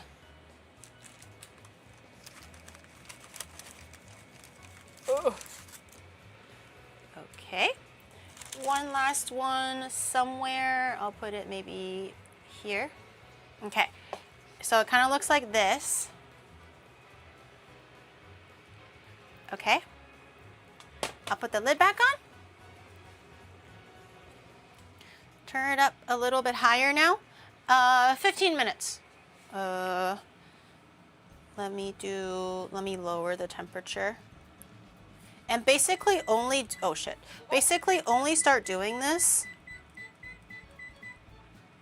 Basically only start doing this when you already know the water level is good and the pork is already done. If the pork is not fully done, obviously don't put the buns in, or else it'll potentially overcook or over steam as you're waiting for the pork to cook. Especially if you're leaving it there for an extra like hour, because the pork is still very like tough.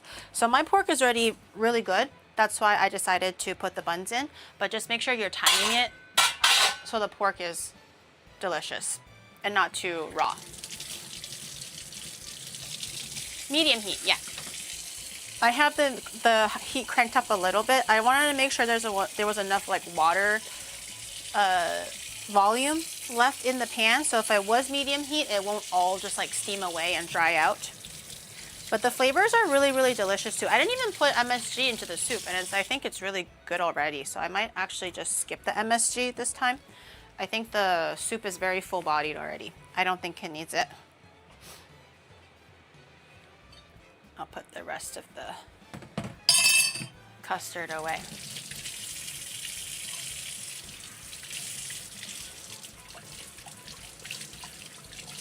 For someone who doesn't speak English, they happen to know it pretty well. What? Are you talking about me? What did I know? Did you put MSG in the custard? Yes. Is that what you want to hear? Yes. Not me? Oh, was there somebody that's being naughty? Just a weird guy? Oh, okay. I totally did not see that. All right, I'm sure the mods are on it. Some guy complained they don't understand any English. Oh, but you're watching an English speaker. I mean, if you're here to learn English, you're definitely welcome to stay and chat and relax and stuff like that. You can stare at my cucumbers while I put my pan away. But unfortunately, I can't teach you English. But if you're using it as a tool to learn English, I think Twitch is a great way to learn English, because everyone just speaks a bunch of like casual English. If you can understand Twitch English, you can understand any English. You'll be set. It's okay. Gary doesn't understand English either. That's what I was saying. That's why I was like, are you talking about me? Is it because I don't understand English? Because I also don't understand English.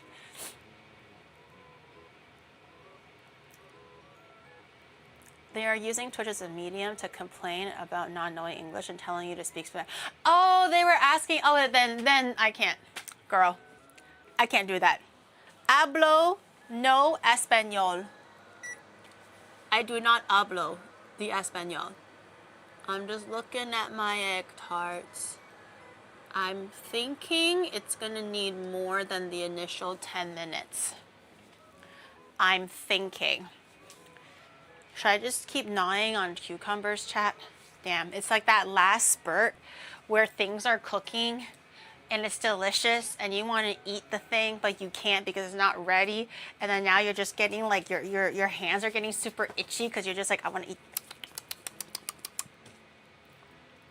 I don't have self-control.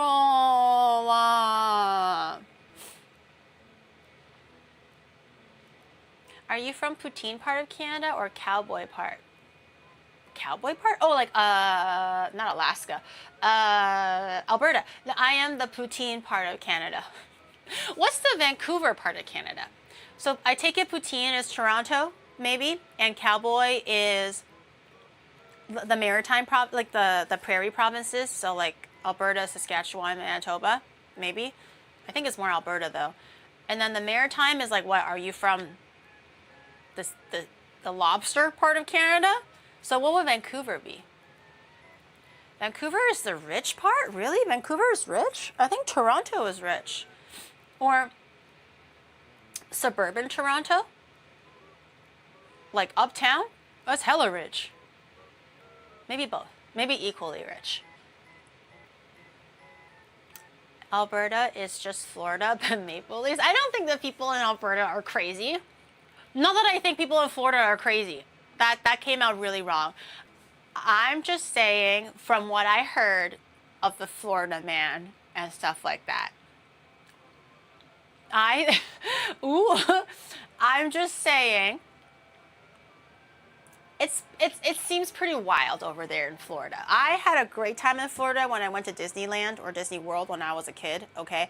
I have no bad memories of Florida whatsoever. I didn't really go to like Florida though, since it was just Disneyland. But from what I hear, you know, walking alligators and pet monkeys and, I don't know, going to the casino butt-ass naked and then feeding an alligator. I don't know. Crazy stuff happened in Florida, man. I don't know if Alberta is that wild. I don't know if it's that much of the wild, wild west, you know? It's too late. The damage is done. Mixing Disneyland and Disney World? No. The showering and hurricanes. They do that? They shower in hurricanes? I don't know if Alberta has... We just have mad cow disease. We don't really have alligators or showering in hurricanes. Maybe we'll have a tornado, but it's very rare. We just have mad cow disease and the occasional rabies or something. Yeah. Yeah. Gary Casper, every single year, I'm so serious. I'm pretty sure every single year Canada issues a warning sometime in like June or about this time actually, or May, where it's like mad cow disease alert. All beef is now rescinded. And I'm like, why is it every single year? We can't get this darn mad cow disease under wraps, man. Like, I feel like by now, surely we found a way to maybe like kind of like the flu. I understand that maybe it's like a virus or something that it's always mutating, but there's got to be a way to kind of like test it beforehand or be like, hey, do our cows look mad? Maybe don't butcher it and sell it, you know? Like, there's got to be a better way of like sussing out the mad cows, you know, the crazy cows or something. Check for mad looking cows. Like if the cows be looking a little mad, a little crazy, maybe don't butcher them.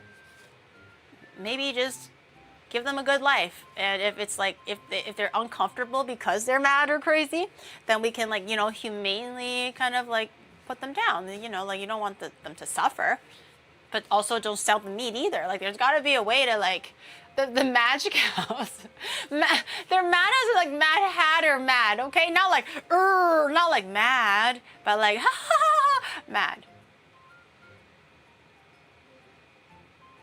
Is there slightly pissed off cow disease? No, that's probably, I don't know about that. I don't think so. I don't think so.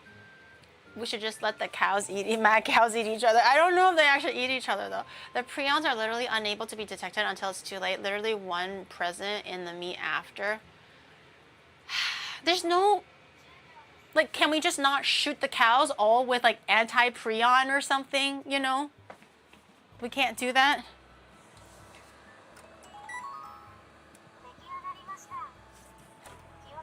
Oh my god. It's still very much raw. Okay. It is still very, very much liquidy, so we're gonna put that for another 10 minutes. I opened it and all, like, because the oven shook a little bit, all of the egg mix, not all of it, a little bit of the egg mixture started dripping out already, but it's very liquidy, so we're gonna give it another 10 minutes. It doesn't look like it's even close to finish. She's a genius? Her and her anti-prions? Yeah, like, isn't there, like, something that you can inject just to be, like kind of like the flu vaccine, just like, like, everyone has, like, the vaccine to mad cow. Is there anger management in cows? I don't know. Why don't you ask your mom? No, that's too far. That was not very professional. No. Group therapy. Like in the pasture. Everyone gets like, just like, hey Greg. Yeah, what's up, Matt? And it's like, oh, are you feeling a little mad? And then it's like, yeah. Feeling really mad. No, that's a goat. Never mind. How's that bread doing though? We don't have to wait. We're gonna have to wait. What sound do cows make? Moo. But it's like bad. That's a goat, bro. I was trying to make like a moo, like I'm mad, but like moo. But it just sounded like a goat or a sheep. My 3-year-old niece gets the animal sound puzzles right. Oh my god, yay! It's always fun to see how different countries mimic the sound of animals. Like, I always just thought like everything was universal, like woof is for a dog. But in Chinese, it's wang. In Japanese, very similar. It's like wan, like W-A-N, I guess. In Korea, does it sound any different? Like, does it sound any different in French? I feel like different countries depict animal sounds very differently, which is pretty interesting. For cat, it's like meow in English, which really doesn't make that much sense. In Japanese, it's nya, which is pretty close. In Chinese, it's meow, meow, I think, right? Meow, meow, meow, meow. Something like that. 안녕하세요. That's not how you say. Konnichiwa wa minasan. Is that guy still trending? Konnichiwa wa minasan, a Toronto. I don't know any Torontonian that speaks like that. I swear to God, is he still trending? In Germany, it's wow, wow for dogs. Wow, wow. That kind of makes sense. I feel like the woof does not make sense. But whoa, wow, wow, wow kind of makes sense. We say yaong. Yaong?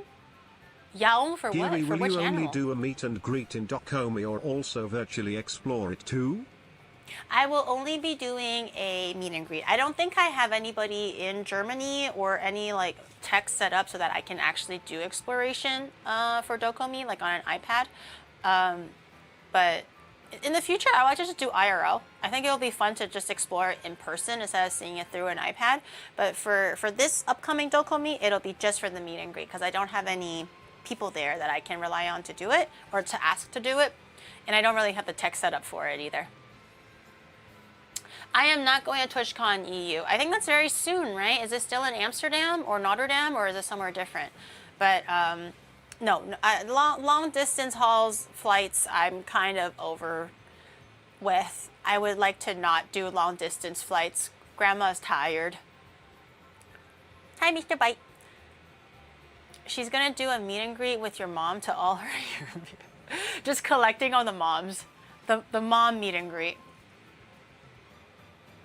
Are you gonna PremiereCon? PremiereCon is the thing that Pete holds for TwitchCon. right? If I'm not going to TwitchCon, do you think I'm going to PremiereCon? I don't want to be like that, like the angry person yelling at you, but if I'm not going to TwitchCon, do you think I'm going to PremiereCon?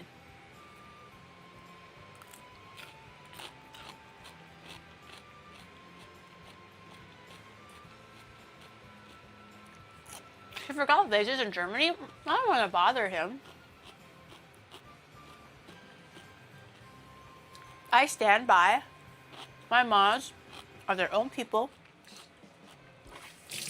I'm very thankful that they take time out of their day to mod for me and volunteer their time. But I'm not about to treat them as like, do the thing for me. I don't want to bother them. Unless I like, you know, have like a friend or, well, that is making it seem like my mods aren't my friends. My mods are my best friends, just like how you guys are also my best friends, okay? But you know what I mean. I don't want to bother them. I feel bad. I feel like once I step over a certain line, it's just like, I think I'm asking for too much, or I'm asking beyond the limitations of like modern streamer, you know? Yes, we're the best friends. Best friends. Yeah, like this. With my mods and also with you guys, obviously. I would never dare be not best friends with you guys. Going into witness, it's not that serious. Witness protection, be so for real. Oh, I think it's finally starting to brown a little bit, which is a good sign. The eggs are getting a little bit puffier as well.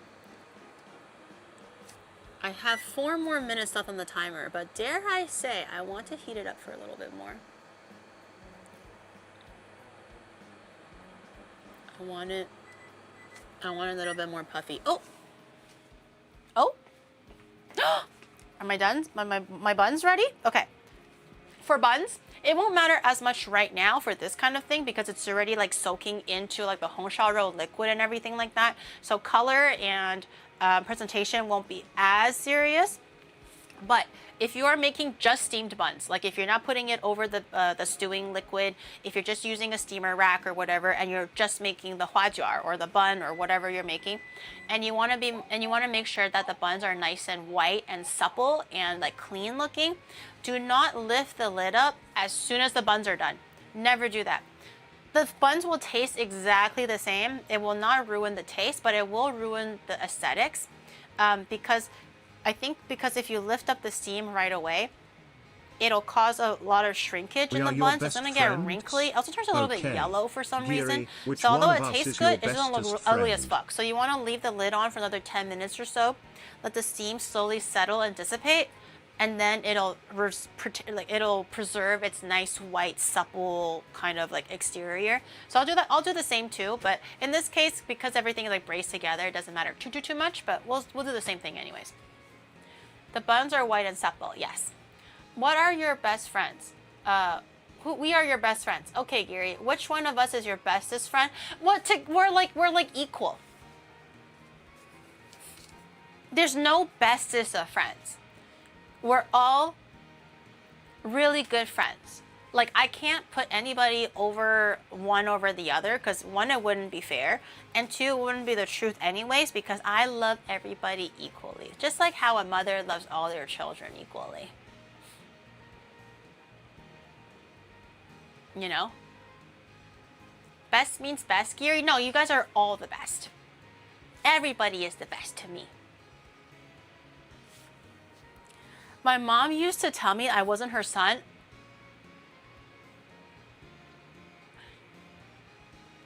You won't get that kind of treatment here, young buddy. We're gonna treat you all together as one. You are welcomed here. I will never disparage your existence like that. That's crazy. Your mom is so metal. What the heck? Excuse me, but my name is not Best. It is now. We'll treat you worse? What? That's not how best friends are supposed to treat each other. We're supposed to treat each other like we're the best. Oh. One egg tart looks slightly burnt, but the other ones look pretty good. Okay. I'm gonna pull it out now. I think because of the Hot Pocket, it's like not burnt, but it's just like a little bit more brown than I would like. But the other ones look pretty good. Let me take it out. Oh. Yeah. A mother loves all their children equally. We all know that's bull.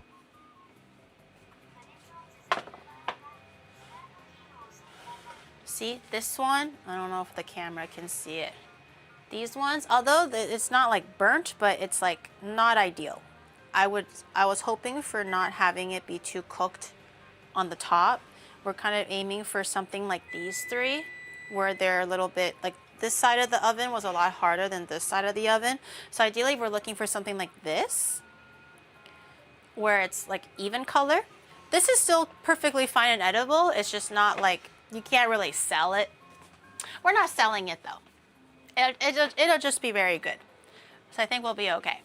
I'm gonna grab a cooling rack and we're gonna cool it down a little bit before we pull it out. We don't have to be too in a hurry about pulling it out right now. We can pull out later. I'm gonna grab a smaller one.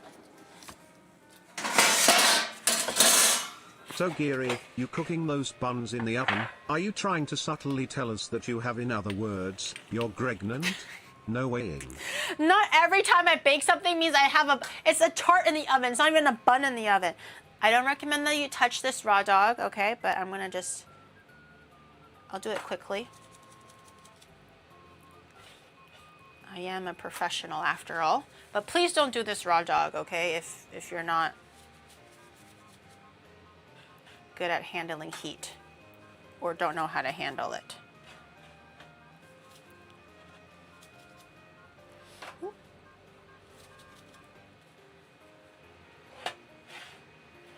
These are the ones where the egg spilled out a little bit.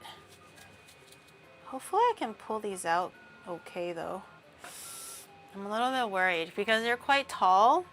I'm a bit worried that it won't come out of the shell. Man, if it doesn't come out of the shell, I'll be so sad. I'm gonna have to try to probably get the proper pans and try it again. It might be a remake angle if this one doesn't work. I'm gonna let it cool down a little bit though. They look good.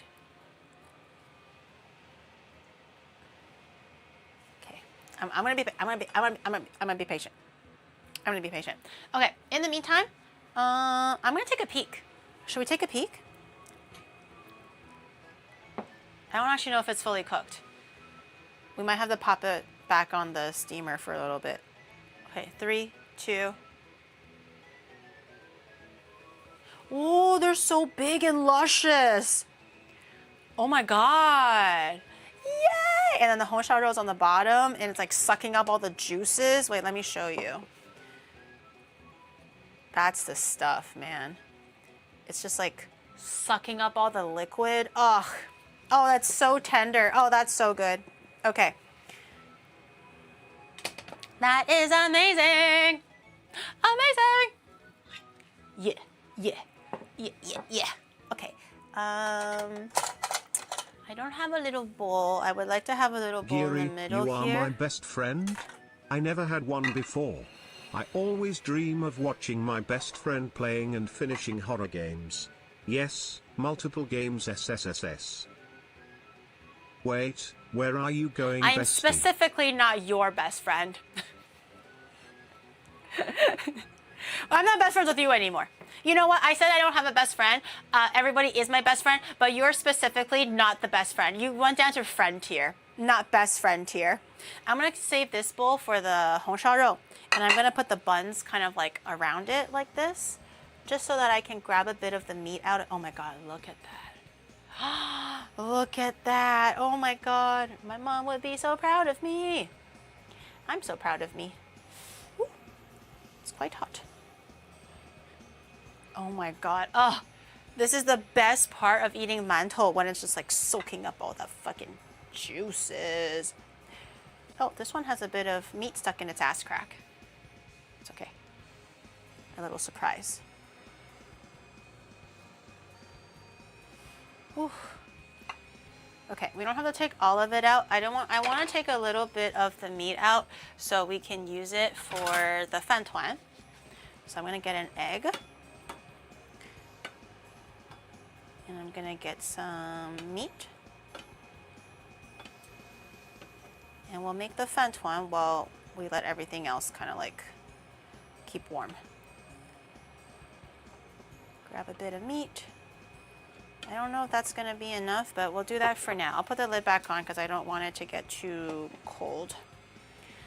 Okay, this will be the serving plate for later. Geary, I don't know how to break it to you, but yeah, you aren't really our best friend either. Maybe a close acquaintance at most. But probably not even that far. Acquaintance? I'm merely an acquaintance to you. When I stream for hours. I don't think I've ever had fan tuan before. It's like a Taiwanese onigiri. Instead of it being in a circle or like a triangle, it's a log. Okay, so for fan tuan, very easy. First, you have to break the fourth wall, or not the fourth wall. You have to break the fourth dimension to grab some saran wrap. If you don't break the fourth dimension to grab saran wrap, to be friends, let alone best friends with my copium supplier. I tend not to be friends, let alone best friends with my copium supplier. Who said I was offering my copium to you? That's my copium. That's all mine. Okay, so we have cucumber, we have jia cai, we have the hong shao rou, we have pork floss, and we have the egg. So how to make it really easy is saran wrap, and then you grab a little bit of the rice, as much as you want, but I'm gonna try doing it maybe as little as I can, so we don't go overboard on the carbs. But you still need like a decent amount just to make sure that you're able to make a good sized one. And everything is kind of covered. I actually don't mind it when my fan tuan looks a little bit patchy and like some of the sauce and ingredients are like peeking through a little bit. It really does not have to be super perfect. It looks a little bit more homemade and rustic if it actually isn't perfect.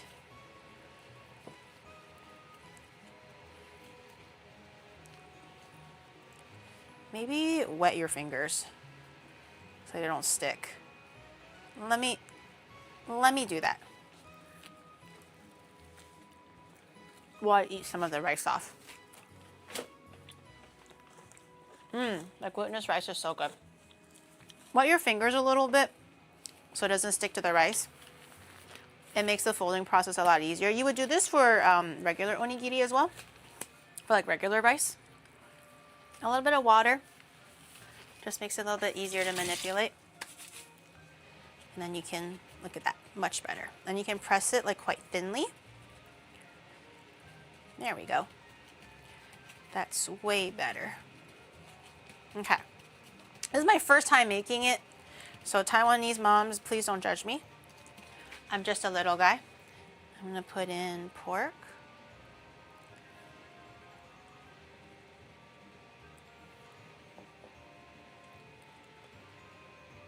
Fatty pieces in there.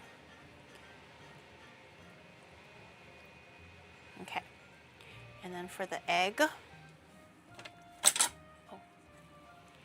I'm gonna either do half or quarter, just depending on what fits. Maybe a half is good. Okay, for a little bit of freshness and crunch, a cucumber, some jia cai. This will be a little bit salty and a little bit crunchy and a little bit spicy. Not too spicy though. It's not that overboard.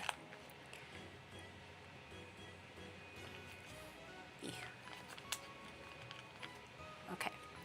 And I'm gonna get some rousong. Judge very harshly? No, don't judge me that harshly. Shadow, come downstairs for dinner. It's time for your midnight dinner. Weekly midnight dinner. And then the classic rousong. I don't know if this is too much, but I am greedy.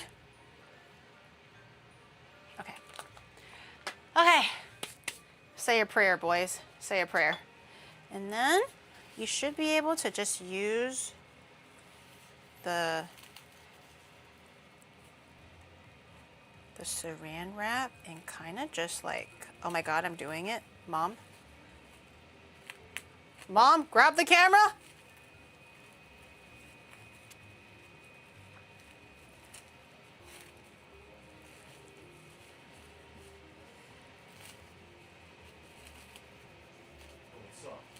I think I'm doing it, Mom. What's up? Oh no. What's up? It's dripping slightly. Pretty rock? Pretty rock. Because I'm trying to wrap this fan tuan. It's Tuan. fan tuan. Tuan. Okay, and then I'm gonna just tug on it a little bit so it gets a little bit tighter. And then you just wrap it up. It's a little fugly. It's a little fugly. Okay, but it looks really good. I don't know how they do it where like the side, oh, maybe they just twist it together. Like a candy wrapper. Yo, what's up? Oh! Yo, what's up? Fan tuan! Yay! I can open my own fan tuan cart now. Yay! Here, you can have this one. It's full of meat. What's up? Uh-huh. And then I can give you. What it is? 哎呀，记得了，记得了，记得了。 Everything- oh. It has 红烧肉 and then the egg and 肉松 and cucumber and 榨菜. What is this? 饭团啊! Can I just eat it? No, bitch, you look at it. You don't need it. But there's so many carbs. It's so little. It's not even that much. It's like a tiny little bowl's worth. Do you promise? Yes. I promise on everything that's holy and your own stupidity. It's not that much. Yeah. Uh-huh. You know what it is. Everything I do. I got it big. Okay, I'm gonna grab another big load of it, but this time I'm going to wet my hands beforehand so it doesn't stick. And then we'll try to Hey, do this one is more. actually good. Why do you think it's not gonna taste good? This guy's just trying to get slapped, bro. He's like, why is it actually good? Bitch ass! Why do you think? I made it with so much love and intention. Okay. Before it starts to rip too much. We'll do the next one. It's probably enough to make like 3, honestly. Like 3 small-ish ones. I'm gonna do the rosong first because I don't want to get my, I don't want to get the rosong too dirty after I touch the hongshao rou. So I'm gonna do the rosong first. Shadow's vibing with it, guys. He's vibing with it. We have rosong. We have the hongshao rou. Yeah. Wait, that's so good. Yeah. Why would it not be good? Obviously it's good. Okay, and then we have my egg. I'll do it this way. It might be easier to roll when it's like facing outwards like this. My cucumber. I'll just do the 2 since I have 2. Oh my god. There's egg in here too? Yeah, the braised 红烧肉 egg. Mmm. The doubt in this man, I swear to God. Oh, it's actually so good. I'm gonna slap him silly, bro. Okay, and then same idea. Kind of like rolling up a little burrito sushi thing. Wait, the egg tastes like it was braised in the sauce. Because it was, bitch. I swear he just says like, I'm just getting rage baited, bro. Shadow, every time he opens his mouth, I just get fucking rage baited. And I fall for it every single time. Okay, I roll it up. This one's a little bit open, but that's okay. I don't really mind it. I think it's kind of nice to be able to see the ingredients. And then you grab the tip. Giri, You grab should the take other it as a tip. compliment. He is used to having to fake enjoying your cooking. So when you Shut make up. something actually good, it shocks him. Shut up. I think the last like 4 weeks I've been making like pretty decent, well executed dishes. Like there's definitely times where it's like, oh, too salty, or oh, it didn't taste as good as I was hoping. But these last few times, I think like this looks legit, bro. If you want to do purple rice, you can do purple rice as well. Purple rice looks really pretty. Obviously you don't have to. So I just did the white rice as like the simple version. And don't forget the hua jar. I made some shadow. The scallion buns. I actually kind of want to open one to try it. I haven't tried it yet. I'll keep the pretty one for Shadog, I guess. I'll eat the slightly uglier one. Let's crack it open. Oh, it's so soft and pillowy. It's the best part is where the sauce is though. Try the sauce. Yes. Yes. It has scallion flavor, not overly salty. I outdid myself again.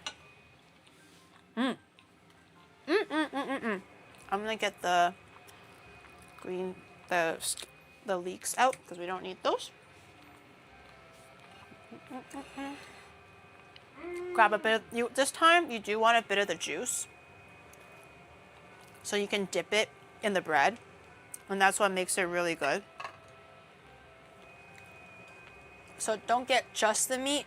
Make sure, dude, this one has so much meat stuck on it. Look at this one. Holy. God damn. It's like one with the bun now. There's like 2 eggs in here. It's 1 egg, but I cut it in half. Dude, try the honsharo and the bun. It's so good.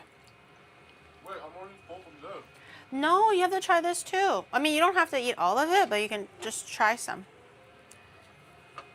It's got egg in it. The egg tomorrow will be butt spankingly delicious. Okay. Try it. I already had a bite. I'm gonna get this. So what you do is honsharo, obviously eat it how you want, but you want to dip it in that sauce. We have to invite people over to eat this. It's so good. Dude, try the scallion bread. It's so good. Try it. You're missing out if you don't try it. Wait, what is this? honsharo and Leek hua jar, like the twisty scallion oil bun. You dip it in the sauce or eat it with the meat.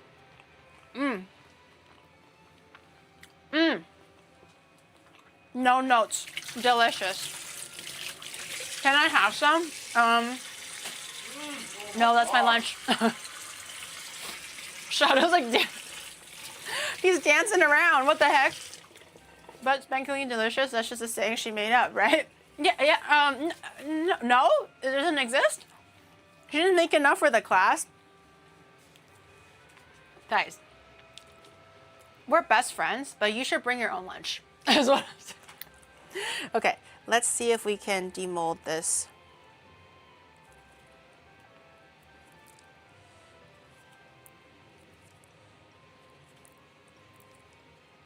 I'm a little nervous. No. Oh no. GG's to the egg tart. I think it needs a proper pan. This one is too deep. No, it doesn't come out. Oh no. I failed on the egg tarts. Oh well. God damn. Did you try the bun yet? Not yet. I don't eat the bun. Just, you can eat it by itself to have a taste first, but you eat it with like the meat and like dip it in the sauce. Oh my god. Wait, this tastes legit. Why does he always doubt me? He's like, this tastes legit. Damn. Let me have a little After bowl. the Henya collab, I no longer trust when Giri says delicious sus.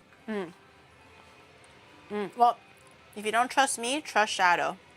Wait, this tastes exactly like those buns. It's really good, but I'm eating it with a fork. This tastes exactly like lo cheese.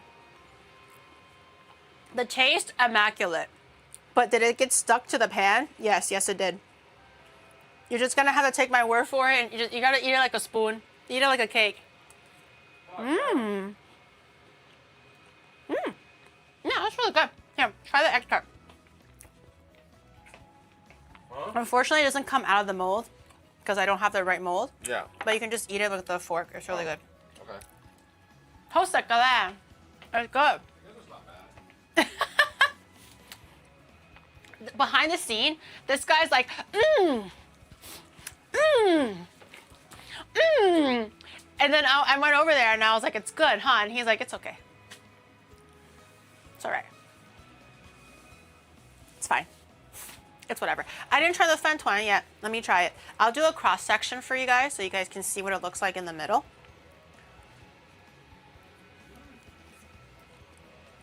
If it even cuts. This is not the sharpest knife. 3. Actually, I'll do it this way. 3, 2, 1. Ooh, it got a little egg, the rosome, the pork, a little bit of cucumber. Okay, let's try it. It's really easy to unwrap as well. This is, I don't know. It's because everything is wrapped in saran wrap. It travels really easily. It's kind of like those like travel kimbaps. You know, you don't have to like worry about putting it anywhere. It just kind of keeps it together. I'm gonna have a bite. Itadakimasu.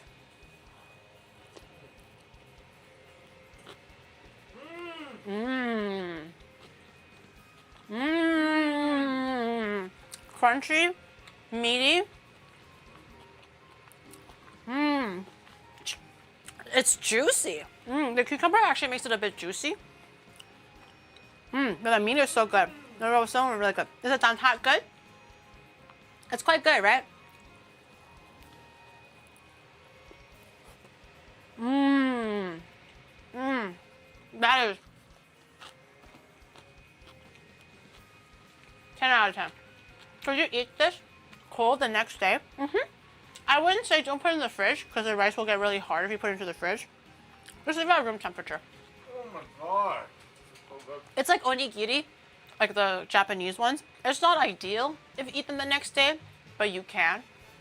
You can maybe put it in the microwave for a little bit if you do put it into the fridge, but just know the rice will get a little bit more hard. It doesn't really keep well in the fridge. This would be a killer recipe to put on Patreon. This is like a really great like picnic food. No sauce. You don't need that. It was perfect by itself. You don't need any sauce at all. Sky, thank you for 34 months. Thank you. Especially if you have something like juicy to offset it, like cucumber or pickles. You don't need sauce. The traditional Taiwanese one will have the dough fritter inside as well. You can ask for it extra crispy. It adds a little bit more of a density to it. A little bit more carby as well. So I chose to forego it. It's like too much carbs. So mine's just all meat and a little bit of veggie. That's really good. Don't dip it in ketchup. Mayo, I don't think it traditionally needs sauce because it's supposed to be like an onigiri, right? Like sure, it can taste good with ketchup or mayo, but you're supposed to just enjoy it by itself.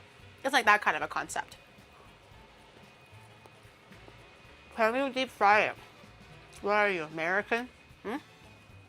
Why do I gotta deep fry everything, huh? No, you don't need to deep fry it. It's fine. A1? No! Not everything needs to be in the sauce. No A1? Stay away from my Tuan. This is so good. I should just pack my lunch tomorrow for stream. I was gonna take you guys to eat like a new cuisine and a new nationality that I haven't heard of, and it was gonna be really cool. But at this rate, I just packed this for lunch.